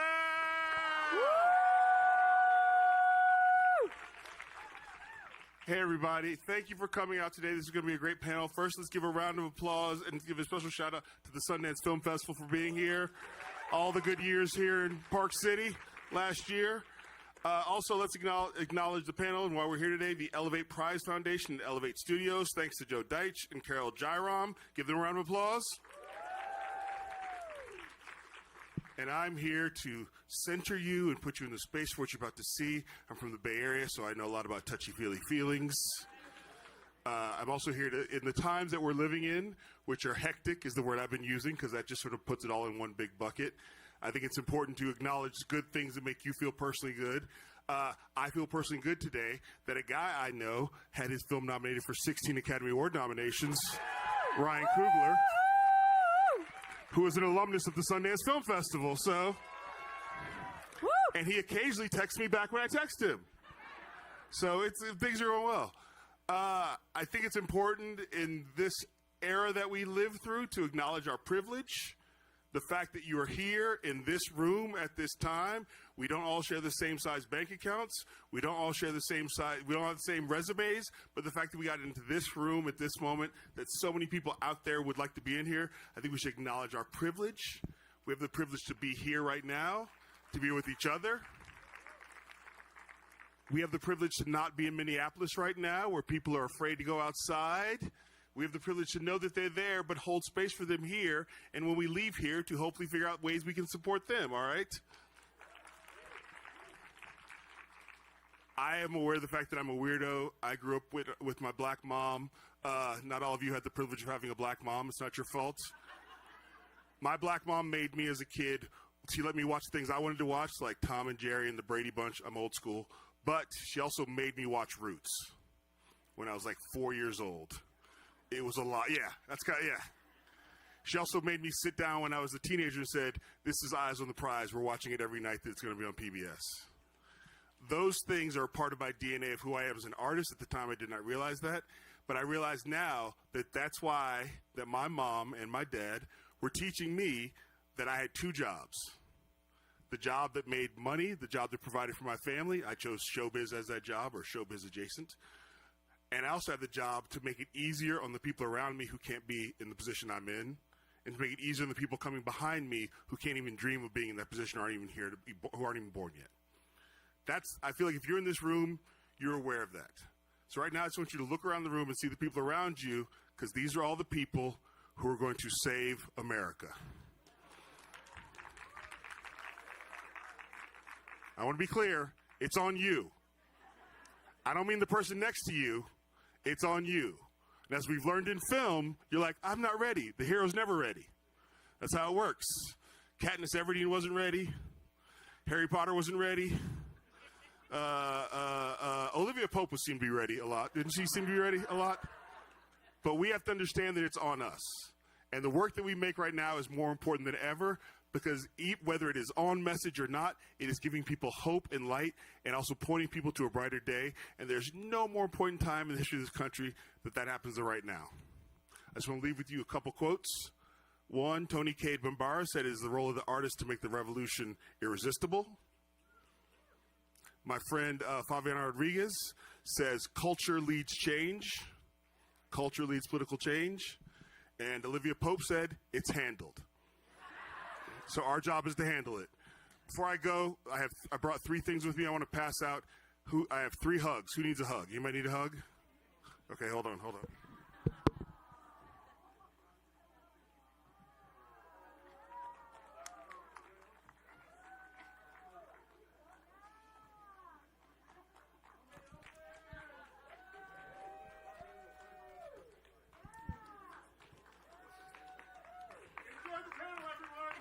Yeah! Woo! And now please welcome Carolina Jairam, everybody.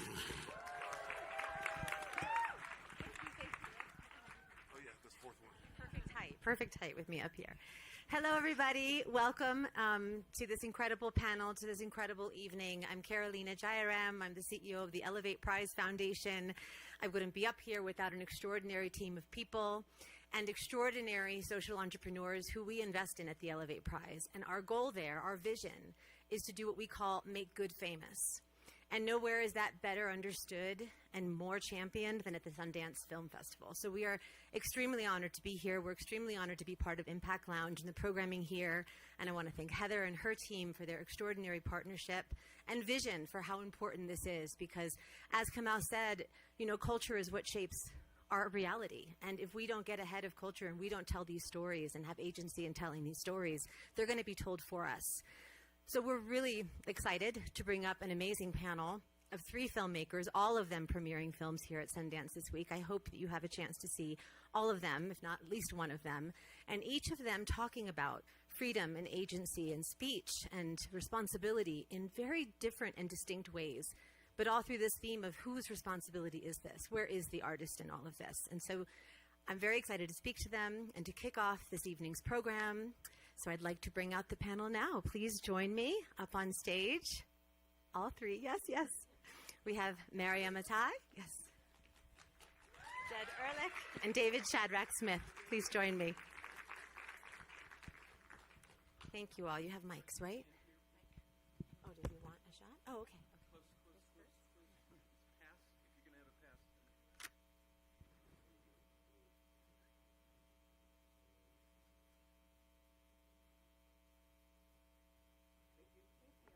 Thank you. Oh, this is a count up clock, not a countdown clock. What am I counting up to? 30? I want to make sure I don't go overtime. Okay.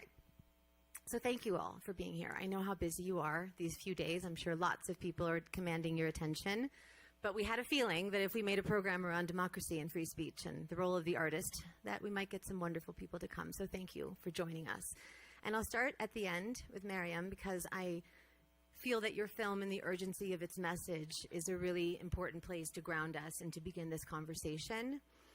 I think you really speak to the risk and responsibility of the filmmaker and the storyteller. Your film, the film premiering here, The Friend's House is Here, is the title of the film, had to be smuggled out of Iran, driven to Istanbul when internet was lost in Iran, and the incredible atrocities that followed it, which are still ongoing there and are very much impacting many of the people who were involved in the making of your film and star in the film. And I wonder, you know, with this film arriving at this moment of incredible upheaval in your country where you still have your parents and so many loved ones, I want you to say in your own words, you know, what are you hoping that audiences here take away? You know, if you have this moment where you have this audience of people focused on this story, which we know is such a privilege, right, as we just heard, what do you hope they walk away from this film thinking and feeling? Thank you for this question. And first I want to say thank you for Sundance to we're showing our film in Sundance. It's a very we're so honored, and I've got to say that hopefully you, when you watch the movie, when you watch our movie, you see the other side of the like Iranian, like a young generation. This young generation that right now they are in the street asking for freedom. They put their lives in danger. So they are amazing. So we made this film, me and my husband Hossein Keshavarz. I'm a co-director. We co-write and co-direct this film. So we were so in love with these young people that we made a movie about them. So I really want you guys to see them and see how much they are like everybody else. They want to dance, they want to make film, they want to make theater, they are on social media, they are bohemian kids, which they just they are free-spirited kids who just want to have a regular life like the rest of the world. So I'm hoping this film is basically like a little bit different than the other movies that are coming from Iran. I'm hoping you guys, when you watch this, you are seeing that having a freedom is so important. And it's so important to understand that you are in a society that you could speak out, you could make films, and in the moment of you feel that you're losing freedom, this is a moment you have to actually stand up for a freedom. Otherwise, it will be the moment that it will be really difficult to, get it back. Yeah. Yeah, the getting back is a lot harder once it's gone. Yes. And that is, I think, such a poignant message of that film, that you can't repress the natural freedom and energy and love and to dance and all of that in humanity, but if the scaffolding and the systems around them won't really let them have that, it's very difficult to undo it. Yes. Yeah. Well, thank you for making this film, and I'm really excited to see it, and I'll have another question for you shortly, but I'm going to move to David since you're in this order. And David, I think your way of dealing with this question around democracy and speech and responsibility, I find it really interesting to think through the lens of platforms with you, and sort of access and the legitimacy that certain platforms and access give to certain meaning making and art and artists, right? And I think the public access TV era, I was in it a little bit toward the end of it in the 90s in New York, but I know you grew up at that time in the 80s when it was really flourishing. And I think if we look back, it's so interesting. You told me this story in the green room about watching your kids during COVID and how they interacted with YouTube and saying, this looks really familiar to what I was experiencing then. So I was curious about, this moment when ordinary people gained access suddenly to the airwaves, and it's challenged a lot of ideas that we had about what people could have access to and what they could do in TV. And just like the internet, it faced so many civil sort of and legal challenges, but really raised this question of what is free speech. And I wonder for you, how did that question come up for you in the making of this film, and the connection between something that many people in this film maybe never, in this room, never had access to, public access TV, they know a little bit about it, but why for you was this so important around this idea of free speech, and why this story?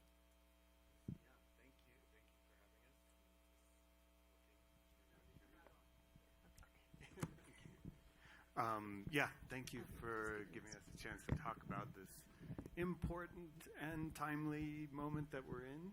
I just found out that Jed had a public access show. Briefly. and Roll we the missed tape. that one in our archive. I don't know how.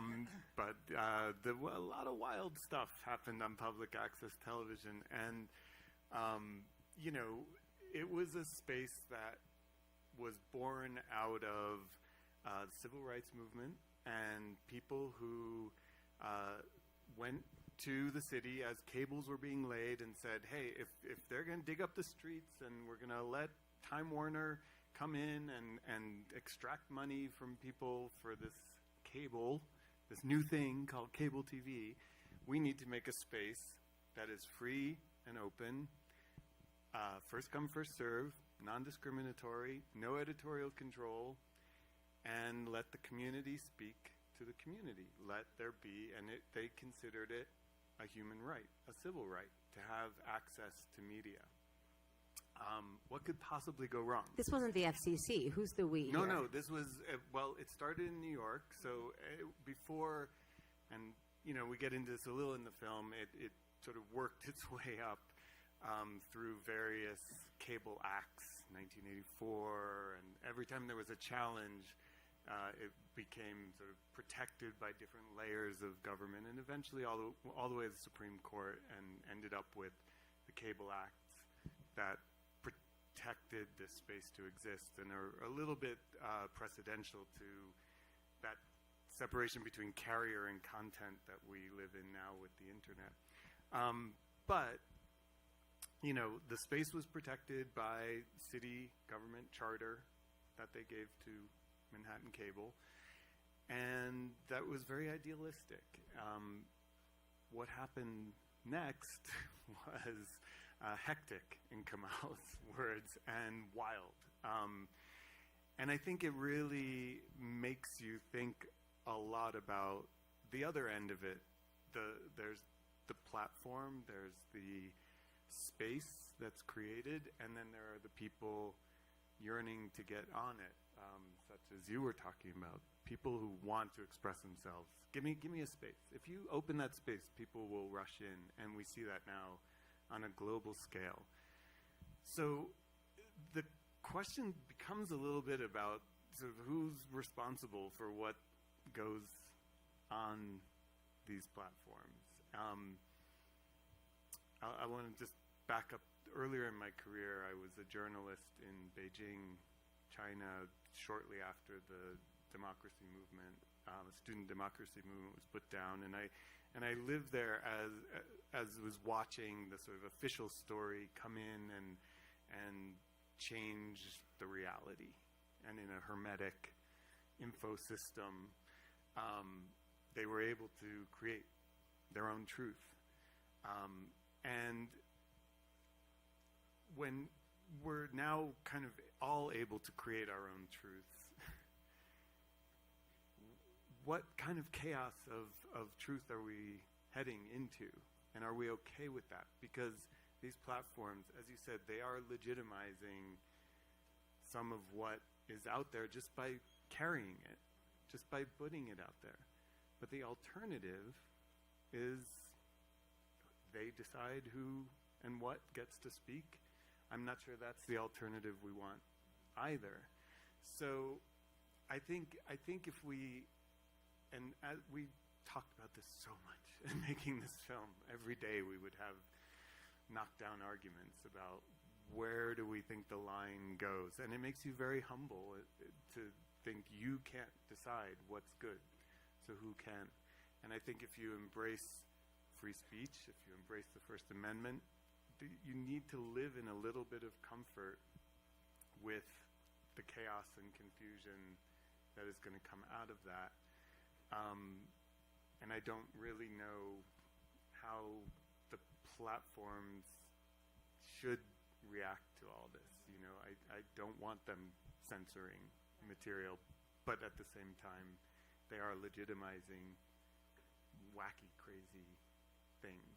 And yeah, that connection between these two things is interesting to think about. Like, I hope that your film, Public Access, I should have said it's called, helps provoke some of these questions. And speaking of which, you know, stories that can educate or provoke or something in between, I think that something else about Public Access, which was interesting, was that audience engagement, you know, the calling in show. And like, now, of course, we have the comment section, but that's so anonymous. I feel like you can get away with so much more of that. And I think, Judd, in your film, Jane Elliott Against the World, I think it's so interesting to think about this idea of engagement. You know, what kind of engagement does a moment call for? Like, we have a moment right now in this country. We are all feeling it. What kind of engagement does it call for? Are you an activist on the street? Are you a filmmaker? Are you running a foundation? What are you doing? Because each of us has a role to play.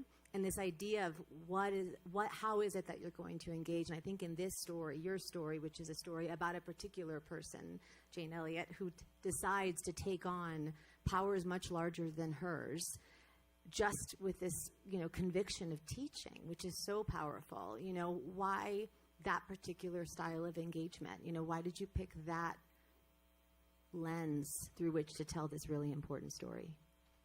Yeah, I mean, is this working? Is this thing on? All right. Hello? Yeah. Yeah, I mean, as Killer Mike says in the film, Jane doesn't let you retreat into your bullshit. And, you know, I mean, we are in a moment, right? And so, do folks know who Jane Elliott is? Yeah? Tell us a little bit about Jane. So she's best known for doing the blue-eyed, brown-eyed exercise in Riceville, Iowa, rural, all white, all Christian, third graders. She divided them into blue-eyed kids, brown-eyed kids. It was an anti-discrimination exercise. This was done the day after MLK was assassinated. She wanted her students to feel something. It wasn't just about talking. It was about understanding what it is to feel something. So I think we're in a moment where we have to follow that lead. We have to feel something, and we have to do something. And Jane reminds us every day to act, no matter what the cost. A lot of what we see in the film is the personal cost to Jane. And she knows she's been doing this work. She just turned 92. She's still doing the work every day. And it's a lesson we all have to learn, and we have to hear. So I think that's why I was so drawn to Jane's story at this moment, because people, you know, like you, I saw her on Oprah, I learned about her in psych class, I saw her come back in 2020, and you know, I just called her up. And so the reason she agreed to do this is because she knows the moment we're in too, and she wants the message to get out. And I'm so grateful to be at Sundance, where it's an opportunity for her message to really get out. So thank you.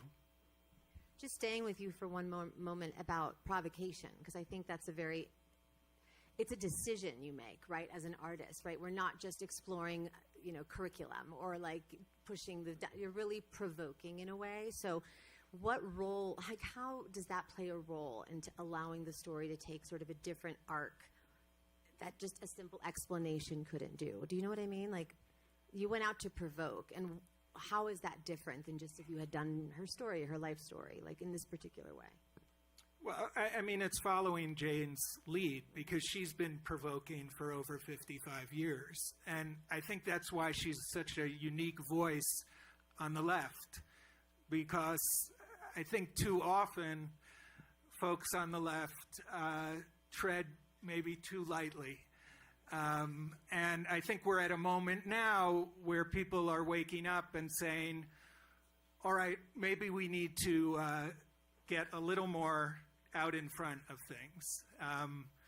Jane has a line of, "I'm tired of turning the other cheek," because they'll just slap you on that one. So, you know, you got to get up and you got to do something every single day. And I think Jane shows us that, and the power of provoking. Yeah. No, that's right. That's right.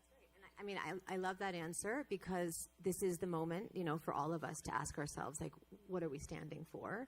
And, you know, whether it's the left or the right, it's more about where are we finding common ground as people who have many of the same values. We want to see our kids grow up in a safe place. We want to see our parents taken care of in their old age. We have a lot more in common and a lot to lose by deciding we don't have anything in common, right? So I think the provocation piece is so interesting, because oftentimes when you really provoke, the bully on the other side backs down quicker than you'd think. And so it's almost like telling these stories are so important, because they give people courage to provoke, right? Like, look how long she's been provoking. She's still around. She's better than ever, right? And so it didn't take her down, and it didn't take down a lot of people who provoke. So I think that's so much of what we hope to do, is inspire people to find that Jane in themselves. And I'll just say very quickly, for people who don't know, you know, Jane's work was really centered on speaking to other white folks. Mm-hmm. So that provocation means waking white people up to their own inaction, to basically going along to get along, to being comfortable, and saying, you can't do that. You need to wake up and you need to actually do something. So.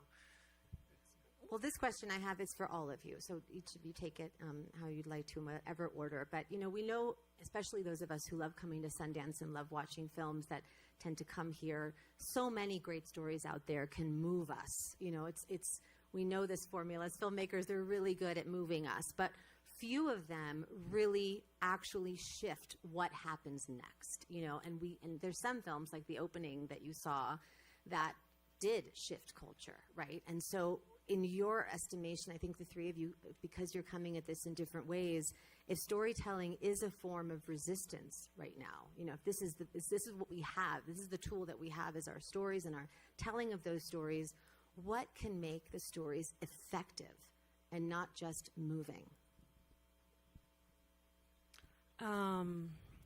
I think for us, because we were so inspired by artists in Iran, that they were so courageous to, you know, make art, to make underground art. And so we thought this is our responsibility to tell their stories. And this is our responsibility to tell the story of this young generation. And also, I think because our culture is, we have a really rich culture in Iran, and I think it's important to show this. Yeah, so you think even by the showing, I mean, how available is this going to be to people in your own country at some point? I mean, I imagine not at first, but... Yeah, no, yeah, because it's... There's always they find ways, I'm sure, like some young people will find some way. But I've got to tell you that there's a lot of filmmakers actually making underground films right now. A lot of theater makers making underground plays. A lot of artists. This is a huge community of artists doing this. Like, I'm pretty sure you heard about Jafar Panahi or Mohammad Rasulov. They are amazing artists. Last year, they made their underground films, and some of their crew members help us to, you know, so this is the society of filmmakers and artists. They're like, enough is enough. We want to make our stories. We want to tell our stories no matter what. So that was, for us, we were like, wow, these people are so brave. In the last 2 weeks when the protest in Iran happened, I'm pretty sure you guys all hear about brutal, government was brutally, you know, cracked down all the protests. And they shut down the internet. They still shut down the internet. So we were doing post-production in Iran, finish the colors and sound mixing. Internet shut down. we couldn't upload the film. So we were like, me and Hossein, we were like, what should we do? Because we have a hard drive here, we were like, we should finish it here in New York City. But then after like 2 days, I got a call from one of the crew members' wife. She went to UN office in Tehran because they were the only people who had internet. And then she called us. Some of the crew members are smuggling the hard drives through the border of Iran and Turkey. And I was like, please call them. Tell them, no, don't do that. We will do something here. And she was like, don't worry. They are on their way. So when we got a call from the city in the border of Turkey and Iran, they were like, we're here. We have the film. I was like, you guys are amazing. Well, I think I'm hearing you say two things in a way. One is that, and this kind of brings in the public access piece, which is interesting. Like if you see sort of the crumbling of the top power of filmmaking, like big, we're just seeing the end of a big shape shifting, right, of storytelling and filmmaking and who's making these films and big studios kind of coming apart and Hollywood strikes, all the things, right, that we've watched over the past few years. And then at the same time, every filmmaker, every person they can make a film with the phone that they're holding, right? We suddenly have the tools and the access and the distribution. So some of this effectiveness is in a way back to the very beginnings of activism and grassroots movement, right? Like, so in a way that could be what moves the dial between or from just something being moving to something being effective, is that it's this grassroots powered movement, right? I think that's a really important point. Yeah. Yes.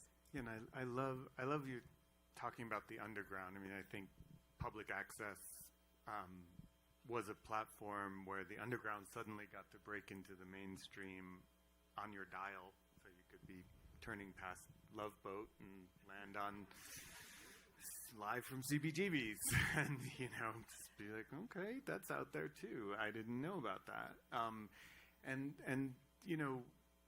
I love the localism of an underground too, right? This idea that it's a community that's within a community that maybe is only speaking to a little bit of people. Like I guess part of making this film has made me question, what is the value of this globalized media? I mean, it's amazing we get to hear from people in Iran now or meet a Mongolian herdsman and know about them. That's wonderful. That's power of stories.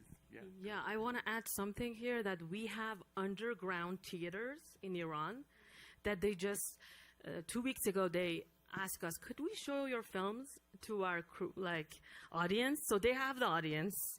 They are underground theaters that shows all these films, and I think it's fascinating.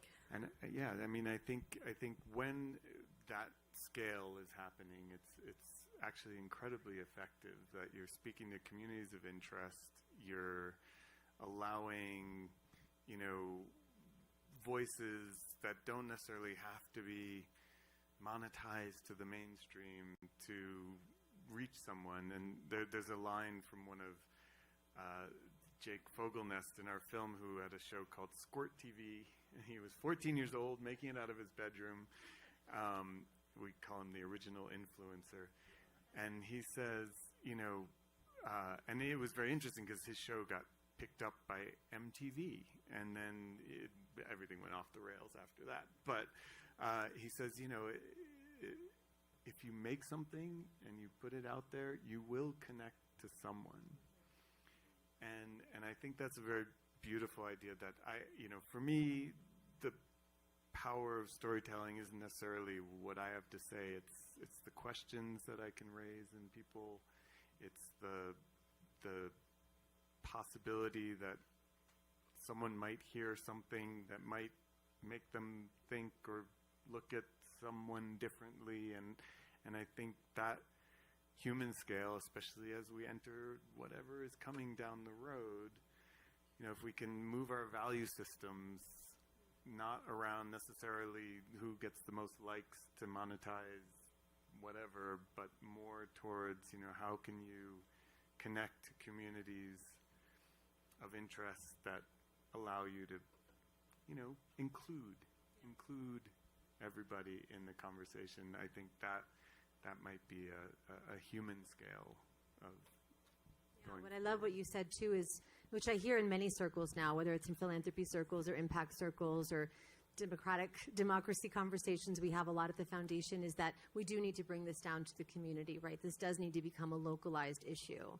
And again, there's an interesting parallel between that and sort of like the demise or the change of the blockbuster, right? This blockbuster that was supposed to be this universal experience that really was not most people's experience in most of those movies. So these movies being much more real in a way, right? Real lived experience, community-centered, powered. Maybe they won't reach the billions of audience members that a blockbuster would, but woven together, I think, is a really interesting tapestry of the human experience, like you said. So, Judd, what do you think about this question? I know we're running out of time, but please. yeah, I mean, I think of it in terms of, the film again, and part of what we follow is Jane's fight against Christian nationalists on a school board who are trying to have an alternate history of this country taught. And Jane is fighting to teach the truth. And so, as so many people are fighting for. So, this relates to me to the power of stories we tell and the power of the history that we teach our children. That impacts everyone and everything. And, Jane understands that. A lot of people in this country understand it. But understanding is not enough. You have to get out there. You have to testify at your local school board. You have to protest. You have to make change on an individual level and on a systemic level. And that's what Jane shows us. And that's why, for me, she's so powerful in this moment that we're living in. I think, what I hear you say too, I think the bringing in the children, right, the younger generation and what we're teaching them couldn't be more important than it is now, because, right, those are the stories. I mean, my history book growing up, there was like a page on Native American history, a page. I grew up in the South, so it wasn't that surprising, but I was robbed of that whole education, right? And now it's even much, much worse, much, much worse. But you're right, that's the story. Like, oh, that was the story, that's the truth. When you're 8 years old, that's the truth. So bringing it back to this and the teachers and what they're teaching our kids in our classrooms, it could not be more important in terms of the effectiveness piece, because it's native to you, right? If the activism, if standing up for yourself, if standing up for someone who doesn't have a voice, if these things are second nature to our children, they'll grow up believing that's everybody, right? That's what we should inherit. Unfortunately, my generation, that's not really the message we got. So hopefully we'll do better with this next one. Well, we have a minute and a half. I mean, I'd love to leave this with any of you if you'd like to say anything of particular. I just feel your messages are so important today, more than ever. And if there's anything any of you would like to say to close us out, please feel free. It's our honor to have storytellers like you. It really is. And I know that you're not responsible for what happens after, but you started it, right? And if there's anything you'd like to say. I can just say one other thing you'll see in the film that the exercise shows, Jane's exercise, is how quickly and how easily people can be divided. Within 15 minutes, she saw her class at each other's throats, just because the person in authority said, these people are better than these people, on a completely arbitrary distinction that people have no control over, eye color. So she understands how authoritarian governments take root. That's the moment we're in right now, and that's what we have to wake up to. And also the awareness, what's the role we play as humans, and what is sort of that psychological imperative that, there was this really interesting experiment run, I think it was in Australia, where they created a social media sort of beta platform that didn't have any of the algorithmic behind it. It was really seeing what were people gravitating toward. And over a certain amount of time, they still gravitated toward a lot of really negative stuff. And I think there is a lot of soul searching we have to do as a humanity now. It's not just the people in charge, right? We created this, all of us. So, and those of us who are brave enough, like the three of you, to tell these stories and work so hard and face what so many people will never begin to appreciate, what you have to face to make the films that you make. So just so grateful to all of you for being here, for making this time. Huge congratulations for getting into Sundance. Thank you. It's a massive feat, so congratulations, and thank you everyone here. And I'll let you be on your way. I'm sure you're super busy, so thanks for making the time for us. Yes, please thank our wonderful panel.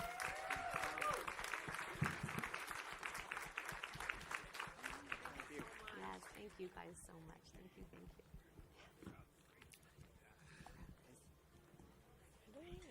Hold on.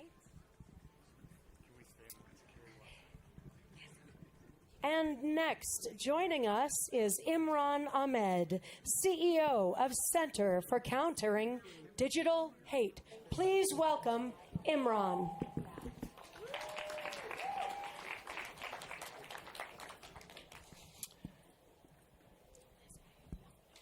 Hi, everyone.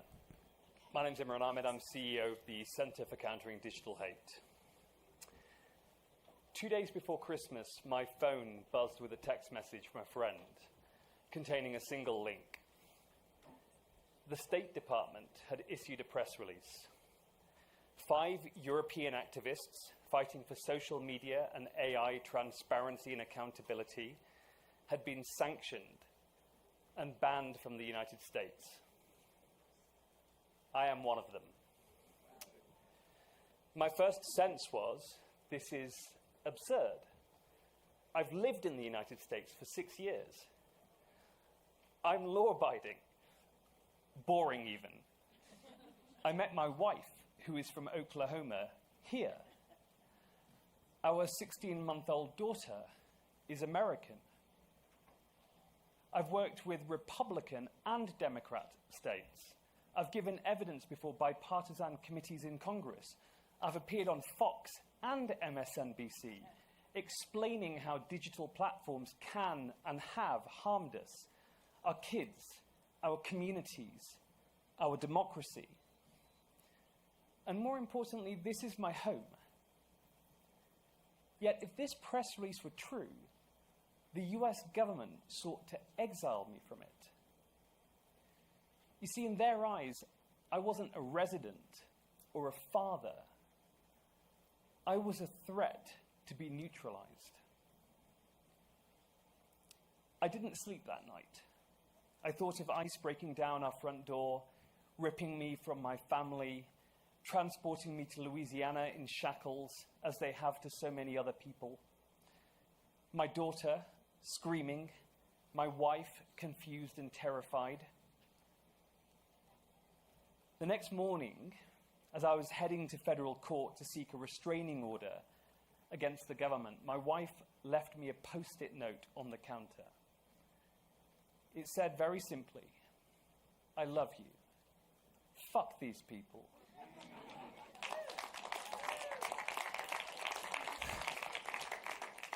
I told you she's from Oklahoma. And she pulled me in close and whispered in my ear, fight, fight, fight. It was her way of reminding me to feel no fear and to remember why I was on that list in the first place. You see, I run a non-profit that finds the bodies that are buried in the code. We investigate what happens when power goes unchecked and algorithms are weaponized. We look at the black boxes of social media and AI that explain to children the most efficient ways to end their lives or provide instructions for a school shooting. We don't just do research, we tell the truth. And in a world run by thin-skinned plutocrats who profit from lies and hate, the truth is the single most dangerous thing you can publish. It's their kryptonite. Not because any one man is fragile, but because the system they benefit from is.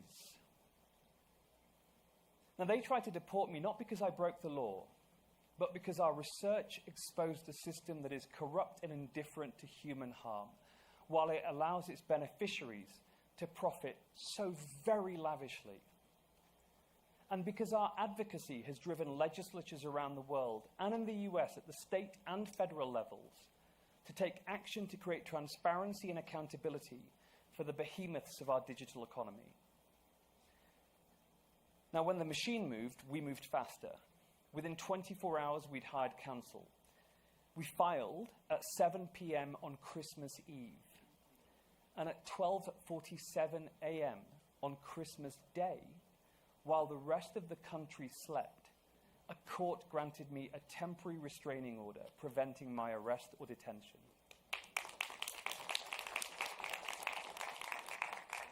You know, holding that paper on Christmas night was the greatest gift of my life. But it was only a reprieve. It gave me the freedom to stay with my family. But it didn't stop the harm we were uncovering. While I was fighting for my right to stay in my own home, the machines, they were still running. Just this morning, the New York Times reported on our research showing that an AI platform generated 3 million sexualized images of women and children in just 11 days over the holidays. When billionaires respond to that kind of evidence by asking their powerful friends in government to exile the messenger, that is the definition of censorship. And they want this story to be about tech policy because policy is dry and easy to ignore. They want to bury the human cost in a sea of jargon. But you, the people in this room, you know that this is actually a thriller. And it's not a thriller about me. It's about you. It's about us. It's about human beings. It's a story about the survival of our human spirit, of our values, of our humanity in a digital age. You know, the law gave me a restraining order, the newspaper gave us headlines. But only you can make the world feel what it means to be hunted by algorithms and their masters. They may have the servers and the billions, but they don't have the truth, and they don't have you, the creators, the storytellers, the champions of our human spirit. History will record what we do next. Thank you.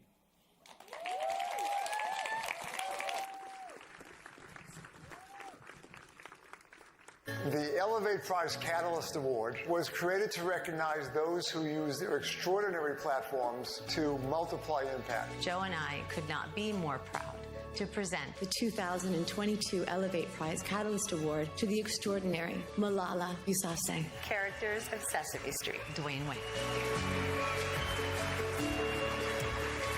This money is going to help us fighting for the right of all Afghan girls. We're dedicating the funds from the award to help reach 50,000 people across 11 different countries with safe water or sanitation. This is a bigger purpose. This is bigger than basketball. Their support will enable us to provide even more resources and create dynamic solutions to revolutionize schools. The Michael J. Fox Foundation has funded nearly $2 billion in research.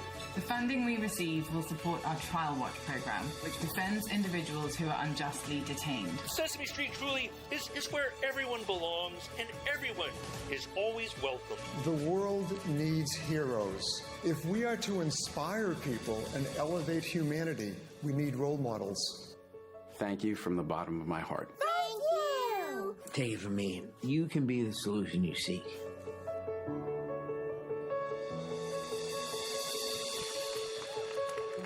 Presenting Joe Deitch, the founder of the Elevate Prize Foundation, and Carolina Garcia Jairam, CEO of the Elevate Prize Foundation.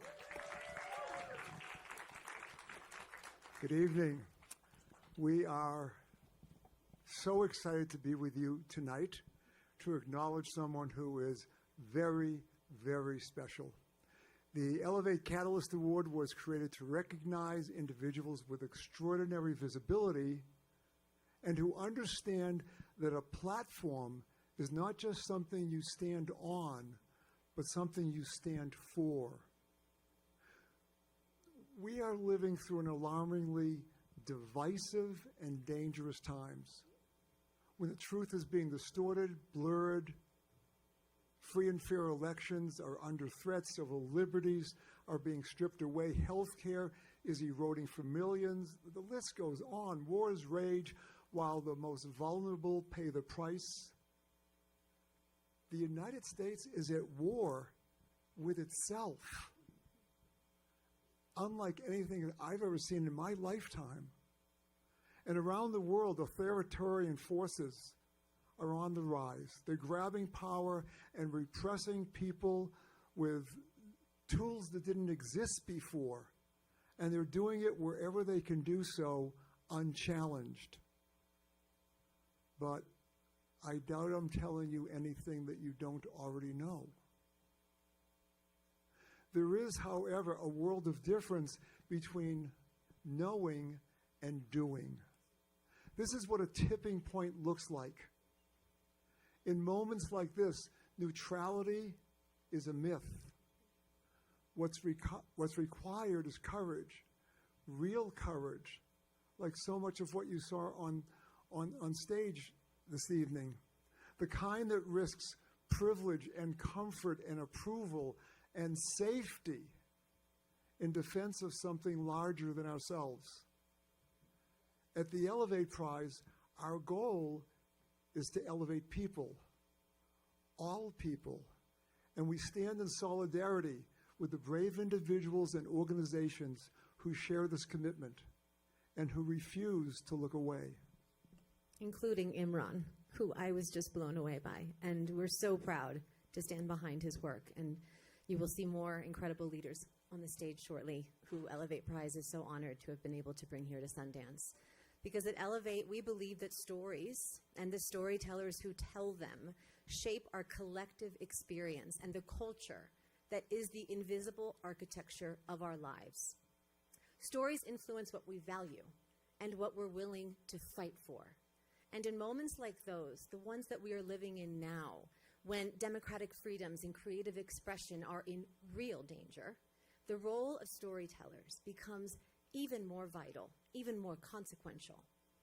Our honoree has never mistaken visibility for virtue or silence for safety. Throughout her career, she has shown what it means to infuse artistic excellence with moral clarity. On screen and off, she has shown a deep commitment to civic engagement, civil rights, and inclusive participation. She has repeatedly used her significant platform to encourage people not just to watch, but to take action.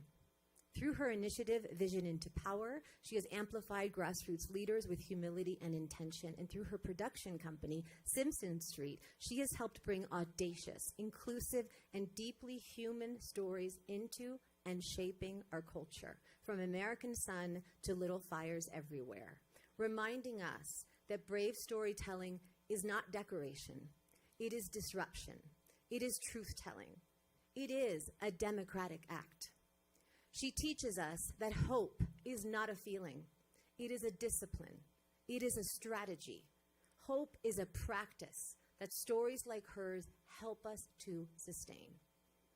A choice we make again and again, even when, and especially when, the future feels so uncertain. It is Joe and my great honor to present the Elevate Prize Catalyst Award to the indomitable, the uncompromising, and the very courageous Kerry Washington.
Is that better? Okay. Hi. Thank you. I was really moved by that introduction. I loved what Kamau said in the beginning. Like, I do think that my parents also taught me that I have two jobs, and one of those jobs is to do what I do, which is tell stories, and the other job is to try to leave the world a better place than I found it. But I am in my most happy place when I can make those two jobs one, and when I can tell stories that bring us closer to each other. But also when I can turn this spotlight that I have been lucky enough to stumble into onto other real life heroes who are doing this work. If I had one word to ground us and maybe inspire us tonight, it would be community, but not as an abstract idea, as something that brings us together, moment by moment, and story by story, and choice by choice. When I look at you all, I know, because we're all here in the cold, that we're artists and storytellers and cultural leaders. You work with stories every day, and you understand what stories do, right? And at their best, stories can bind us together in community. And at other times, stories can fracture communities when they are misused. Stories don't just reflect the world as it is, they shape what people believe is possible for themselves and for each other. Stories influence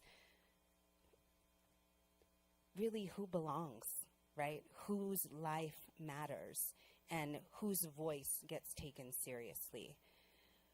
We are living in a moment where the power of storytelling is under attack. It's being contested. Democracy, civil rights, creative freedom, they're all under threat. And not only through policy, but through narrative. It's happening in courtrooms, it's happening in classrooms, it's happening in late night television, it's happening on all of our screens. Decisions about what gets told and what gets erased, those decisions have real consequences. So for me, storytelling has always been very intertwined in our understanding of humanity and our orientation towards civic participation. I think storytelling is how we understand each other, how we understand ourselves and how we understand each other and how we all matter. And it's how we recognize what's possible. And it's often what inspires us to step forward and refuse to stay on the sidelines. That belief is what led me into starting Vision into Power cohort, because I wanted to support grassroots leaders doing the really hard work, often the unseen work of democracy defending, to help ensure that their stories are heard and carried forward, that they have the resources that they need to tell their stories and to be really lifted up as the superheroes that they are. You know, I got to play somebody who handled it on television for many seasons, but in real life, there are people who have so much more power than that woman because she's not real. She can't do the day-to-day work of protecting democracy that every single one of us in this room can do. So I'm very honored to announce that I'm going to be joining the second season of Nevertheless, Democracy Defenders, as an executive producer along with my team at Simpson Street. We're going to be helping Elevate to tell these bold stories. Elevate has a production arm, Elevate Studios, and Nevertheless Season 2 is going to spotlight 4 brilliant, amazing social impact leaders across the globe who are all working tirelessly to really reverse this trajectory of democratic backsliding that's happening all over the world. So I think that this series does something really important and really necessary. It centers people who protect democracy every day. And I say that because as somebody of privilege, like many of us, many of us belong to marginalized communities, and yet still because of our privilege, we wind up in the center of moments, of conversations, of days. But I want to make sure that the people we are centering are the people who are doing this work every day, organizers and lawyers and educators and everyday citizens who keep showing up, even when it's hard and it's risky and sometimes feels very lonely to do so. The series doesn't you should watch season 1, which I watched and was really excited to be a part of. In season 1, you'll see that the series does not simplify democracy. It shows that fighting for democracy takes effort and persistence and collective commitment to really sustain it. And it reminds us, and will continue to remind us, that democracy is truly worth fighting for, and that there are effective ways to do that. You mentioned this earlier. This is not a moment for spectators. We do not get to sit on the sidelines. This is a moment for us to show up for one another and take responsibility for the stories that we tell. We have to refuse to let people disappear in this moment, physically and in our narrative traditions. Our democracy depends on all of us. If a democracy is a government by the people, for the people, then we must protect our people. We have to protect each other. So I just want to say thank you. Thank you to all of you for being here. Thank you to the Elevate Prize Foundation and to Carolina and Joe. Thank you so much. And really not just for this award. Obviously, I'm very grateful for the award. It's very pretty. But really for creating a community that believes that stories have the power to move us and connect us and to help each other. And I'm excited for the next conversation as well. So thank you. Thank you all so much.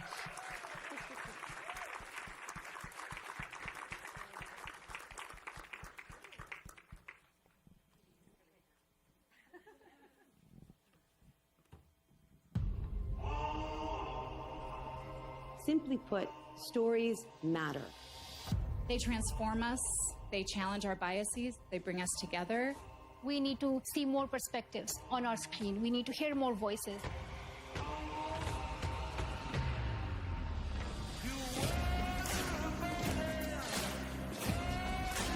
Who is going to elevate a next generation of storytellers, belief changers, and world builders? What makes us powerful is each of us contributing in the ways that we can.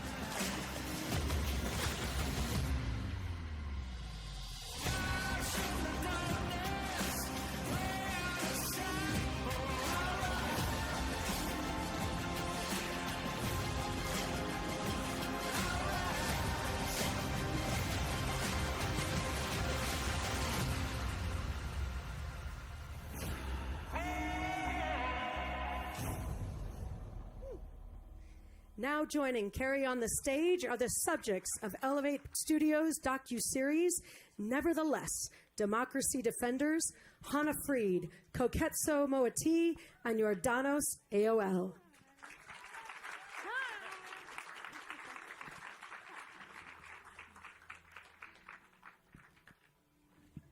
So there's the real life heroes I was talking about, and they're here. I'm going to jump in and start to ask questions. I'm really thrilled for you guys to hear more about the work that they're doing because it's so tremendously inspiring. So first I want to ask a question to the three of you because we see the headlines, we hear the broad strokes of what's going on, but I'm really curious because you're in the trenches doing the work day to day. What are some of the stories that are keeping you up at night that we haven't heard, that we don't know to be paying attention to yet? I can go. Yeah. Thanks, Hannah. And happy to. Sort of. Since what we're talking about is not like the cheeriest topic. Maybe actually starting with the headlines around the work that I do, which is related to voting access and the way our elections are run here, is a good place to start. And the headlines are frightening. We have a president here in the United States talking about running for a third term, which violates the United States Constitution.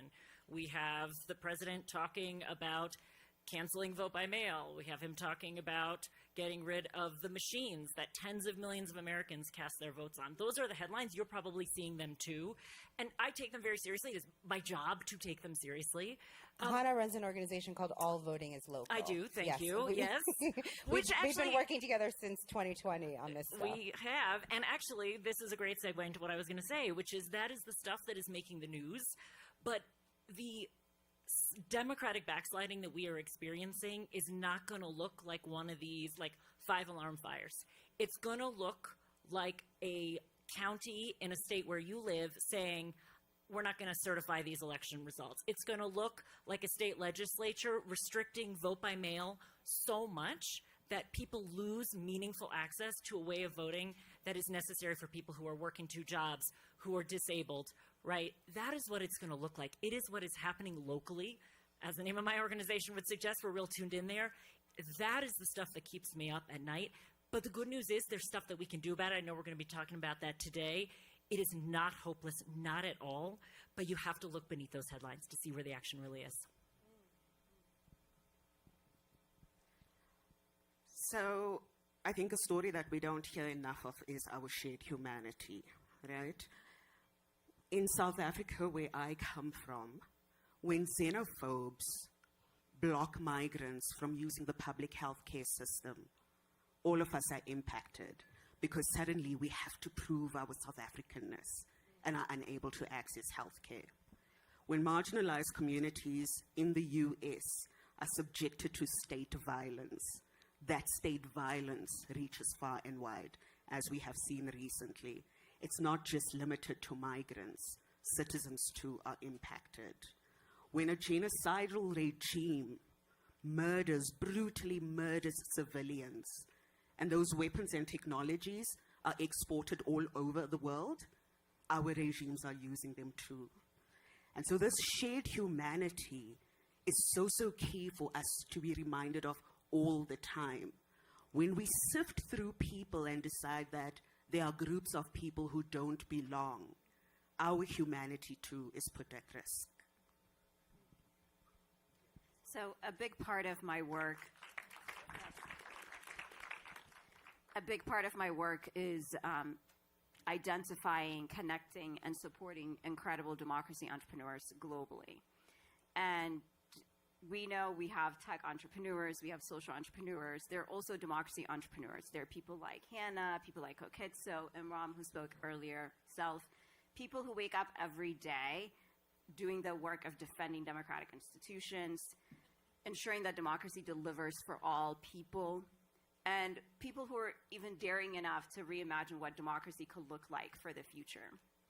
And this work takes on many forms, right? It looks like community organizing, it looks like policy advocacy, it looks like coalition building, and it happens everywhere. That takes place in our communities, it takes place nationally and globally. And we don't hear about these stories enough. And that actually is hugely problematic because when we think when we think democracy, we think politicians, and that's absolutely important, but that is only a part of the story, right? We need the people that are actually building the culture of democracy to also be the centerpiece of the narratives that we tell. And I think that's absolutely crucial because right now people are losing hope. People are feeling, disenfranchised and at a loss. And we need these positive stories about democracy champions and entrepreneurs all over the world to really galvanize us to work in solidarity and not only defend democracy, but architect the future we want to be a part of. I mean, that's what we do as artists. We architect. We build the vision. I love that you said that because your organization, Kasab, is really about, did I say it right? Yes. Okay. It's really about building a global ecosystem for democracy defenders to be familiar with each other's work. So has there been a blueprint out there, like from one of our neighboring countries that we should be looking to as something we can be learning about what's working? It's a great question. I'm not sure about a blueprint, but there are certainly lots of lessons that the U.S. can absolutely learn from around the world. I think the first one that I will note is the fact that democracy can I just say, that in itself is so powerful because I feel like many of us have spent our whole lives thinking in this country that we know best. And that's what our government has told us. It's such a beautiful moment for humility for us as democracy defenders to say, like, let's lean into our neighbors. There are people who are fighting this fight clearly more effectively than we have. And so I'm sorry to interrupt you. I just was like, that's a paradigm shift. I love it. You just answered the question, right? And I'm sorry. No, I love it. And I think that is actually the most important lesson, I think, to start with in this moment, that the story we've been told about American democracy, right, that it's something that was done. And it was working okay for a really long time. It is the longest continuous democracy in the world. All these things are true.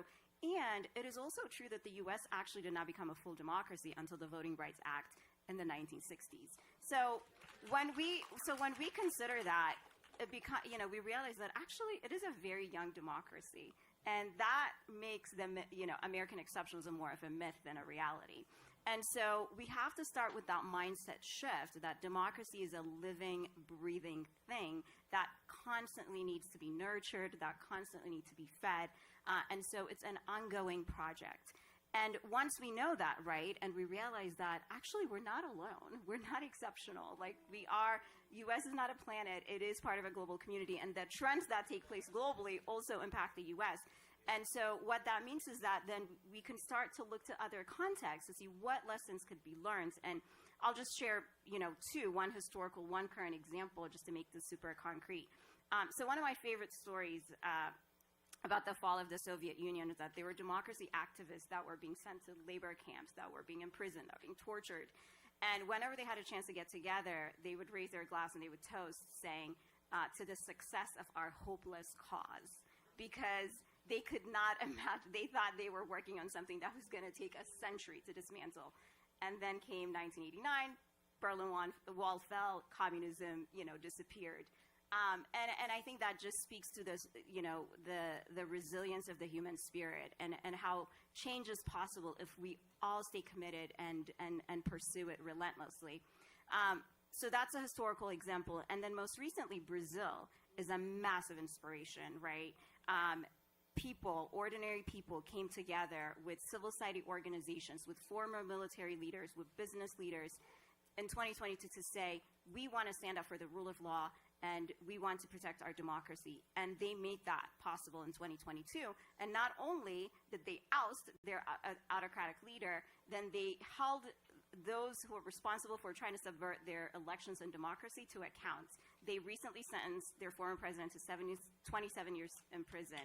And so these are examples that should inspire us to really stay committed, because change is possible in the U.S., but we have to stay at it, we have to stay persistent, and we have to be resilient. The other thing that's consistent, the through line of both of those stories, is this idea of community, right? It's coming together to toast, to celebrate, to commiserate together, to share the load of fighting for a better world, and then coming together across areas of expertise with the military and politicians and community leaders. Community is such a big part of what has to happen. Keketso, you lead Amandla, am I saying that right? Amandla Mobi in South Africa. We all know she's South African with that gorgeous accent, right? Your country has a robust history of revolution, but your work is entirely focused around building power for the people. Will you talk a little bit about people power and about whether you think this focus on storytelling and how it can impact people, if it means anything to you in your work, truly? It absolutely does.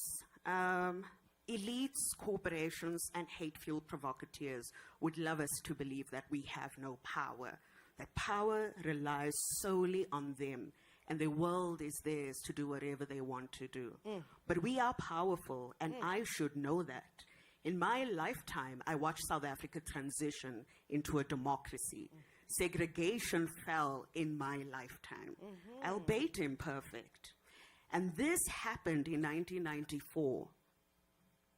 In the years that came before, the levels of repression, political violence, and what was going on in that country. People talk about South Africa's peaceful transition. Ask any of us. It was not peaceful at all. But it happened. It happened because people inside South Africa resisted, but over and above that, the international community stood with us. The international anti-apartheid movement had a 35-year consumer boycott. Internationalists joined the armed wing of the ANC and came into the country. It was internationalists who fought with their own governments, which once supported the apartheid regime and said you will support it no longer, bringing into birth the UN arms embargo as one example. And so we come from a rich legacy of transformative change. And this isn't unique to South Africa. We've seen it happen in so many instances. The world is full of all of these transformational changes that have happened because people came together. We are inspired by places today like South Korea, where people stood up against martial law, Guatemala, where the transition of the government wasn't possible and people took to the streets to make it possible, right? Kenya, when people took to the streets to fight against a tax bill that was coming into place. All of these were inspired by single incidents, but much more broadly, it was people making their rightful claim for freedom, for belonging, to participate, to be part of what was described as an embodied democracy. And that is what we believe in at Amandla.Mobi. At Amandla.Mobi, we believe that no action is too small or too big. All are part of creative fodder for resistance. For some of us, it means taking to the streets. For others, it means participating in formal democratic processes, such as making public submissions. It means all of us calling decision makers, whether from corporations en masse. It means also pulling away the pillars of support that makes our oppression possible. And that is inherently what we do, build community. It means that there are some of us who care for each other's children so that we can take to the streets. There are many, many ways to contribute, and there are many ways to tell the story of these various contributions. None is more bigger than the other. Whatever space we find ourselves in, change is possible, but we are only made braver and more courageous when we stand with others.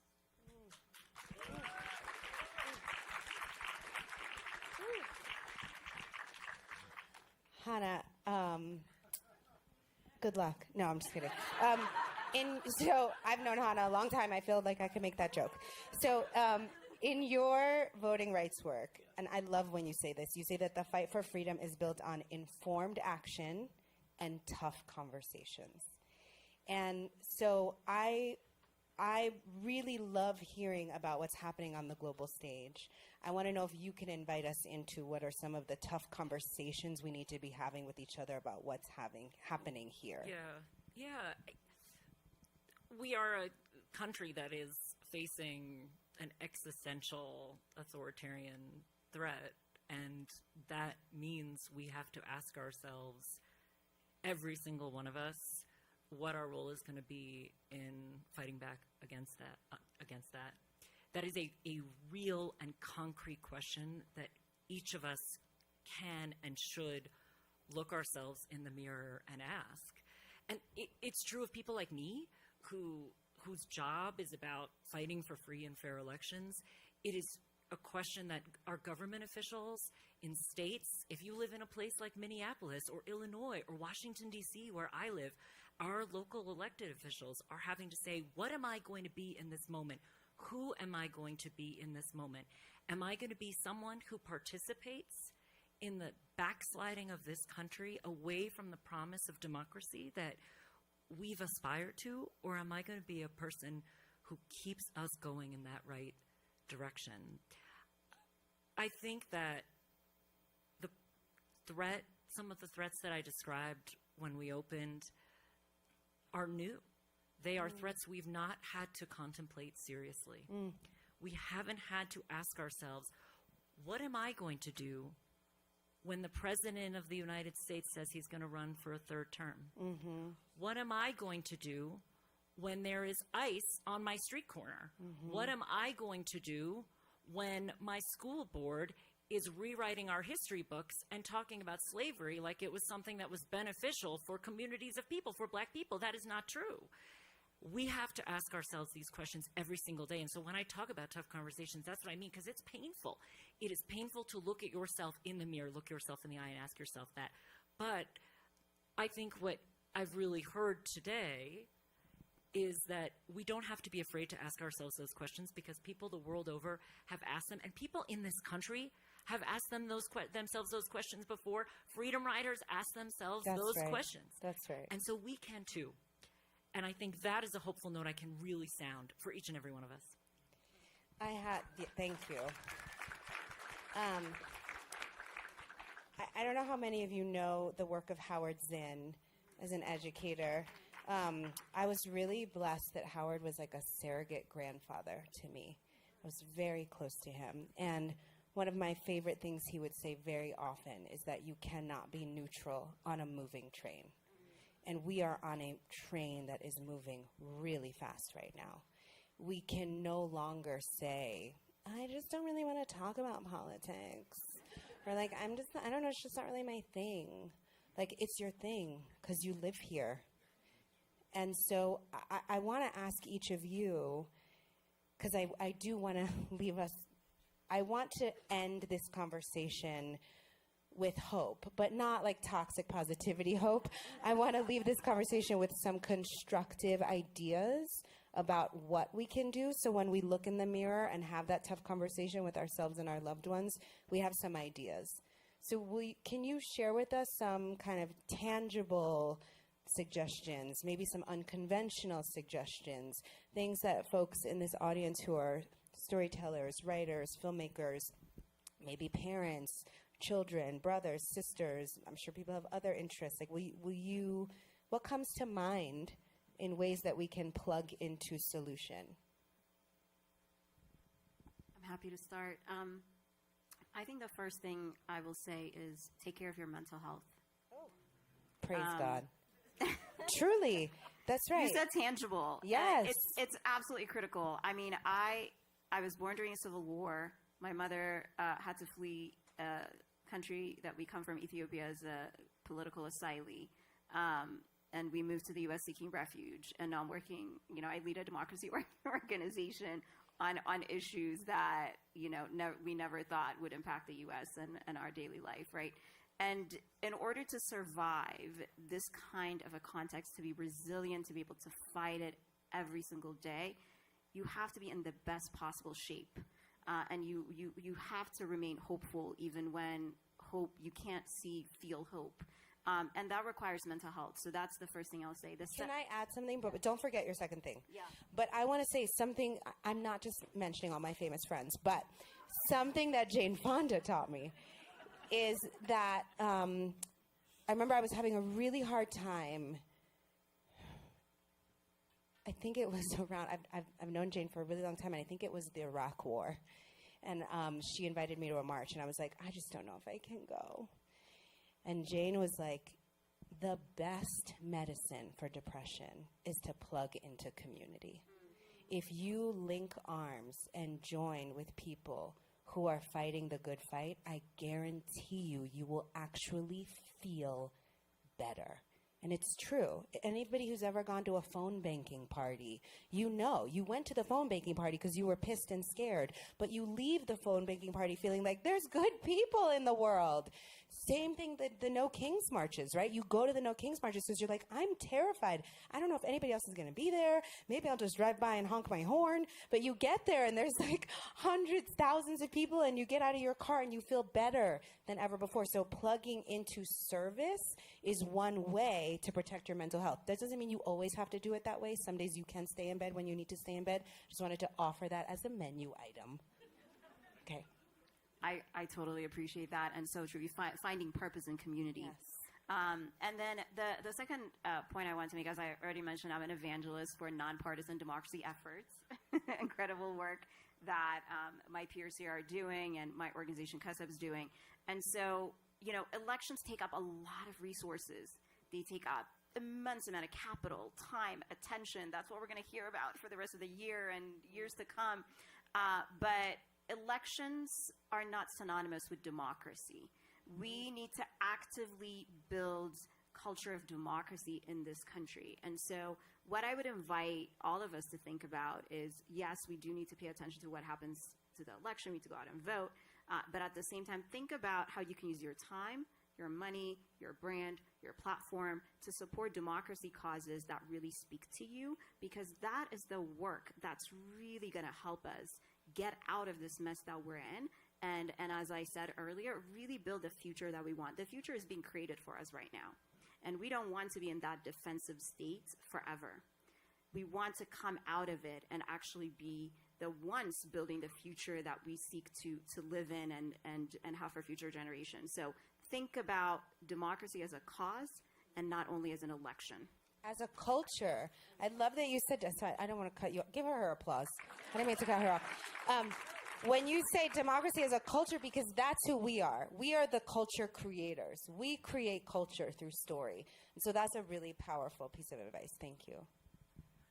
So I get a version of this question a lot, which is great because it means people are really like figuring out how they want to plug in. And I always say, you should vote, and you should make sure 5 friends vote, and you should be a poll worker. That is a great thing to do in your own community. Not the poll with the, the poll. Different, Carrie, different. But I was thinking on the plane here, and we're flying over America. I mean, almost the whole country. I flew in from D.C. and just looking at the like beautiful expanse of the country, and was thinking about coming here and being in this space with people who tell stories, right? And elections are stories. Candidates tell stories about themselves, like why you should vote for me as a candidate, but that's actually not what I mean. What I mean is that elections tell us a story about our country. They tell us a story about ourselves. Like, how many people in this room heard a story from their parents about the first time they went to vote, or their grandparents? They went with their grandma, right? Probably a lot of you. Probably you tell a story about the first time I voted. For me, it was 2000, Bush v. Gore, oh my God, right? Elections are stories. They are stories about the health of our country and our democracy. They're stories about who we bring in and who we keep out. And thinking about the people in this space and being in this incredible place, this incredible city, and this incredible community for this momentous special event, I think for all of you in the stories that you tell, whether it's a social media post, make sure it's accurate. Make sure the story you're telling about our elections is true. Make sure you're putting out good information with the platform that you have. If you are a person who makes content, right, how can you bring elections? How can you bring the story of the meaning of voting into the work that you do? That is something that I think this is a space deeply qualified to do, uniquely qualified to do. And yes, be a poll worker. But if I can leave you with one thought, it is how can you tell a story of elections that builds trust, that builds inclusion, and that stops that shit coming out of Washington from reaching the community where you live.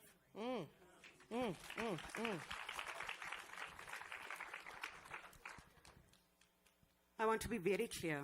The moment we find ourselves in, the stakes are very high. We are living through a public debt crisis, an ecological breakdown.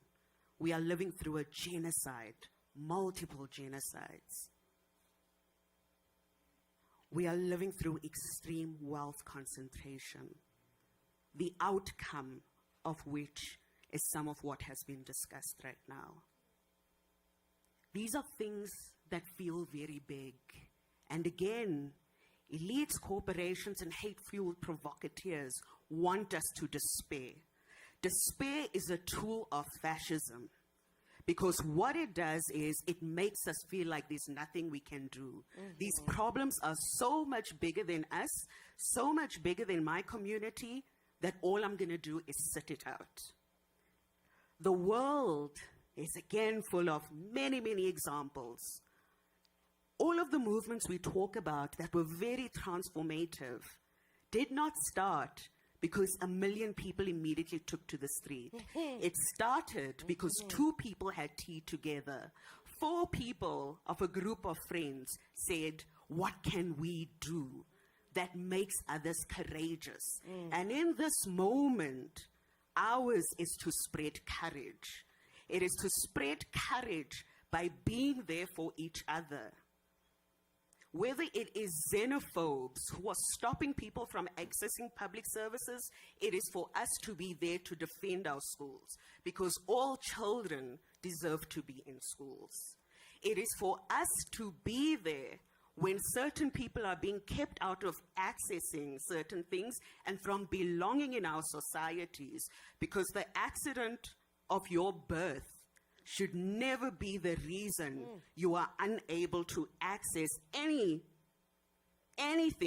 that affords you the mere dignity of being a human being. Yes. And so for us, the call is very, very big in this moment. In every space we occupy, What is the story that we can tell? What is the thing that we can do that makes everyone around us just a little bit more braver? And that's what we need to tap into right now. Woo!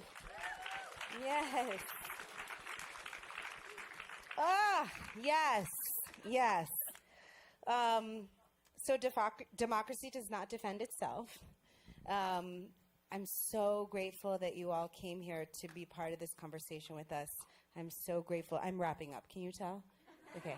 I'm really grateful to our panelists, not just for being here, but for the work that you are doing day to day and for inviting us into our courage more today.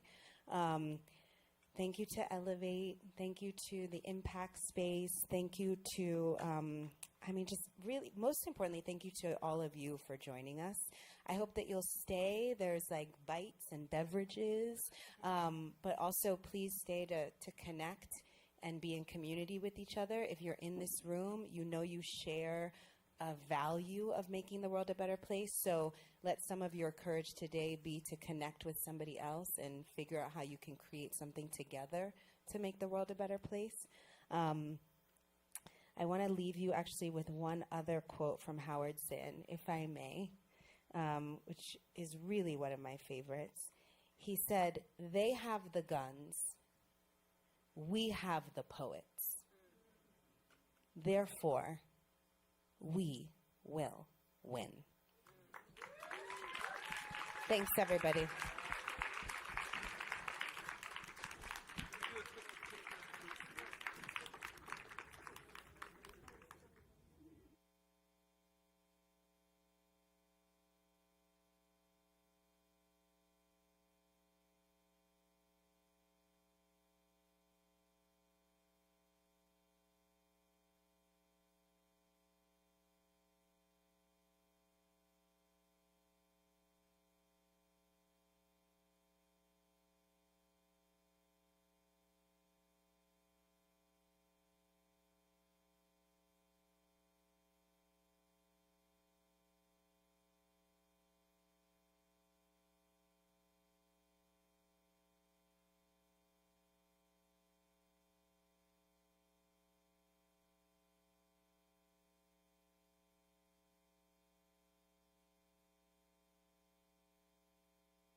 Check. If you're missing an iPhone, we have it here at the tech booth. Again, iPhone here at the tech booth.